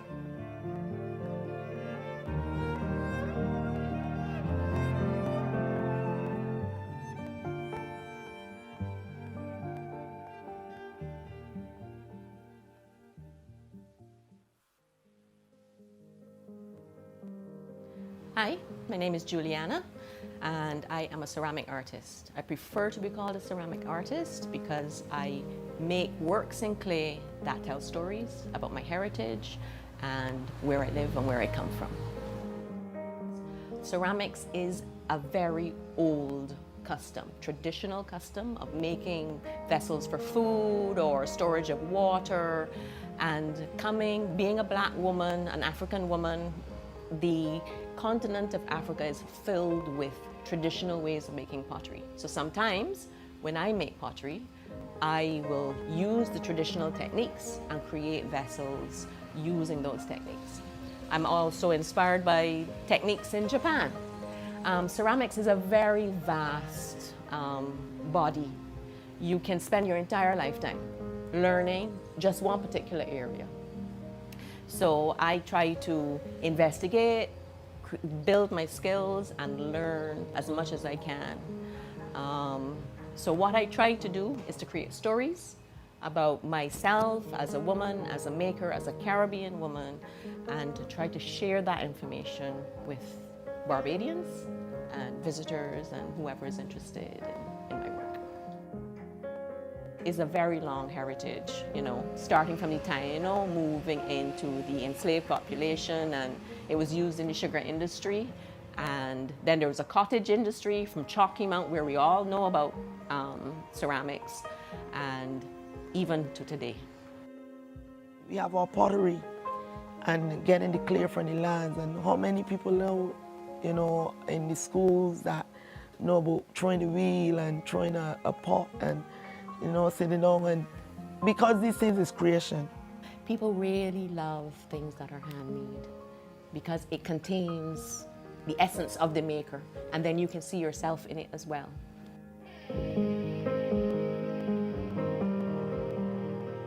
My name is Erika Jelani. Welcome to Ngozi's Farm and Cultural Sanctuary, located in Turnasol, St. Andrew. And right here, as you can see in the background, there's a wide range of basketry items, all hand woven by myself and my family, which goes under the signature roots and grasses. So we have a variety of products from placemats to laundry baskets to decorative items. So it's a hand-woven, authentic Barbadian baskets, both functional and decorative. In those young days, trying to figure out and map out a path in life, and I sat down and meditate and started to pray to the Most High to ask for guidance to show me a way and the way forward in my life at this juncture. And this just slapped in front of me, and it jumped up, yeah, I got it. I can do baskets. And everybody was like, wow, you can do what? I say, yes, I do baskets.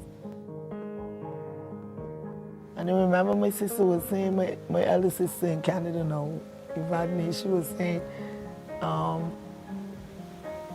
why you don't go and do a time study analyst at, one of the factories down the Harbour Road? I said, no, that's not what this breast showed me. And it's where it said do baskets, and they do baskets. Ngozi was the middle name of my daughter that passed. So I put the farm in memory of her to continue that kind of legacy. So Ngozi's blessing, and we ask for the blessing for our crops and for the blessings of our farm and for that continued success and prosperity.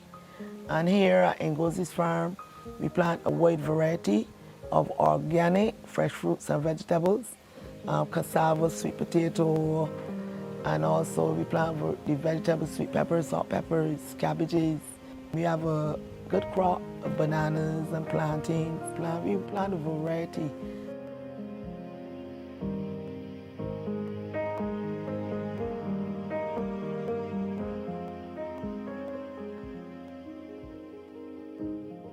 My name is Shanika Burnett. I'm 35 years old, and I'm representing Aisa Textile Design and Shakad Eco Lifestyle. I've been at every Bridgetown market from the time I could probably walk. Whole Town Festival, the opening gala in the park, NIFCA. So I'm really a child of the cultural industries. One of the first workshops I would have done outside of school with the NCF, I was, I think, 11 years old. I was the youngest participant, and I did a face painting workshop. So I was always active in the industry and like to experiment with different techniques and different genres within the industry. One of the main things that I would have always seen around us is our use of natural materials, our repurposing of materials, and always trying to use things that are natural and would not cause harm to the environment, and that when they do break down, they would go back to the earth. So that really inspired my love for working with natural materials. Also in terms of the approach that we use to dye in our fabrics, we look for the safest products available on the market, as well as the best quality textiles, because we also think about long-lasting products which wouldn't need to be replacing. So all of that goes into the sustainability aspect of the products. Up until COVID, it was a very inspiring journey. I've been able to travel the world showcasing Barbados. I have received many accolades for what I do, and it has been very encouraging and inspiring, especially working alongside other designers and other artists, and really being honored for my work. Since COVID, I had to kind of pivot and try to collaborate how I would continue going forward. And I've realized that in terms of fashion, I wanted to take a more digital approach. So I'm still kind of working out the kinks as to how I'm going to go about doing that. But in terms of the Aisa textile designs, we've really started to work more on our home furnishings aspect, and we've been creating more products in that range, and even additional products that we didn't have before, more high-end range products, so that we can market to another audience. We've been spending a lot of time at home, so we've been thinking that people have found a newfound love for the space, and we've been really working, trying to gear towards that market, the holiday season and that kind of thing.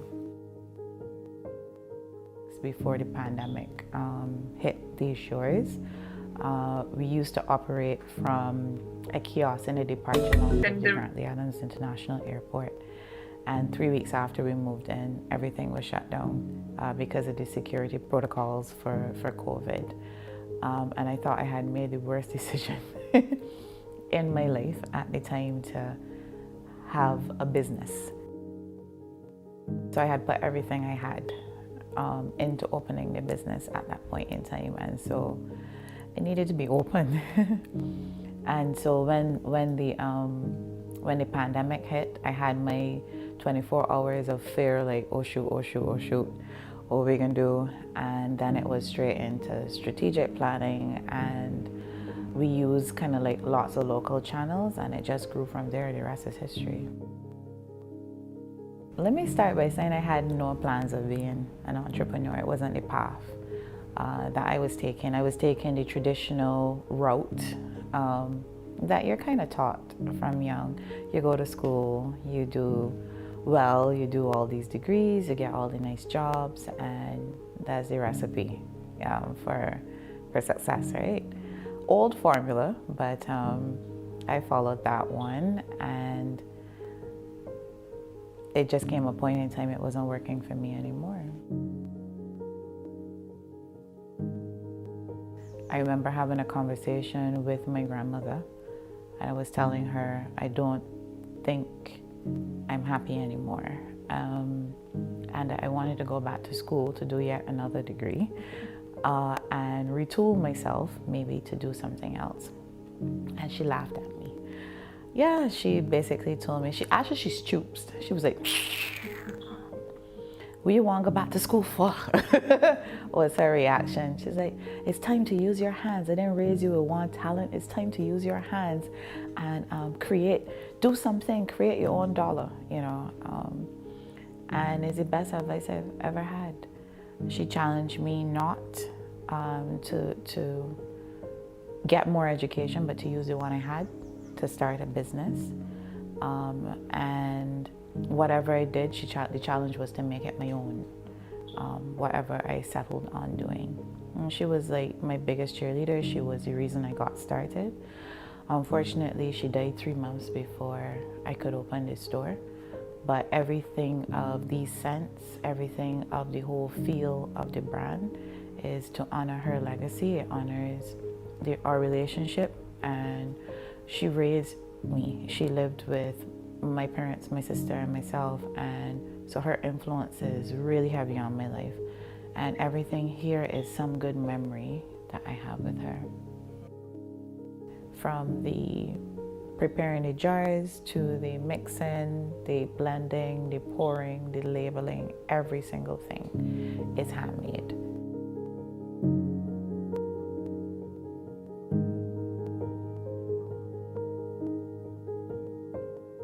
I stopped probably drawing for a year because I was a little lost, and it could get discouraging when you're working on your own and you don't really have that backing.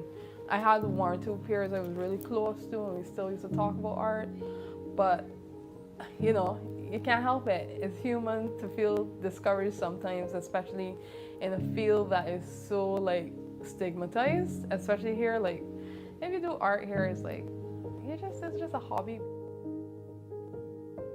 Even like getting work sold was harder because everyone was either trying to save money or people lost their jobs or whatever. And it was a depressing time for everybody. But I found like sometimes the most depressing moments tends to give birth to the most creative things. It causes you to like experiment more.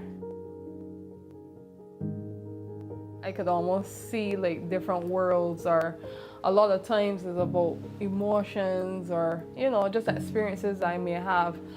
But it's almost like seeing internal feelings as something external. So a lot of my work reflects that idea of emotional landscape and building worlds or building dreamscapes for these like thoughts that may have rendered, or, you know, dreams that may have transpired that I document. For development for the future, I think handmade things, there will be more and more space for handmade things, because in our fast-paced world and how we often disconnect from people, handmade things bring us back to ourselves and help us to share with other people and share culture and history and heritage and all those kinds of things. So there is absolutely great value in handmade things. I would like to see more emphasis being placed on Caribbean-inspired fashion, more emphasis being placed on Caribbean-inspired art, and not just the fact that it was made in the Caribbean, but I would like to see the Caribbean inspiration in it more, because I think that that is what we really have to sell to the world. I think that everyone has their vision or their view of our concept of an aesthetic. For example, we know what African fashion looks like. We know what Chinese garments look like, Indian, hip hop. So I think that what I would like to see is a more cohesive approach to like defining Caribbean aesthetics. Still need the opportunity for proper markets, opportunity for proper avenues for sales. It's the opportunities that's there, but sometimes you have to believe it. Like me, from 1980 to now, and I'm still into my works because I hold the faith. I pray every day. I ask God to guide, protect me, bless me, enhance my creative ability, enhance my creative skills. You don't get here alone. There's a lot of individuals over the years who have poured into my life. Whether it's a word of encouragement, I like what you're doing, Eureka, keep it up. Oh, these baskets are so lovely. Who made them? And then you form conversations, and that helped to lift, and then persons will purchase as well. So I always say, you know, to individuals to support, appreciate, and purchase Barbadian fine arts and craft.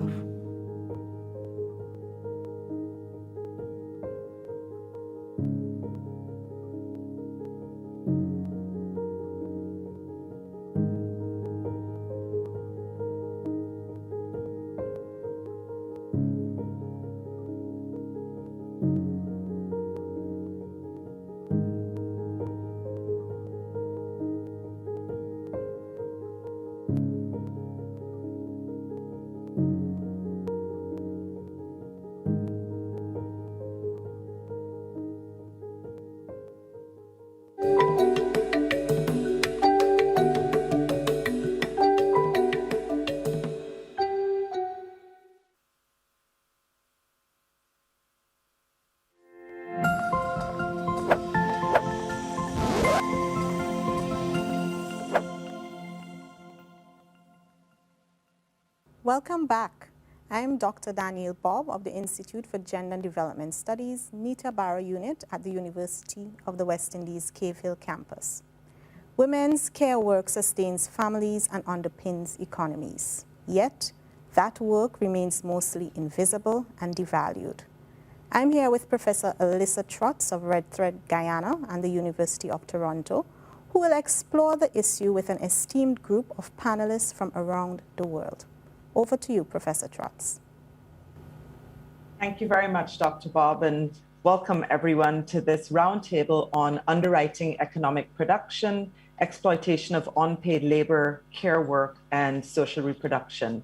I'm extremely honored to moderate this panel with 4 distinguished speakers. Each of them will offer some opening remarks for about 5 to 7 minutes, and then we will go to a discussion and a conversation with you, the audience. So I'll introduce each person individually, and our first speaker this morning is Lebahong Diepolo Pekuk, who's a Senior Research Fellow of the Trade Collective and is also with the Gender and Trade Coalition in South Africa. Welcome, Lebahong. So basically, I'd like to really thank and appreciate everybody for this platform, UNCTAD and the hosts, the program director and my co-panelists. This is a really important moment to situate our conversation within the context of COVIDnomics and also the context of what care work and changing definitions of work and social reproduction mean in this particular context. So I'd like to start with the notion of what care work means, the significance of social reproduction. And it's basically to remind us that it's a set of activities that are linked to producing labor and the process of producing value for market economics and international capital, right? The market economy, very much related to maintaining a particular lifestyle, and the modalities of reproductive work and so-called pay work, care work, are also very strongly linked with patriarchal institutions, norms, and deeply racist, gendered, and very toxic relationships, power relationships. Let us bear in mind that, of course, the definitions of what we now call work in the classic Fordist way date back 150 years ago to the first industrial revolution, which was neither revolutionary nor did it industrialize broadly, but that was really based on the notion of the 9 to 5, where somebody, usually a man, goes to an office or goes to a factory, a firm, and his labor is extracted. In the midst of this, supposedly his wife is then at home looking after the kids. Now, this means that the reality is that the configuration and the context of work, as we have been led to understand it, has always been, in my view, inherently exclusionary. I'd also like to add that that same linear progression of what work meant is also linked very much with colonial power relations and even international human trafficking, now called the slave trade, which extracted as much labor as possible from Black and brown bodies across oceans and across centuries and generations. And this, I would say that the current construction of the global economy is a direct descendant of those same power relations. It's also understood, I think, that unpaid domestic and community work, so-called care work, enables the market economy to function. It's part of the protection and the regeneration of social and capital capacities to reproduce all forms of work. I find it deeply problematic that what is characterized as care work are often a set of skilled activities, which when they stand on their own are actually a conglomeration of skill sets and activities that often subsidize state functions. And this is why it's also quite useful to desegregate the use of the word women's care work from the idea of what care work actually means. When we call it care work, I think that what policy does, what states do, what international institutions do, is to, of course, minimize it, to diminish it, to patronize it. So it's just that stuff that little women do at home all day. And of course, it's much more complicated than that. Caring for homes, caring for children, caring for the sick, caring for the elderly, and so forth. Let us also bear in mind that any one of these activities in and of themselves, when they are transposed to a different context, are then given a different set of different value, different prestige, different income value, different remuneration. So the notion of care work, when women cook, it's just stuff that they do, whereas when a man cooks, he then becomes a chef and so forth. And that the status, for example, afforded to a person who leaves, who runs an office, I mean, things that which were traditionally women's professions, which is, again, a very problematic construction. When a woman is a receptionist, a secretary, it's just that woman who's typing, right, picking up a phone. When a man when as men have begun to do it, the status afforded to those professions has elevated. The salaries have also elevated, and even the job titles have become very highfalutin. These are now executive assistants, office managers, even chief of staff, for doing basically the same sort of thing. Also, it's worth mentioning here that the construction of what work is keeps on evolving with time. So I do think that it's important for us to remember that the idea of what we're talking about is a moving target. So as recently as 1956, work was defined merely as gainful employment for pay for profit. So which meant that anybody who was self-employed was seen not to be working. Anybody who was selling a good for a service was not necessarily viewed as being in full employment. This is extremely specific, context specific, but particularly for women in the global south, across the Africa region, across Latin America, across Asia, and I would suspect even across parts of the Caribbean and so forth, where our unemployment indices, and of course employment in this classical Fordist way that I'm describing, are not necessarily working, but of course occupied, sustaining themselves, all about the hustle. So I think that there's also a very close correlation between what we call informal labor. I think in closing, it's also worth noting that, of course, we need to view the current crisis, the COVID crisis, which has then made us understand much more clearly the conflation between home and work, between social reproduction and market reproduction, and that the contours of production and reproduction of labor and for the subsidizing of patriarchal states is extremely problematic. I think I can leave it right there for now. Excellent. Thank you so much, Lebahang, for starting us off there with a discussion of COVIDnomics and then thinking about the necessary link between questions of social market reproduction. We move now to Daisy Arago from the Center for Trade Union and Human Rights, and also with the Asia Pacific Forum on Women, Law and Development in the Philippines. Daisy? Thank you, Professor Liza, and thank you, my esteemed co-panelists. And good morning, it's evening, and please bear with me. I'm nursing a little cough because of the drastic changes in weather patterns in my country. So, yeah, as I've said, good evening to all of you, wherever you are. And thank you for inviting me to attend this forum. And you know, whenever I hear gender, trade, development, and coming in from underdeveloped country like the Philippines, the only words that comes to my mind is inequality. Oh no, and women doing the unpaid and underpaid work for family, for community, for society, that they don't recognize them, that they are enabling work actually. The ILO actually estimates that women have been working 12.5 billion a day of care work every day for free, while women are receiving poverty wages doing domestic work. One of the issues identified is that they are not calculated nor acknowledged in the calculation of the national economic performance. But actually, in the contrary, an Oxford study suggests or reveals that these works add value to the economy, or at least $10.5 trillion.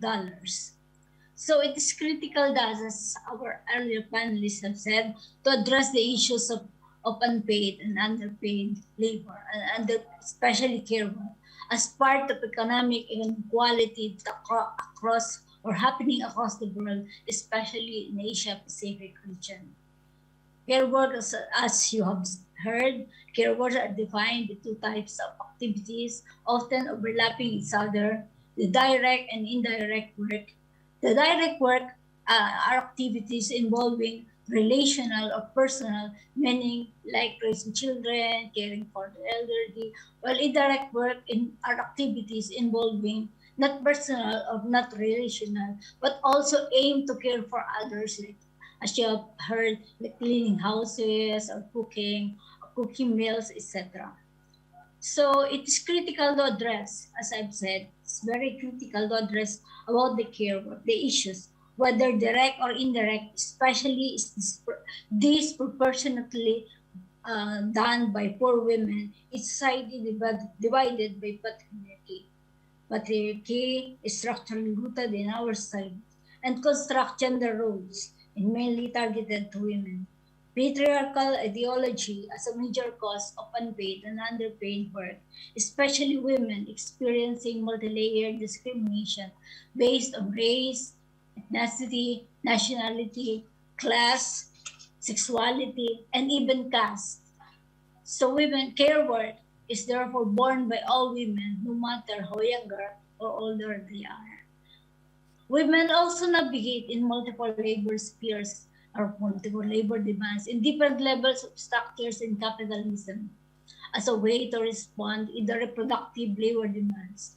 And global supply chain, for example, put young women in overrepresented in underpaid employment like in the economic zones. Older women who stay or quit the labor force took the responsibility for care work. In order to reproduce the current labor force, who are often working class children who do not have or have less access to higher education and tend to work in underpaid jobs like in economic zone, women ensure that they produce workforce required by corporations.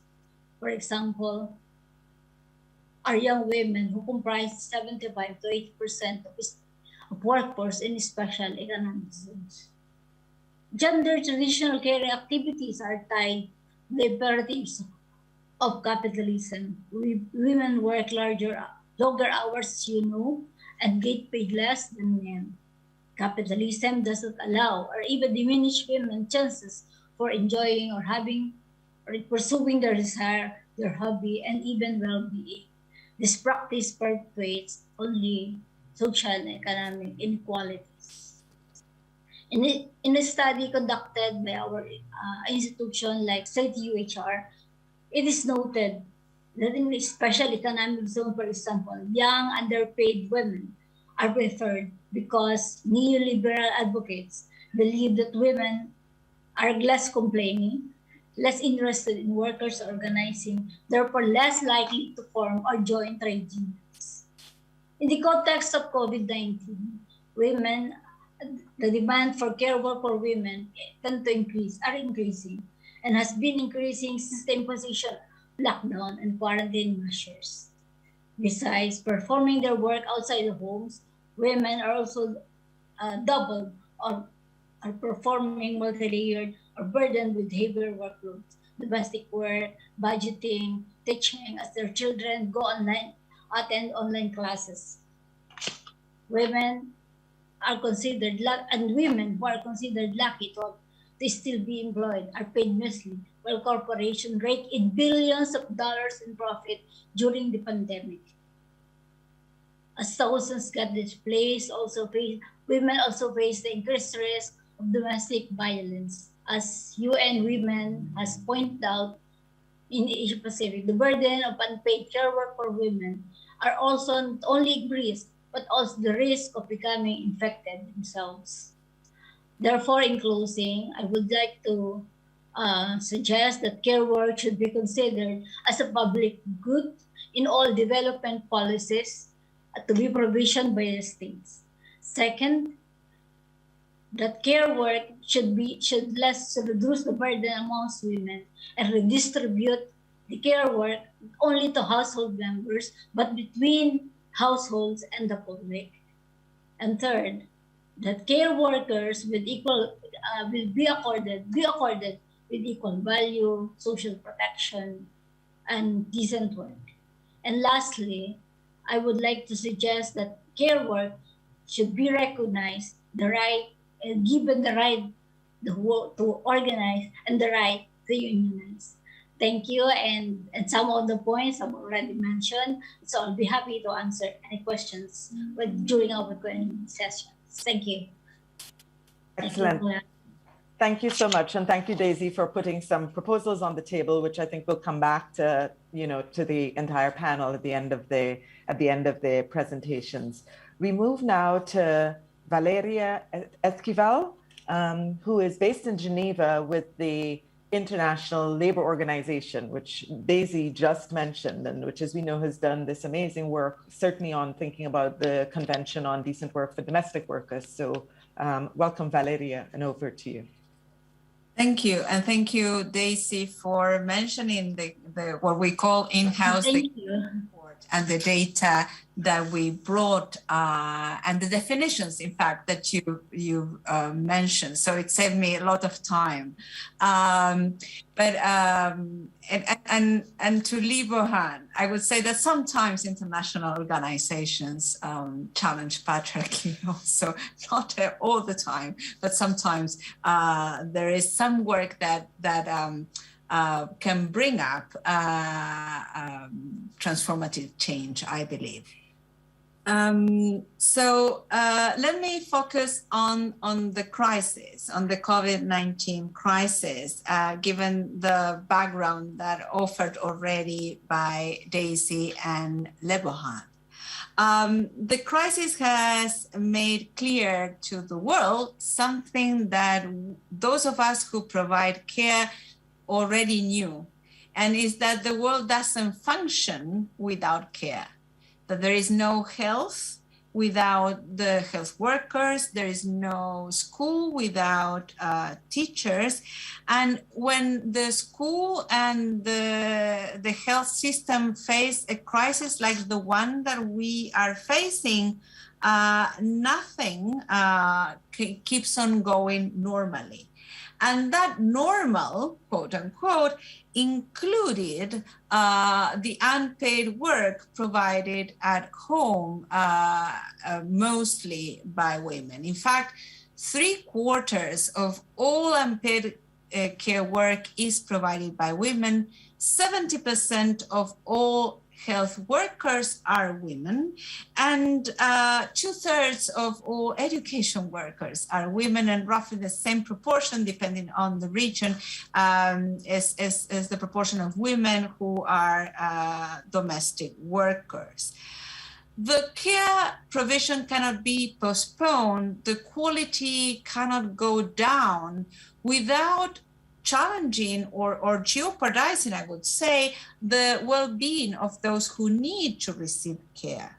And sometimes care can be redistributed, the way Daisy said, but this crisis redistributed the care in the wrong direction, from the school and the health and the long-term care services towards the families, and within the families towards the women. And in fact, the crisis has increased care demands within households at an unprecedented scale, because the school closures and the restrictions to mobility, and in many cases, caring for those infected with mild symptoms has put further pressure on women workers with care responsibilities. And new and emerging evidence shows women who remain in employment are juggling work and care, with their care obligations forcing them to cut down on paid working hours or to extend total working hours, paid and unpaid, to unsustainable levels. Other women have had to quit jobs or employment altogether to provide care. But given this situation, in the ILO, we say that gender equality must be at the core of the emergency and recovery efforts. And we proposed several measures in order to keep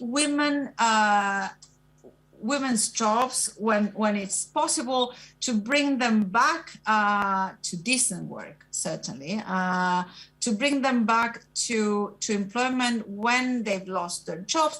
And one of the policies we are proposing is investing in the care economy. And why so in the context of recovery? Because health and education sectors generate jobs, especially for women, contribute to the resilience of economies and societies, and enable workers with family responsibilities to work for pay either at home or outside the home.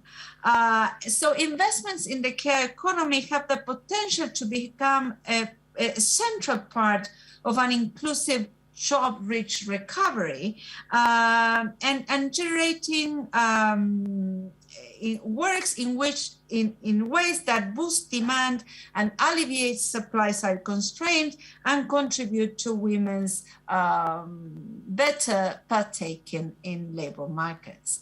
So I will stop there, and perhaps, yes, we will be able to engage in conversation later on. Thank you. Over to you, Alisa. Thank you so much, Valeria. And we turn finally to Helene Davis-White, who joins us from Jamaica representing Public Services International. Certainly pleased to be part of this esteemed panel today. But what I would want to focus on from the point of view of Public Services International is what we call the social organization of care, because we want to sort of distinguish between what we see as the real issue, and which is how we organize care work, or how we organize care generally in our societies across the world. And when we look at it, the current social organization of care really places a burden on women, as in most of our societies, care work is seen as a domain of women. So we are looking at things like child and elder care, as well as in the health sector. And Valeria would have given the information earlier that shows the high percentage of women that are involved in these sectors.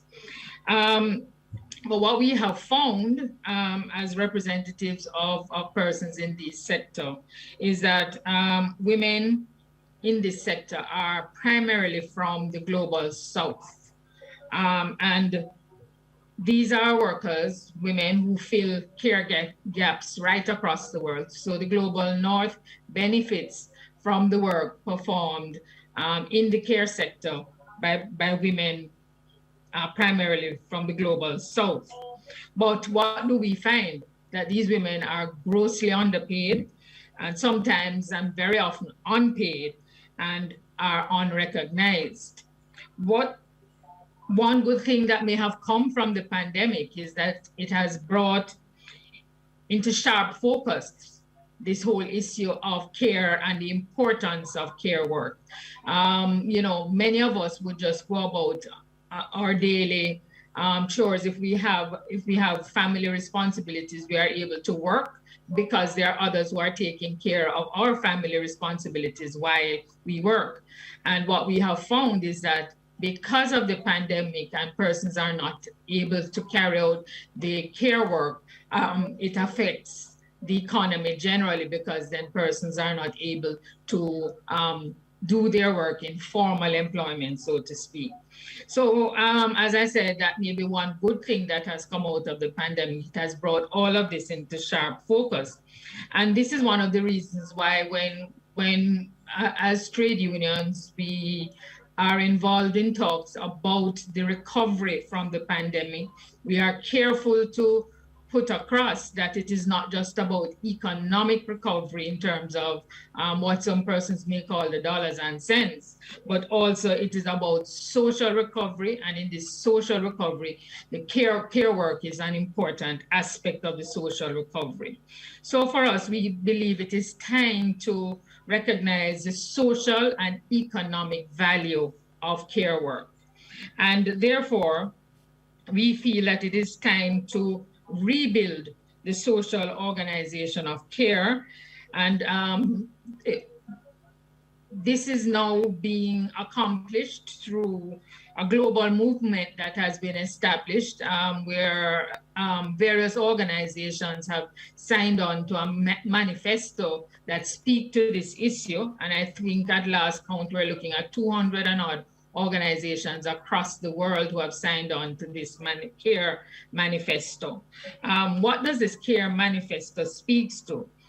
It actually identifies what we call the 5 R's. So the 5 R's starts with us recognizing the social and economic value of care work, both paid and unpaid, and the human right to care. We believe that there is a human right, that care is actually a human right, and that this should also be recognized. Second are reward and remunerate care work with equal pay for work of equal value, that we have decent pensions, that there should be dignified working conditions and comprehensive social protection. Thirdly, reduce the burden of unpaid care work on women. Fourth are redistribute care work within households among all workers, eliminating the sexual division of labor and between households and the state. And lastly, and probably most importantly for us in Public Services International, is that we believe that we should reclaim the public nature of care services and restore the duty and the primary responsibility of the state to provide public care services and to develop care systems that transform gender relations and women's lives, including by financing the state's capacity to invest through fair and progressive taxation and ensuring internationally equal taxing rights of nation states. And we want to focus on that because we believe that what has happened in certainly our recent past is that many of our international financial institutions do not recognize the value of care work, the value of care itself. And so in discussions and agreements, trade agreements, these are issues that are not actually addressed, and we believe they should be addressed and that they should be given importance. And the importance should extend to recognizing that the state or individual nation states have a responsibility to provide care facilities, and it should not be left to persons' magnanimity or goodwill of various organizations or individuals, but that the state should have that responsibility. If, in fact, they recognize the importance of care work, they should have that responsibility, and that all of that can be provided through fair and progressive taxation. Thank you so much, Helene, and thank you to all of the panelists for really just spending the last minutes emphasizing to us the significance of social reproduction and the ways in which the contemporary political and economic arrangements globally are really fundamentally based on this exploitation of unpaid labor and care work. Thank you as well for helping us to think about care work in more complex ways, whether it was Daisy's getting us to distinguish between direct and indirect forms of care work, Lebahang's attention to the need to disaggregate care work and recognize how forms of sexism, racism, homophobia sort of shape the hierarchical sort of differentiation of who does what, especially when unwaged work then gets transferred into the market and becomes differentially valued depending on who is doing it and what sort of attributed to it.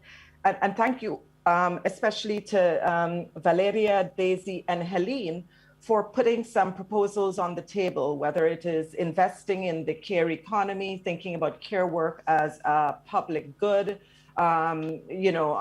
thinking about progressive taxation and ensuring that state provisioning of social reproduction becomes important. Before we go to the audience questions, I wanted to sort of ask all of you a provocation that has perhaps been inspired by Lebahung's opening, where I think she spoke very compellingly about the need to think about the global capitalist economy and the fact that on-wage work is really the premise. It subsidizes an economy that has a long genealogy in histories of imperialism and colonialism. And certainly the COVID pandemic has really exposed these fault lines, demonstrated that the current sort of growth path that we're on can't at all be divorced from the kinds of catastrophic effects, whether it is the retrenchment of care work and the intensification of the burdens on those who are already most vulnerable, including if we think about the epidemic of domestic violence worldwide in the post-pandemic sort of period. You know, we're speaking of women. I don't think it's an exaggeration to speak of domestic violence in terms of women incarcerated in their homes as a result of what has happened as a result of the pandemic. So with that, and thinking with Lebahung's opening sort of challenge, I just wonder if I can ask each of you to reflect on what does it really mean to call for recognition of care work in the context of a global capitalist economy. You know, we have had these calls before. It was, after all, in 1995 that we saw the UN decision that governments measure and value on-wage work in national accounts. So it was the result of a really sort of transnational sort of campaign that involves so many organizations, including the International Wages for Housework campaign. In 1980, Valeria, the ILO estimated that women did 2/3 of the world's work for 5% of its income. We had this 1995 decision, and today that figure has actually increased. Women and girls are now estimated to do almost 75% of all unpaid care work.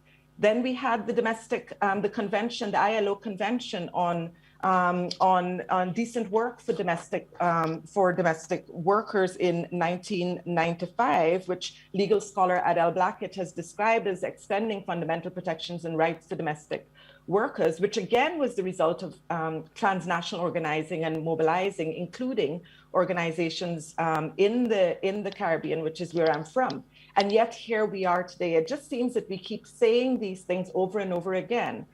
Is it not perhaps a paradox that we are calling for something that is, just to put it bluntly, completely at odds with the imperatives of a global capitalist economy that relies fundamentally on the invisibilization and devaluation of care work? If we were to take care work and social reproduction seriously, in other words, are we not speaking about the end of capitalism as we know it? Lebahung, since you inspired this provocation, maybe I'll open with you and then ask others to jump in. Thank you, I think, and I'm glad that I inspired some provocation of some kind. So thanks. I think that's an exciting way to approach it. And it does beg the question, you know, we keep hearing about building back better. And of course, which seems to be a rescue of capitalism and capitalist, sexist, racist extractivism, as we have known it, as it has been constructed over the past at least 150, 200 years of work in the way that we understand it right now. And of course, when we talk about building back better, it does also mean that we're rescuing and abetting the ways and forms of exploitative labor and capital intensive labor, which are extremely disinterested in understanding that care as an imperative is not just a fluffy thing that women do, but it is actually a social justice, social solidarity, and work solidarity imperative. The other problem, of course, is that there's still the need to desegregate the notion of care from one that is gendered. And for as long as the capital and the state, because those are, of course, the two colluding parties usually in this system, systemically, there'll always be the idea that women are available, so the women of last resort or first resort, and that we're always available to subsidize and to be the backstops where global capitalism is not interested in spending and paying appropriately, and where states are also refracting and retracting from their functions of providing the kind of social care that's important, such as subsidized transport to and from school, subsidized qualitative childcare facilities, and so forth. I think that it's also worth, using a feminist lens to expand the notion of what care is, understanding that not all care is unpaid, and also that not all care work takes place only within the household. And this is actually another reason why I think that it's been very difficult for capital and for states to rethink to rethink away and orientate away from poverty shaming, welfare shaming, and so the suggesting that if people are paid to do the work, it somehow is unladylike, it's wrong, it's breaking up the family structure. But I also think that it's also very problematic because what the current construction of patriarchal, sexist forms of what care work is thought to be feed into the idea of wifism, right? What a good woman does. And so there are all sorts of things that this current moment should give us the opportunity to dismantle, because I think those of us who have been sitting at home with kids and partners and so forth, in very real ways have seen how difficult it is to manage a household along the lines that has not only social equilibrium, gendered equilibrium, but also the equilibrium of appreciating that everybody's work is valuable within the house and within society and how it contributes. And lastly, to say that for as long as states keep on behaving as though welfare or social benefits and social grants are some kind of a favor, all to do with poverty shaming, shaming people because of their social circumstances, it will be very difficult to reframe capital and to reframe care work away from something that capital continually feeds off of. Thank you. It's open to Valeria. Can I follow up, Elisa? Sure. Yes. Yeah. Since I've been provoked. No, listen. I think that I have, as a feminist economist, I have at least pessimistic reading, and also capitalism, non-capitalism doesn't help me much in the sense that my working hypothesis is capitalism is here to stay for a little longer, and therefore there are things and policies and things to do and policies to promote and actions to take. And not all states nor all societies are alike. And in that sense, I don't think it politically fruitful to collapse everything and everything bad and associate care with everything good either.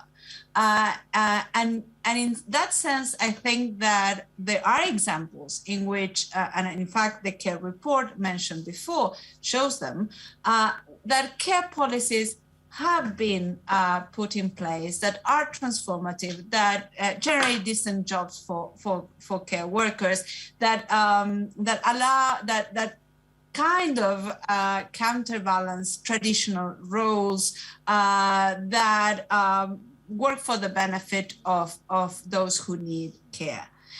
So in a sense, Alisa, your question was, isn't this at odds, this idea at odds with capitalism?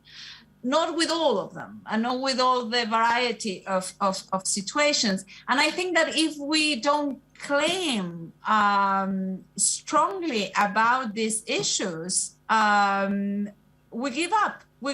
In fact, we retrench ourselves from the demands that we should be making.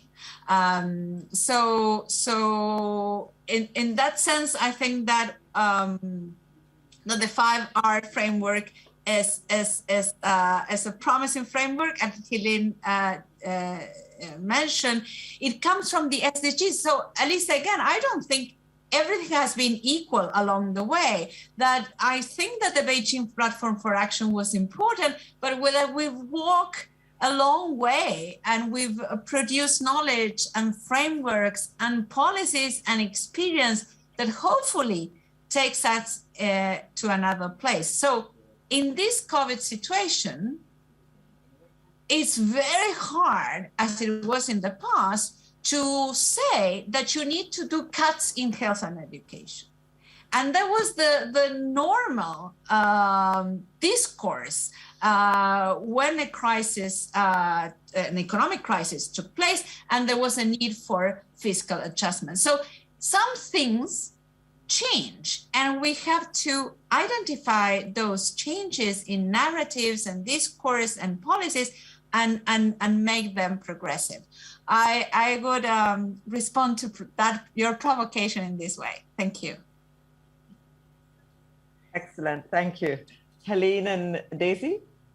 Okay, I recognize that, you know, sometimes when you're at this, in this business for a long time, sometimes you can get frustrated and demotivated. But I don't think we can allow ourselves to become frustrated and demotivated. And certainly for us in the trade union movement, it's really a situation of the struggle continuing. And while the struggle continues, we have to be able to identify opportunities when they present themselves. So while we can say that, you know, we may not have made enough strides, certainly the strides that we would have wanted over these last several years, there have been strides, and as was pointed out, in terms of the ILO conventions on domestic work and the whole decent work framework that has been promulgated and is actually being now promoted as being part of trade agreements, that trade agreements should take into account decent work, the decent work framework as well. I think those are improvements that we have to, if not celebrate, recognize, because it may not be actually enough. And so for us, what we have done is actually look at the pandemic and try to get a positive out of it. And the one positive that we have been able to identify is that where care workers and care work was not readily recognized as being valuable in the society, in many societies, they are recognizing the value of care work, and we now have to build on that. We cannot remain in the past. We have to go forward and build on what has been identified here, because the minute we sit back and we don't go forward in the way that we should, then we are going to be sliding back rather than going forward. So we believe that an opportunity has been presented. We have to take advantage of this opportunity. And for us, certainly, that 5R framework is something that if we continue and we push, we should be able to recognize changes that may not be, you know, changes that take place overnight, but they will take place as long as we are in it for the long haul, and we recognize that it is just a step in the journey, and the journey is not complete. Thank you, Helene. And Daisy, finally? Yeah, I just want to add, you know, it's quite painful for me, given the fact that Philippines is one of the main suppliers of care workers all over the world. It's even more numerous than the member of the United Nations. We are in every territory, countries, states, and everywhere. But I just want to add that whether it's an end of global capitalism, it's a long way. It's a long journey for all of us. But as Elias pointed out, our frustration is also our inspiration. As long as the countries, like our country, is dependent on trade, and trade is also dominated by the global north or by a few corporations from the north, and our country will not open up as long as it's a part of trade agreements, trade policies, and loans are, and our country is dependent in loans. As long as the relationship is always not only patriarchal, but at the same time, not only in our society but globally, as long as the relationship is between the south and the north is not balanced, is not equal, then we'll always have supply the care workers all over the world. it's a long journey. It's our inspiration that also that to see that of course there are many displaced workers, especially during the pandemic, but it also exposes that while they are being displaced, they are being exposed to increased domestic violence. You see that corporations are also enriching themselves, that few individuals are also enriching themselves because of the pandemic.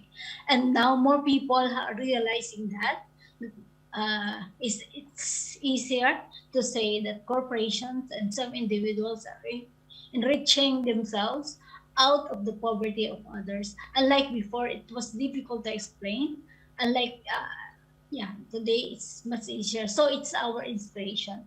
And that women, and that especially women, especially mothers and daughters, they don't have to leave the country. They should stay as employment, as I have proposed that care work should be organized as provisions of the state. The states should take responsibilities in organizing care work so that our women, our mothers and daughters will not have to leave our country.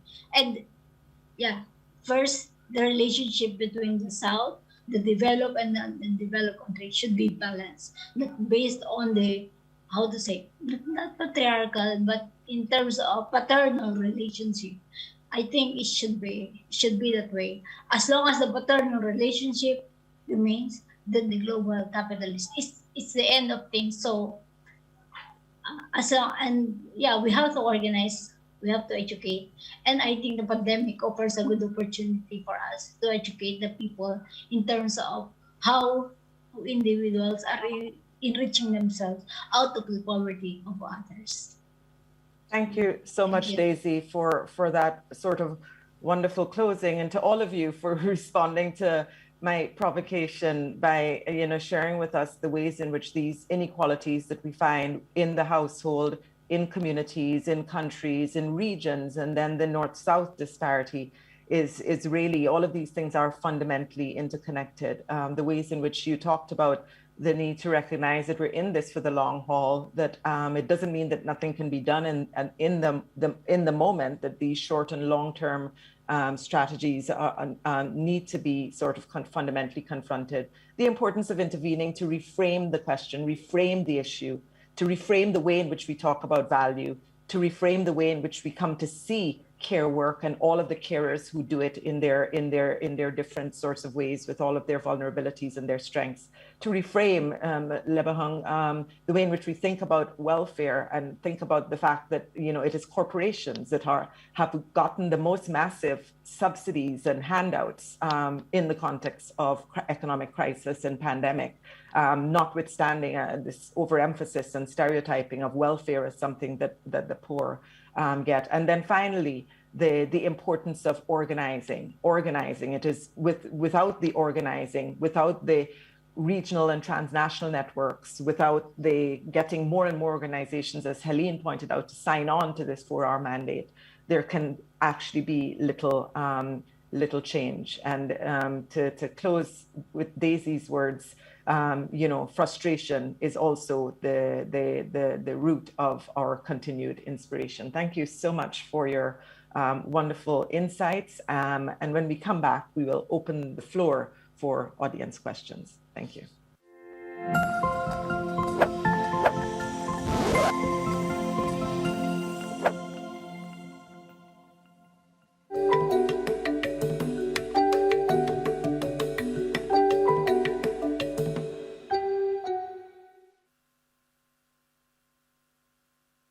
Welcome back, everyone. And unfortunately, Daisy Arago is unable to join us for this last part of the discussion. We're coming to the end of day 3 of the UNCTAD discussion on and development. A huge thank you to Professor Udine Barito and Dr. Tonya Haynes from the University of the West Indies, Cave Hill, Barbados campus for all of the amazing work.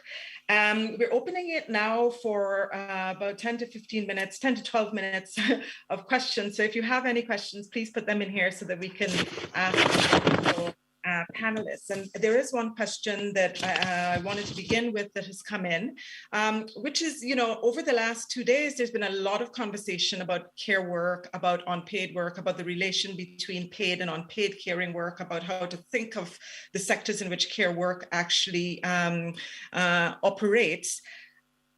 And at the same time, we might say that perhaps there's a less of a discussion of what exactly are the values that subtend care work. And so I wanted to throw it out to Helene, Valeria, and Lebahang.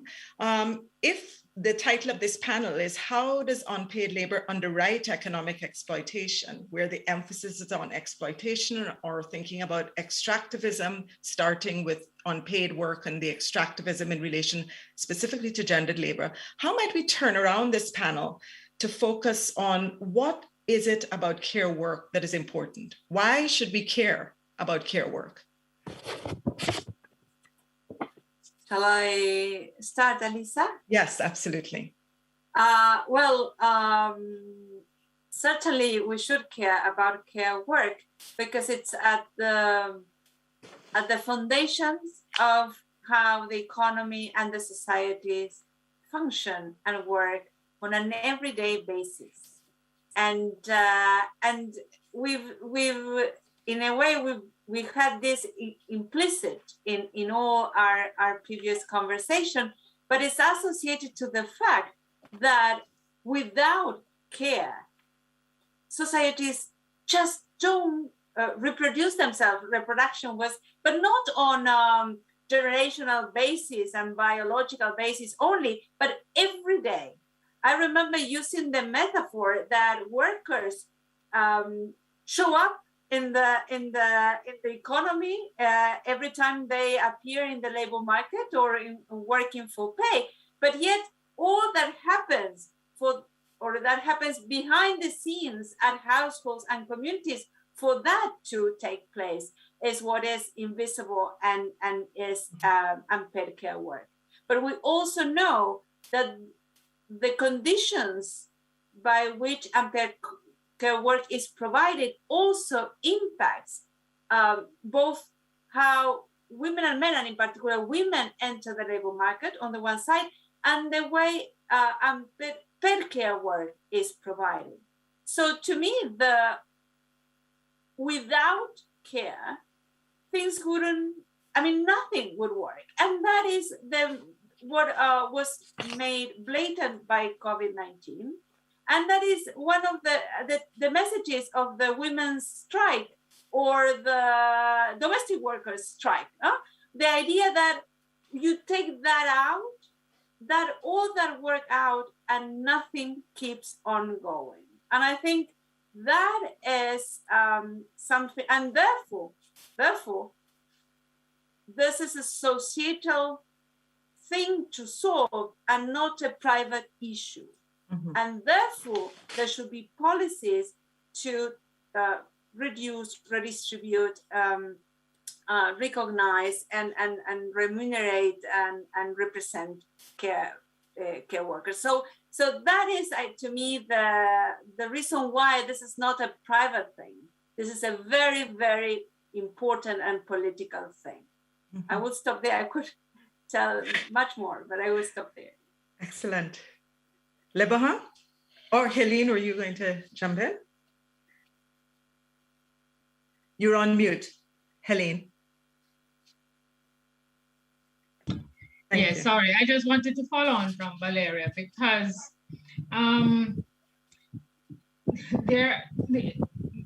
lot of employers see workers at work and they don't know what goes into ensuring that the worker is able to be at work and the importance of the activities that exist to allow workers to leave home and to actually become part of the labor market, because we assume that these persons are available labor and we don't think of all these other things that happen in society that are important for workers to be able to be at work. And I take it from that standpoint because we are dealing with trade and what goes into trade agreements and the importance of something like care work in a trade agreement is something that for many persons is really unheard of, because it is not about that we're talking about economics, and therefore care work is not important, and care services are not important. When we're talking about care services, we're talking about those activities that are geared to providing care services for children, for elders, in the health sector as well. And for many persons, but you know, there is this saying that you can tell a lot about a society by how it treats its vulnerability, young and its old. And that and care work takes up that entire gamut for us. It is looked down on because there are a lot of persons who believe that it is basically menial work, menial tasks, etc. But I will tell you that, and I think Daisy was speaking to it. There are many persons who, if their household workers don't turn up, they are at sea. Yeah. We also have to think of the fact that if we don't, you know, ensure that these are services that are provided by the state, and it is left to, you know, individuals as to how they organize the care services, then it means that we are going to be facing the same kinds of problems that many societies face arising from the pandemic. Because what we found is that without the care workers and the care activities being taken care of, a lot of workers found that they could not actually get back into the workforce, because they now had to find a means of being able to take care of their children, take care of their parents. And if it is something that is only provided by private sector, which is really about a profit motive, then we are actually exposing our societies. And this is why we believe that it should be something that you know, that is provided as a public good. It should be seen as a public good, because at the end of the day, without our ability to be able to deal and provide the care services, it can in fact have deleterious effect on our economies. And this is something that we believe that 5R framework, because you know, in Public Services International, we call it actually changing the organization of care work. So you're really looking at how you're organizing, and it should not be as it has been in the past until now.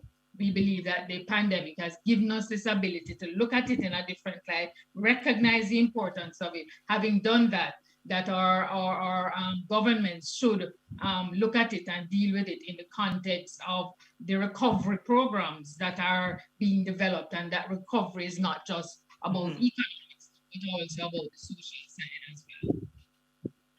Thank you. And Lebahang, to bring us to an end of this session.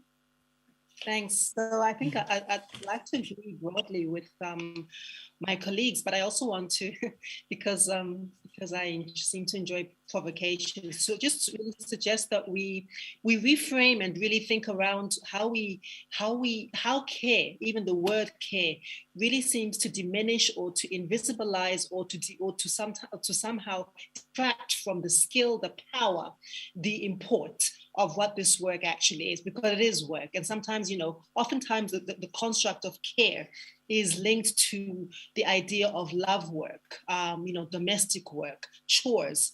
Some people call it drudgery, and yet it distracts us from the fact that it is often very skilled work.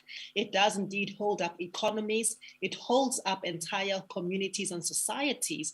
And I do also think that the idea that, I think as the previous speaker has said, it menializes work that is often a necessity to the core of economic functioning. And I think that as a feminist economics perspective of this is one that suggests that even though there's often a confluence between what we call care and work, stuff that is paid and unpaid. Not all care work takes place in the workplace, in the home, as I mentioned previously, but also that it can broadly be defined as the work that is involved in looking after the physical, the social, the psychological, the psychosocial, emotional, developmental needs and well-being of entire communities, whether in the home or outside of the home. It is deeply it's deeply relational. So I think that the idea of caring is a very ambiguous notion, and it stretches from physical care, which to some extent can be independent of relationality, but nonetheless, we cannot get away from the concept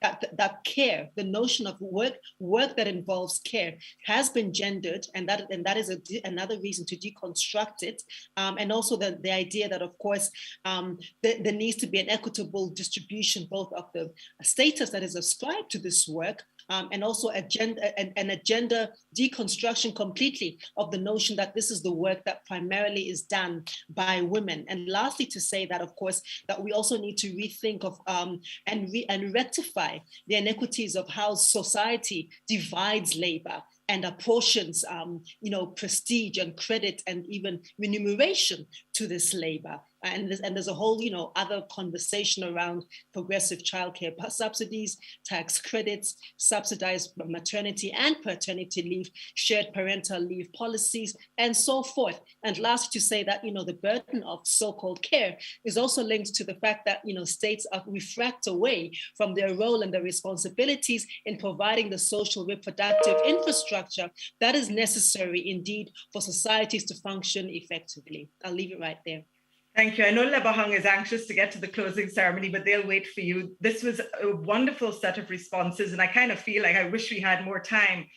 Thank you, Lebahang, for ending on that note and pointing out that term is a bit of an oxymoron, care and work, and that there's a tension there that really needs to be thought through. But we could also say perhaps we need to start rethinking and problematizing what it is we mean by work within the context of a global economy, in a context in which profits are what drive it and not people. And I'm glad that all three of you sort of, alluded to or explicitly mentioned relationality in terms of thinking about care. So thinking about relationality and thinking about interdependence, very different values from the values of a profit-oriented economy. My colleague, this Jamaican scholar, Anna Ford Smith, says, and this goes back to what Valeria had begun with, the absence of care is death. The absence of care is death. And she also said, we need to rethink the principle of justice as a labor of care, the principle of justice as a labor of care. As we come to the end of day 3 and you move into the closing ceremony, I'll just end with, Prime Minister of Barbados, Mia Amor-Mottley's interview with Roberta Clark yesterday, where she said very compellingly, if you value something, you will find the resources for it. If you value something, you will find the resources for it. And I think that's ultimately what we're thinking about here, not surplus value, not capitalist value, but what does it mean to really understand the kinds of values that caring labor and those who do it, what does that hold as a way of rethinking the current, rethinking our way out of the current crisis that we find ourselves in. So Daisy, in your absence, Helene, Lebahang, and Valeria, thank you so much for this wonderful discussion, and over to the closing ceremony. Take care, everyone.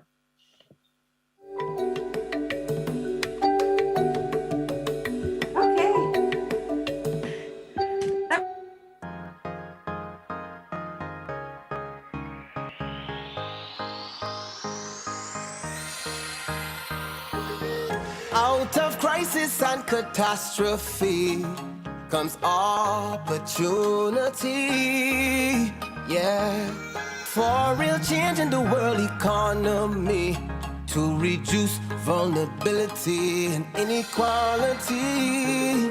So we coming together virtually to expand opportunities for developing countries. At UNCTAD 15, resolving trade issues, youth issues and gender issues too.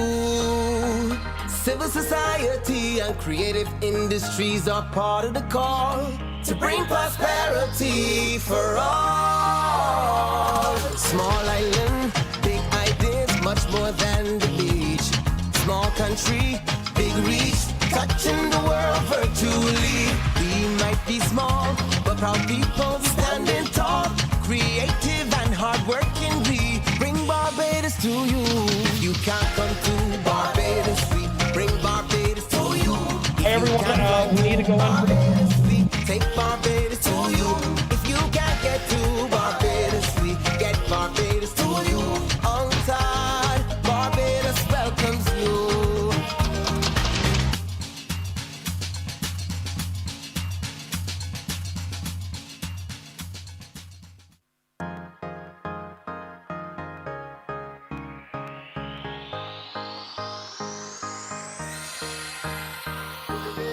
Out of crisis and catastrophe comes opportunity, yeah.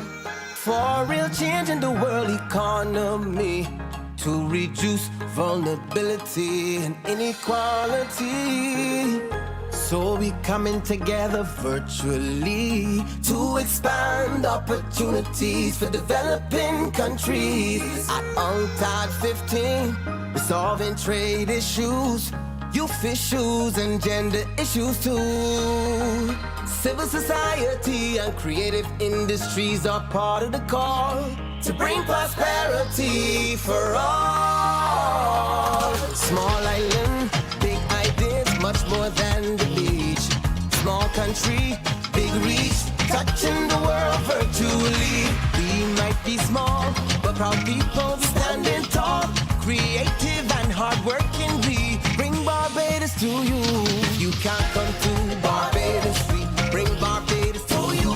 If you can't fly to Barbados, we take Barbados to you. If you can't get to Barbados, we get Barbados to you. UNCTAD, Barbados welcomes you.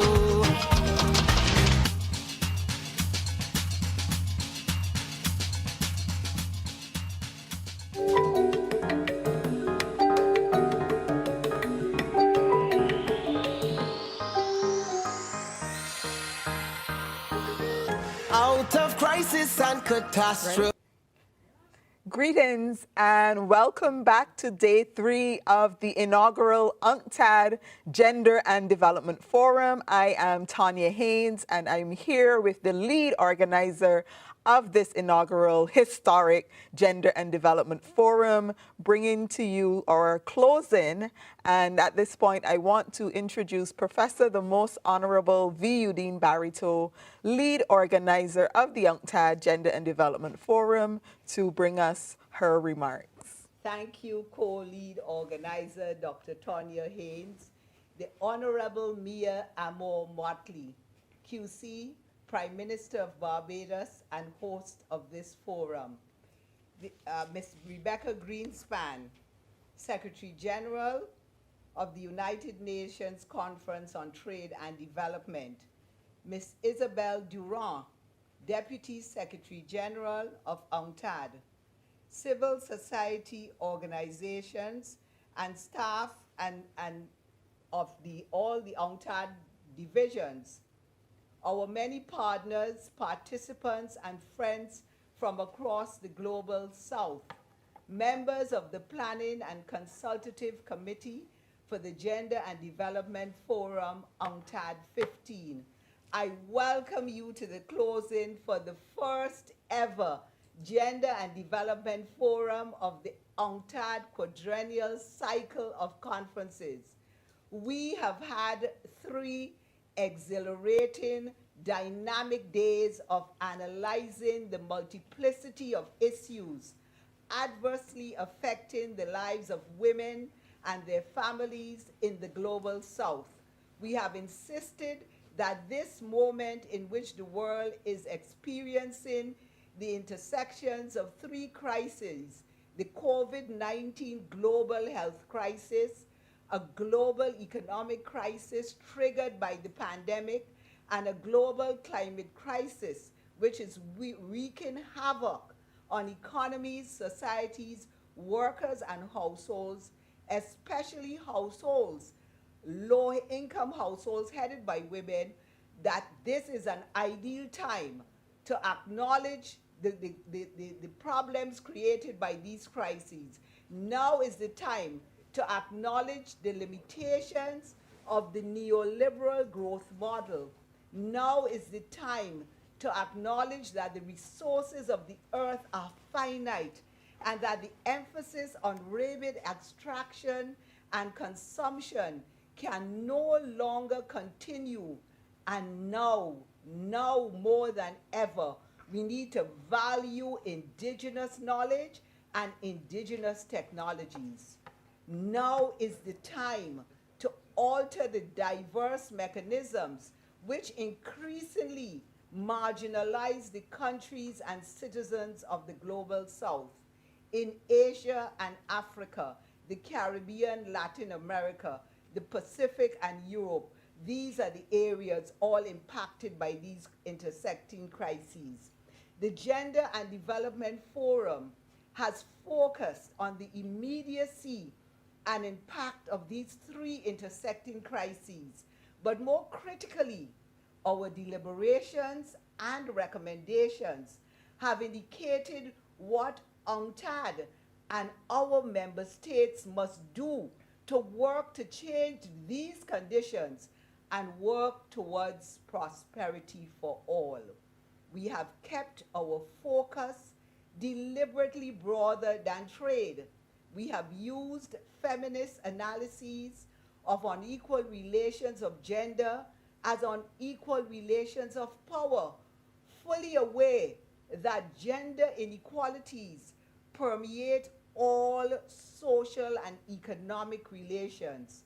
We are very pleased that this inaugural forum attracted a broad coalition of those committed to exposing and ending gender inequalities towards working for more just and inclusive societies.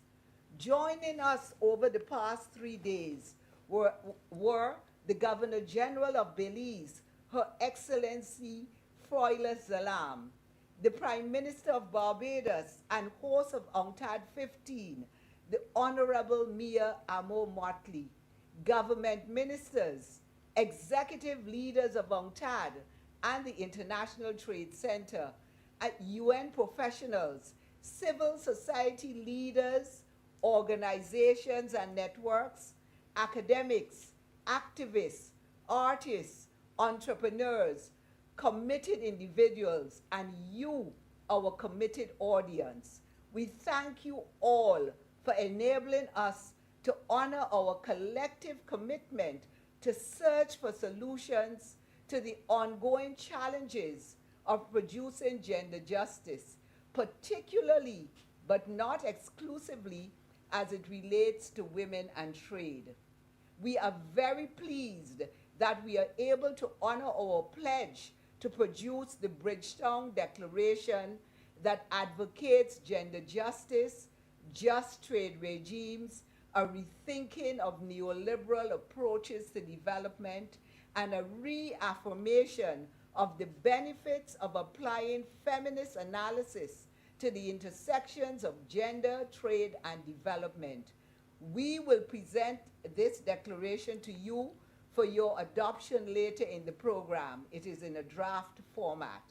On behalf of Dr. Tonya Haynes, co-lead organizer and an intellectual and organizational champion, the members of the National Planning and Consultative Committee, I want to thank all of you who contributed to making this inaugural Gender and Development Forum a success. We are deeply grateful for the professional expertise of Mr. Chris Johnson and his team at Creative Solutions and our phenomenal executive producer, Aja. We thank you all. I am now very pleased to invite Ms. Rebecca Greenspan, Secretary General of UNCTAD, a Costa Rica national and the first woman and Latin American citizen to hold the position of Secretary General of UNCTAD. and I invite her to give us her closing remarks. Thank you.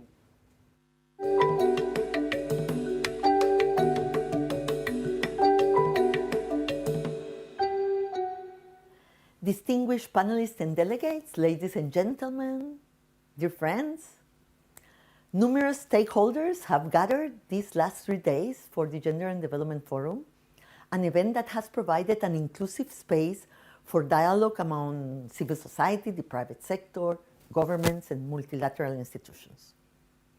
Together, we have worked on concrete actions to empower women and move towards the urgent task of reaching gender equality. This has been a critical debate in the lead up to UNCTAD's 15th Ministerial Conference, whose theme from inequality and vulnerabilities to prosperity for all cannot ever be fulfilled without true equality between men and women. This Gender and Development Forum has touched upon several issues that are relevant to the global debate on gender and development, from macroeconomic challenges to issues of environmental sustainability, from entrepreneurship to finance, from labor markets to the specific role of trade and trade policy in furthering gender equality and women's empowerment. The backdrop to this discussion has been the COVID-19 pandemic, a crisis which is still far from over and which risks making the achievements of critical development goals beyond reach by reversing, as I said in my initial statement, decades of progress on gender equality and women's empowerment. It's against this background that the Forum has called for systemic changes, guided by the Sustainable Development Goals, in order to build back better, but also to build back differently and to build back better together, not apart. There have been many outcomes to this discussion. At the Gender Forum, we have heard common concerns from speakers and participants from all around the world and have heard a growing consensus across critical areas that need to be strengthened. First of all, the urgency not only of a gender-responsive post-pandemic recovery, but for women to participate in the policy-making processes.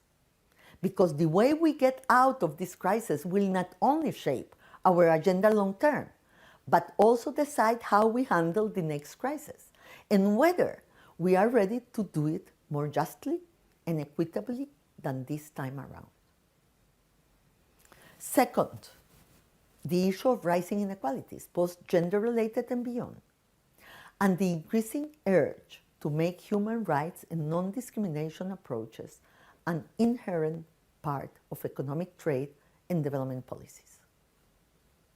Third, we need for understanding and adapting to the gender-differentiated impacts of the climate crisis and the various environmental challenges we face going forward.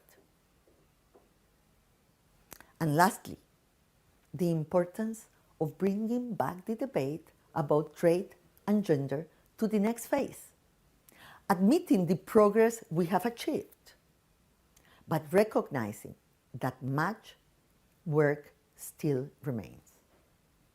For this, we need to include new actors into the conversation in a way that reflects our broad and diverse populations.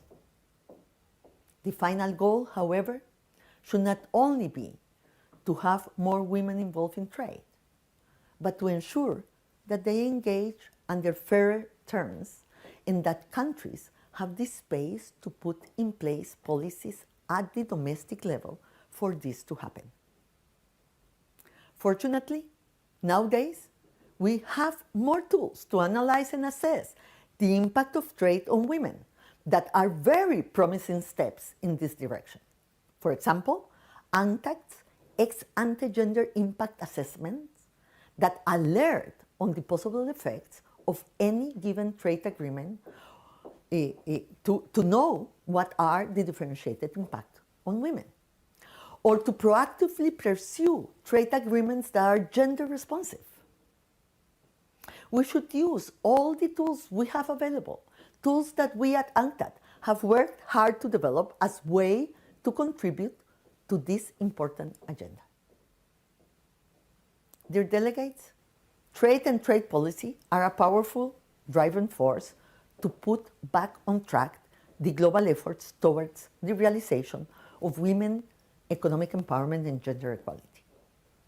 Devising measures that promote women's participation in trade and ensuring that the benefits from trade reach women and men equally is the most effective way for countries to step up their efforts towards a faster, more inclusive, and more sustainable post-pandemic recovery.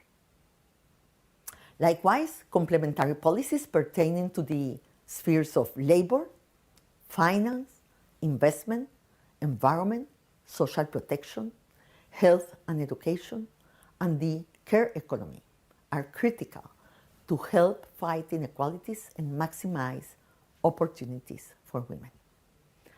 These are mutually reinforcing and intersecting areas which need to be addressed in a holistic way. Policymakers, the private sector, and civil society have all a role to play. Gender equality is a common responsibility. It is not only a women's issue. It is an objective that we all have to embrace. To conclude, I wish to thank again the Governor of Barbados, our host for UNCTAD 15, as well as our co-organizers of this forum for making such an excellent event possible. It is our hope that what has taken place here will contribute in the coming days to fruitful deliberations during the 15th UNCTAD Ministerial Conference. I thank you all, dear delegates, for your participation, your ideas, and your commitment.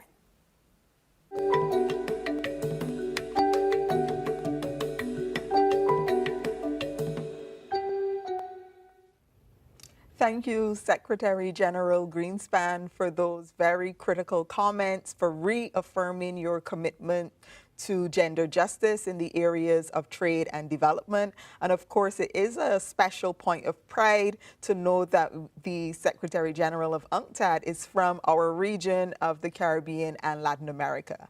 And joining me here, I also have another colleague, Tani Broadburr, representative for UN Women Multi-Country Office Caribbean and one of our key partners in this inaugural Gender and Development Forum. Over to you, Tani. Thank you so much, Dr. Haynes, and it's a pleasure to be able to be here this afternoon. I am sad it is the closing, but I am inspired that it is the closing of the first Gender and Development Forum that UNCTAD has ever had. And it would not have been possible without the Institute for Gender and Development Studies, Nita Barra Unit, as well as the fantastic Professor Eugene Barreto. My name is Tani Broadburr, and as Dr. Haynes, noted, I am the representative for the UN Women Multi-Country Office in the Caribbean.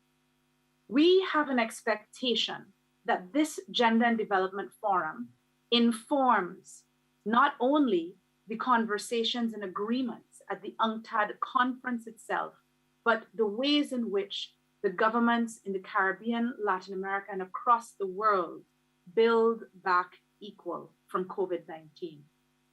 As the premier institution in the United Nations system dealing with gender equality and women's empowerment, we have a coordination role, a normative role, and a programmatic role to be able to support governments and civil society in ensuring that this happens.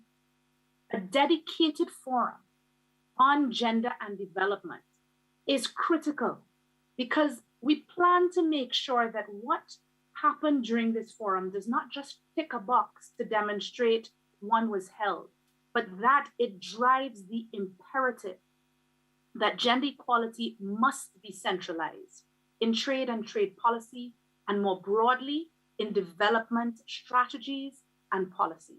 We cannot achieve the Sustainable Development Goals without gender equality and women's empowerment at the center. As Professor Barreto highlighted in her comments, the importance of the Gender Development Forum is broad, not only because it's the first, but because the focus went beyond trade. Trade is one way in which we see how all of the other structural inequalities have been centralized in women's lives and those most marginalized. We need to be able to discuss the care economy. We need to be able to discuss the inequalities that may be structurally linked to the ways in which we do business, to be able to fully ensure that the benefits of trade reach women, men, and all persons equally. Thank you to UNCTAD and Secretary General Grinspan for demonstrating not only do we need to build back differently, but we must build back equal, centralizing gender equality in the way in which we build back. Again, gender equality is not just everyone's responsibility, it is everyone's imperative if we are to ensure that we build back from COVID-19.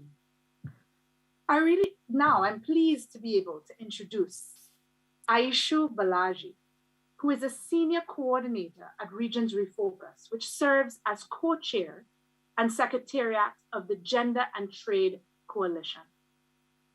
I also would like to introduce Lebohang Peko, a senior research fellow at the Trade Collective in South Africa, who also serves on the steering group of the Gender and Trade Coalition. The reason that we selected the Gender and Trade Coalition to join as planners of the Gender and Development Forum and also to participate in this closing ceremony is to ensure that we hear the voices of women globally, centralized in gender and trade, and of all civil society organizations. The Gender and Trade Coalition is ideally located in terms of its networks, its reach in the global south, and even more critically, in its uncompromisingly feminist commitment to promoting gender justice on issues of trade. So without further ado, I'm pleased to hand over to Aishu Balaji and Lebohang Peko. Thank you so much, Tony. On behalf of the Gender and Trade Coalition, I want to thank our hosts and organizers at the University of the West Indies in Barbados, led by Professor Udine Barreto and Dr. Tonya Haynes. Congratulations on convening the very first Gender and Development Forum at UNCTAD, hopefully the first of many. It's been a unique opportunity for the coalition to shape this explicitly feminist agenda with you, one that consciously centered women from the Caribbean and across the global south and elevated feminist alternatives to neoliberal globalization. This is radically different to how gender is narrowly framed in other global economic policy spaces like the WTO, IMF, or World Bank, which are often deliberately devoid of feminist perspectives. As Mariama Williams, who is a founding member of the coalition, said in her keynote on Sunday, these institutional players are effectively reducing women's rights into a checklist to justify trade liberalization. In fact, the Gender and Trade Coalition was formed in 2018 to forcefully counter this co-optation of women's rights and the limited policies coming out of these frameworks, and to articulate a radical feminist agenda on trade justice. 3 years later, the coalition constitutes over 350 organizations and counting in every region of the world, including women's groups, trade unions, and development and trade justice networks. This cross-movement alliance represents a growing solidarity to address the impacts of neoliberal globalization on all women, particularly in the global south. We brought this to bear in the extensive consultation process leading up to the forum. Over the past year, Professor Barreto and Dr. Haynes facilitated inputs into the forum's concept note, program, and outcome from civil society across the region and across the global south. They also convened a number of diverse consultative committees. The depth of this process was evident over the past 3 days, with the forum charting a broad agenda on gender justice that touched on trade, systemic macroeconomic issues, and the COVID-19 and climate crises. Going forward, as Tony and Professor Barreto have already said, it's critical that the Gender and Development Forum is institutionalized as an integral part of all future UNCTAD quadrennial conferences.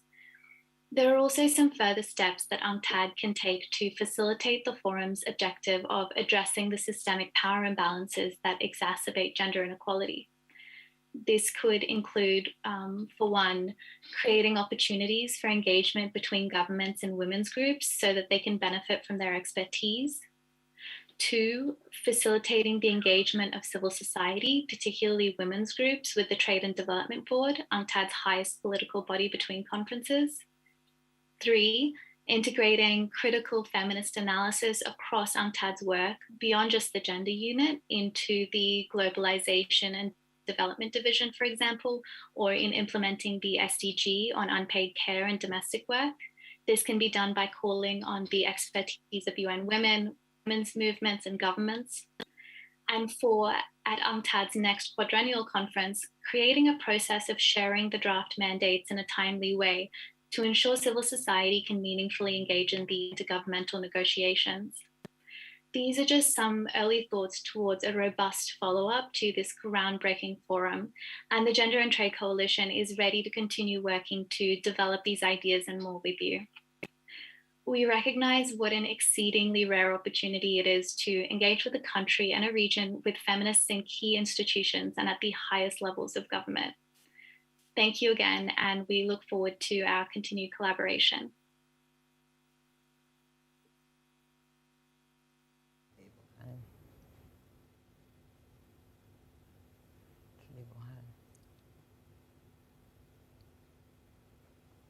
Tani needs to introduce her. Oh, Tani's gone. Yeah.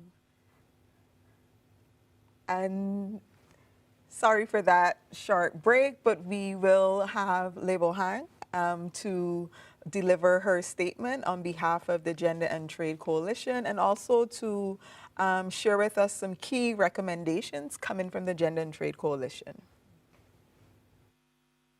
Thanks very much, Tanya, and thank you so much to the organizers for really a festival of phenomenal ideas and I think ideation on a global level that really brings gendered and feminist economics at the center of consideration, exactly where it belongs.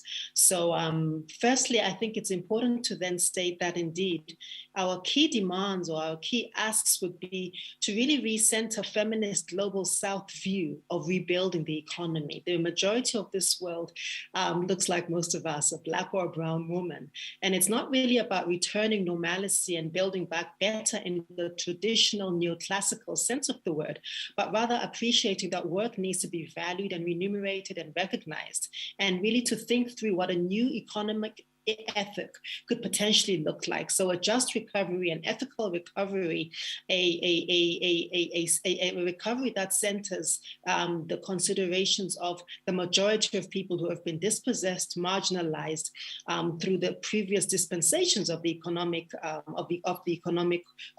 trading system, means that we have to premise the investment in households and human well-being, rights and freedoms, and equitable distribution of the means of production as the basis of successful and truly sustainable and nourishing economies. So public policy and public resources ought to prioritize social outcomes and social reproduction, eliminate all forms of structural discrimination, exclusion, and domination, and secure the health of the planet and of entire humanity. Wealth needs to be created through our collective paid and unpaid labor, while inequality is, of course, driven by the inequitable and unjust distribution of the products of that labor, which is deeply racialized and deeply gendered.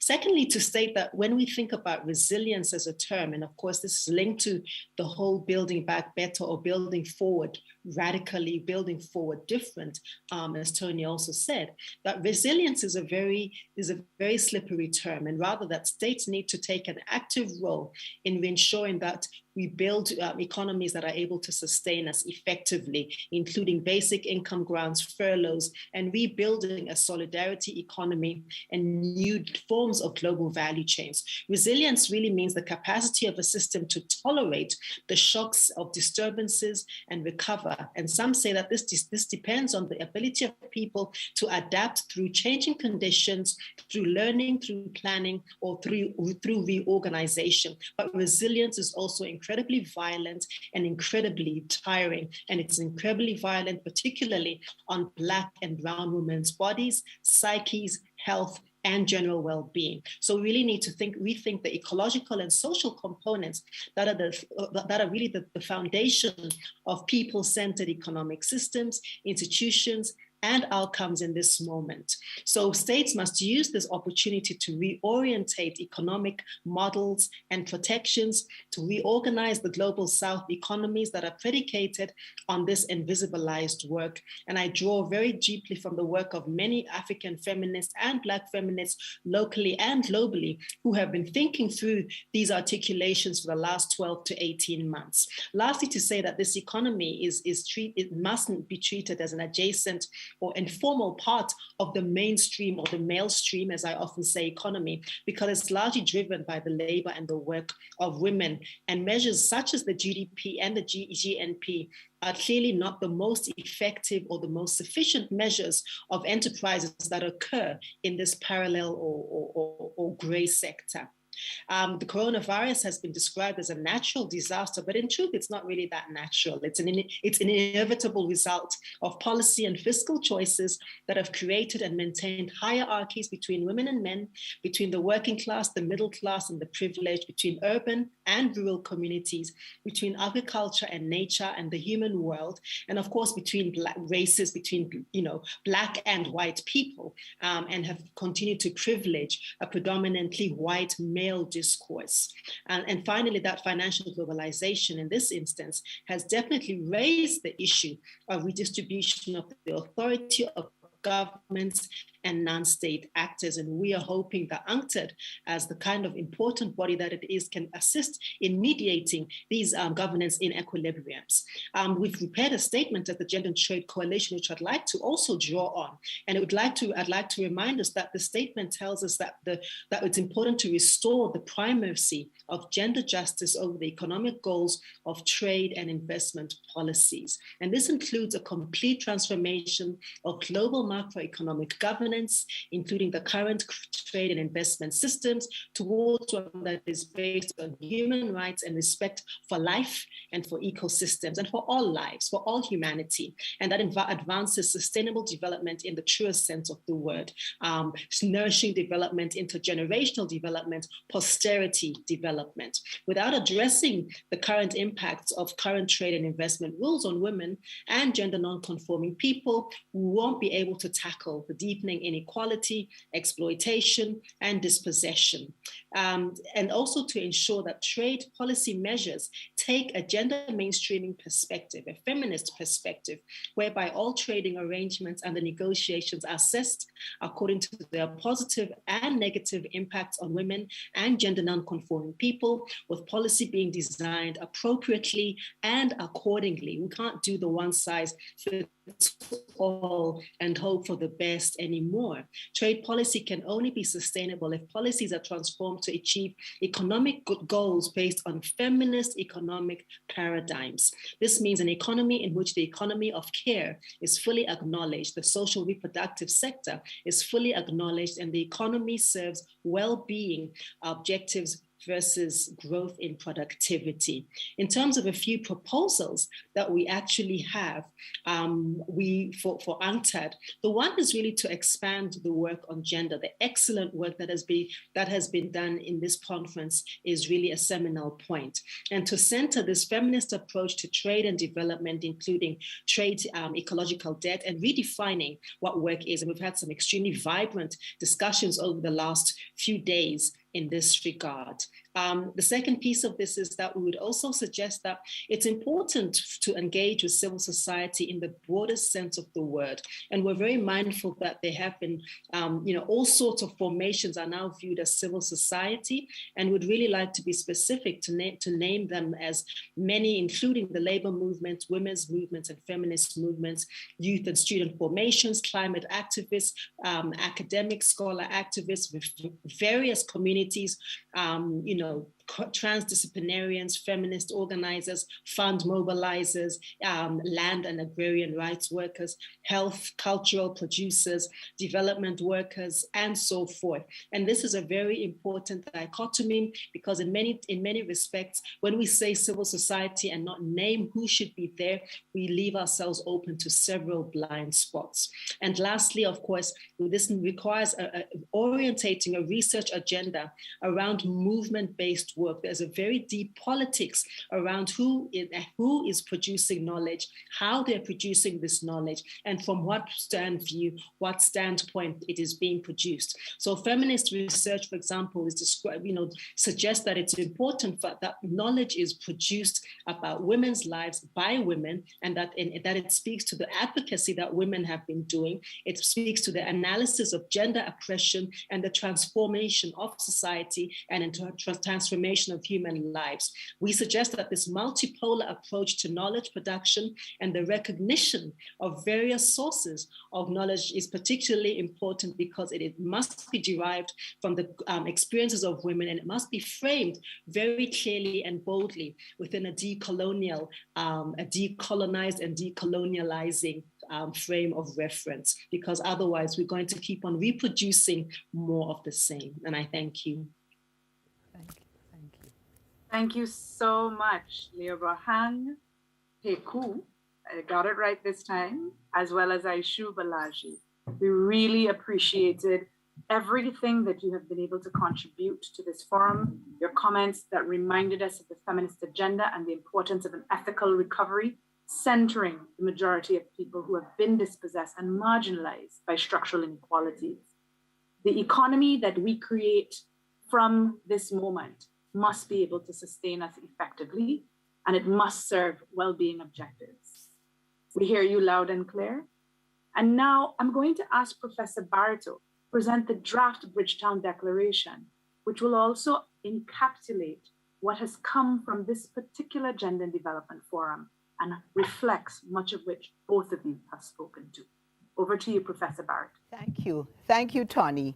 When in October 2019, the government of Barbados asked the University of the West Indies Cave Hill campus to take the lead in organizing this inaugural Gender and Development Forum, and we agreed, we gave a commitment that at the end of the forum, we will present what we call the Bridgetown Declaration. And this afternoon, all of you in the audience, all of the participants, all of the ones who have worked on the draft declaration are joining us in honoring that commitment that we gave in October 2019 to present at the end of the inaugural Gender and Development Forum a draft declaration for approval. Before I get on to the actual presenting highlights of the declaration, I want to speak to a little bit about the process. And there were some key members of a drafting committee who worked with me on producing that draft declaration. Foremost was Ms. Roberta Clark, who in her last career position, a very rich and long and rewarding career that is ongoing, was the officer in charge of UN Women for East and Southern Africa for March 2020 to March 2021. She also was director of the UN Office for Barbados and the Eastern Caribbean for a considerable period of time. A woman that I have known for a very long time, and we have worked together and studied together and published together, and someone I could have relied on heavily to be part of this drafting team. And so the other members of the drafting team were Dr. Genevieve Remy, director of the Sridhar Ramphal International Trade Center, Ms. Aishu Balaji, and Anita Nair. But of course, with feedback coming from a lot of persons. The format we are going to take is that we are going to, the actual declaration, the draft has three parts: a preamble, a critique, and contribution. I am going to present in a very light manner highlights of the preamble.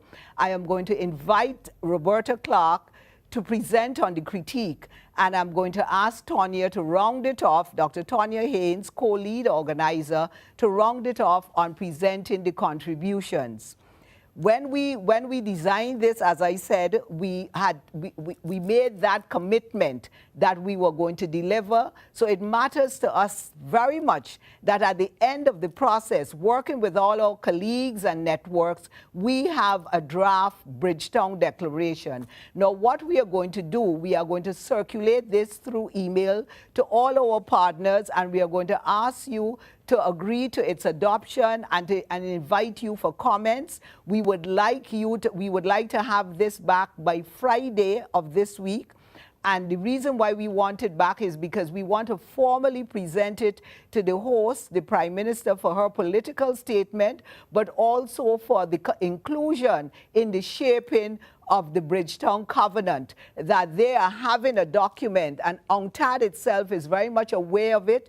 They have, Ms. Greenspan has spoken about it, Deputy Secretary General Isabel Durand has also spoken about it, and they are aware it is coming, and we want to share with them and with our colleagues within the Gender and Trade and Development Division of UNCTAD, this wonderful work that we have done, pulling on all the ideas that we have had throughout. So we note that we are having this inaugural forum right here in Barbados, a small island developing state, virtually, and that part of what the draft declaration does is it highlights the original mandate of UNCTAD to promote sustainable development, gender and social justice, human rights, environmental protection, and an equitable international economic order in the conduct of trade relations. As many of us have noted over the 3 days, all of this, the forum happened against the background of the world grappling with the global health crisis, the economic crisis, the climate crisis. And we know that this is an excellent moment for us to rethink the approaches to gender and development and the whole-scale adoption of the neoliberal model and approaches to development. We are very concerned about the growing digital divide in which women around the world continue to lag behind men in their access to modern technologies and therefore struggle to claim their rightful places in society and the economy, remaining on average poorer and more vulnerable than men, regardless of their countries of origin. So we of the Gender and Development Forum, and that includes you in the audience, we call on countries of the global north and UNCTAD member countries or member states to acknowledge that the present neoliberal growth model, which emphasizes rapid extraction and consumption and ignores the fact that the resources of the earth are finite, exacerbates these crises while reproducing inequalities and vulnerabilities. So with that, I now invite Ms. Roberta Clark, one of the drafters of this declaration, to present on the critique, and when she is through, she will be followed by Dr. Tonya Haynes to give the highlights of the contribution of the Gender and Development Forum to UNCTAD in the sense and the member states of what we are calling for. Thank you, and Roberta, I welcome you. Thank you. Thank you very much, Eugene, friends on the closing panel, but also all around the world. I want to just start off by thanking the University of the West Indies for inviting my participation. I think, Li Bohang, you said it well. It felt like a festival of ideas and ideation, an abundance of thought, an abundance of analysis, but also an abundance of commitment. And we felt the urgency of that analysis over the 3 days. And so what I present here is a sort of a sketch of some elements of the critique. Again, it was a very rich 3 days. So we have some the essence of the main critique, which is what I will present now. So across all the multiple panels and the lightning talks over the last 3 days, we had a wide-ranging diagnosis of the multiple and interconnecting causes of the crises that the world's people confront. And Eugene has already spoken about what those multiple crises are, but of course they include the pandemic, the economic crisis, and the attendant extreme inequalities within and among states, and of course the climate change crisis. The causes of these crises include an economic model that is based on extreme extraction, extreme production, extreme consumption for private profit, and without sufficient reference to planetary limits or the ecological obligations to the current and future generations. We said over and over in this forum that this economic model benefits a very few at the expense of the many, whether in the care or market economies. Those who are experiencing marginalization because of poverty and discrimination, whether on the basis of gender, gender relations, socioeconomic class, ethnicity, race, color, indigeneity, social status, geography, different abilities, sexual orientation, to name a few, are bearing the brunt of the impact of these crises, the negative impact of these crises.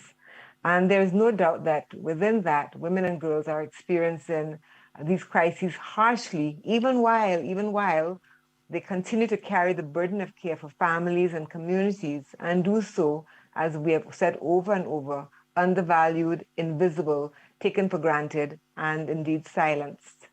Just this morning, the Governor General of Belize, Her Excellency Froila Xylam, reminded us that until we have multiple voices speaking from their perspectives, from their interests and their needs, we will not be able to fundamentally transform the world or address the complex issues facing all of us. So in this regard, the declaration notes that intergovernmental negotiations that have been ongoing over the last year for UNCTAD 15, which crystallizes around the draft Bridgetown Covenant from inequality and vulnerability to prosperity for all, that document, many women and feminist organizations are concerned about the process, which has not been as inclusive as was needed or as is needed to ensure that the diversity of women's and civil society and feminist perspectives on social, economic, and climate justice are heard and indeed incorporated into the UNCTAD draft document, and generally speaking, negotiated trade agreements. We agree with the Governor General when she says that UNCTAD must bring these diverse values and voices to address the existential threats. She said it so very clearly and well. The causes of these threats. The declaration outlines that the global political economy is based on inequitable and uneven power relations and exchanges, in which countries of the global south continue to experience an extractive relationship which minimizes the value of primary commodities and reduces countries to net importers of goods and services required for a decent quality of life. And we recognize the parallel undervaluing and complementary and reinforcing, I suppose, undervaluing of women's labor within the household, community, and national economies, which mirror and reinforce the extractive and unequal relations between countries of the global north and the global south. And I think our sisters from the Gender and Trade Network have spoken quite eloquently about that. The COVID pandemic has highlighted these inequalities in access to vaccines and to the limited political will for bases and models of concessionary financing that would not lock countries into pernicious cycles of indebtedness. And so we affirm the statement of commitment in the draft Bridgetown Covenant of the UNCTAD 15th session for respect for human rights, gender equality, women's empowerment, and youth. But we're concerned by the limited vision of the gender equality agenda and how it appears to be disconnected from the kind of planet and people-saving reorientation that is needed now. We need a radical restructuring of multilateralism and the global political economy to ensure that the benefits of the world's resources accrue to the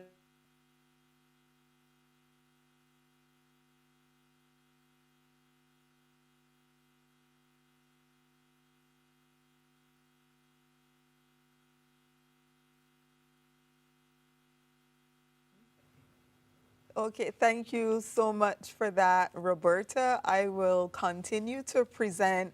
plain ground. Oh, and you're back? We considered the causes and consequences of the intersecting crises to contribute to the feminist reshaping of the discourse on gender, on trade and development. And we think that UNCTAD and member states have a wider responsibility to transform trade, finance, and investment policies informed by gender and social justice and consistent with the Sustainable Development Goals. So the forum necessarily has charted a broad agenda, and I turn over to my colleague, Dr. Tonya Haynes, who will go through the specific recommendations. Thank you very much.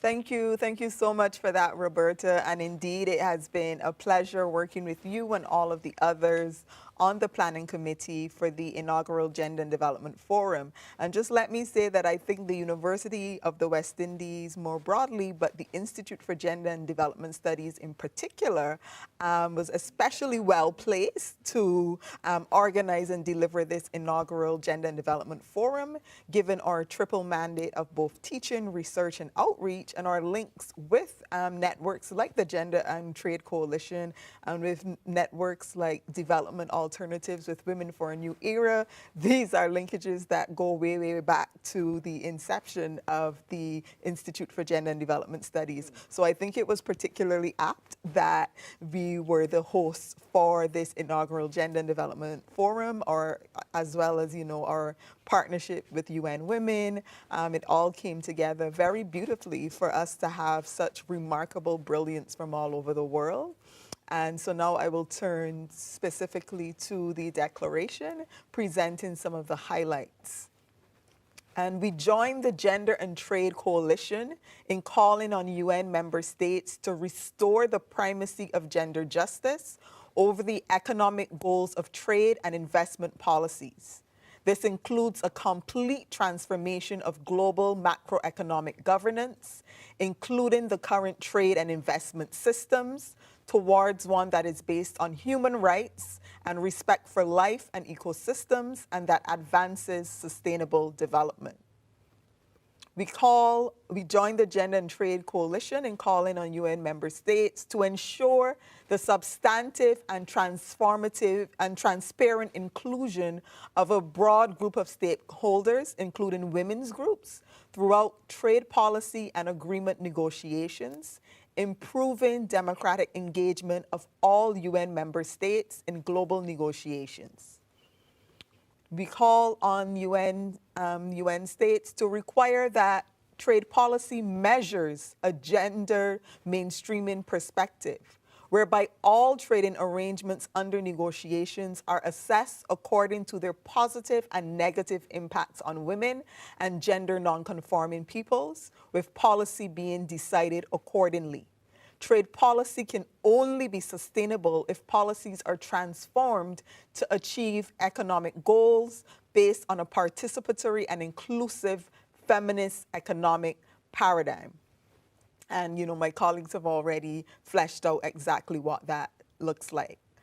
We joined the Gender and Trade Coalition in calling on UN member states to pledge that UNCTAD will function from a broad mandate in which the international debt and tax structure, the ongoing digital transformation of the global economy, and the changing nature of work are discussed in relation to trade policy. As it relates to the negotiating text, the draft Bridgetown Covenant, which was made available to civil society organizations only 3 weeks prior to the forum, curtailing substantive engagement, While the forum and its allies welcome several promising recommendations to effectively address gender inequalities, we caution that the draft holds the threat of undercutting progress made on gender equality by promoting a more limited UNCTAD a more limited mandate for UNCTAD. We call on UNCTAD to address more comprehensively the gender dimensions of trade and development. The draft Bridgetown Covenant should facilitate the full and meaningful participation of women in the formation of policies nationally, regionally, and internationally. Ensure that gender justice is embedded in all policies and practices informed by intersectional feminist analysis. Promote gender justice as intrinsic to trade policy. Commit to gender inclusiveness in the development of digital trade. Address the persistent and emerging challenges of developing countries in pursuing stable economic growth and achieving inclusive and sustainable development informed by a commitment to gender justice and respect for the fragility of the environment and for indigenous knowledge and technologies. We applaud UNCTAD and the host country's decision to mount this inaugural Gender and Development Forum.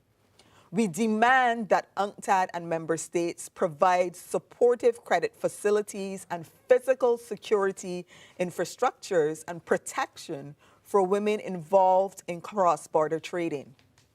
We consider that there is no other time but now to focus on and redress these relations of inequalities between and within countries. We call on UNCTAD and member states to ensure that the draft Bridgetown Covenant addresses the issue of historical and contemporary inequalities between states and strengthens processes to transform these relations on the basis of fair trade, just macroeconomic policy, and reparative development transfers. We commend the significant feminist analytical capacity that exists in civil society and networks such as the Gender and Trade Coalition, and we recommend that UNCTAD, the International Trade Center, and the World Trade Organization institutionalize biennial consultative meetings between CSOs and these UN and international bodies. We call on UNCTAD to incorporate a Gender and Development Forum as a stand-in forum of all future quadrennial conferences. Thank you.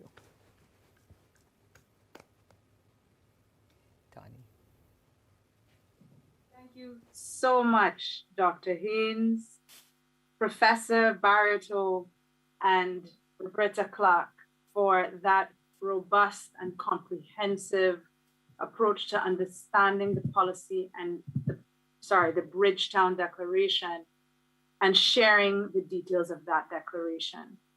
As indicated, this will be shared, and we really do hope to get your feedback on this so that it can be finalized. Thank you all for joining us today and for the entire time of this Gender and Development Forum. As one of the key points in the declaration stated, this cannot be the only forum. It is the first, but we must ensure that it is not the last. As each of us do this work, it is reminiscent of the fact that this work is not only the dream and the hope of our grandparents, our grandmothers in particular, all of the women that our colleagues spoke to earlier, and men who have not been able to benefit from the way in which the world has been. But we must ensure that they are included in the way the world must be. The many women whose work, though critical, has been made invisible by patriarchy and other forms of unequal power relations. We must do this work to make sure, and I must say that UN Women stands by the University of the West Indies, IGDS, all of the civil society organizations, the women's organizations, the trade unions, those in the private sector, to make sure that this declaration is not just one that again ticks a box, but that is living and becomes a reality. I want to thank the government of Barbados, thank UNCTAD again, the University of the West Indies, IGDS, the steering committee that made this happen, all of the members of the steering committee, individually, the civil society organizations, and I wish I could name each and every one. As Lebohang made sure to remind us, we're not a homogenous group, and we must make sure that each individual organization within the civil society space that needs to be at the table is at the table. And I can say that they have been during this process. So at this stage, I would like to hand over to Professor Barreto, without whom this would not have been possible, full circle. So Professor the Honorable Barreto, I hand over to you so that we can formally close this session. Thank you very much, Tony. Thank you to all members of the panel. And I now invite my co-lead organizer and join me in saying, we thank you all and see you at UNCTAD 16. Thank you.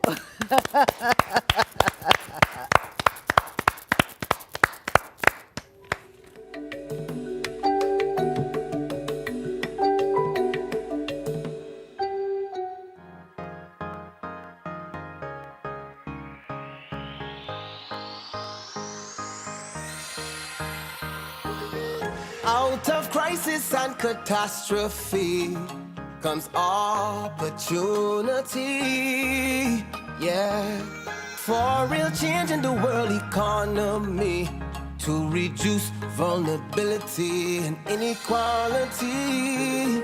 So we coming together virtually to expand opportunities for developing countries. At UNCTAD 15, we're solving trade issues, youth issues, and gender issues too.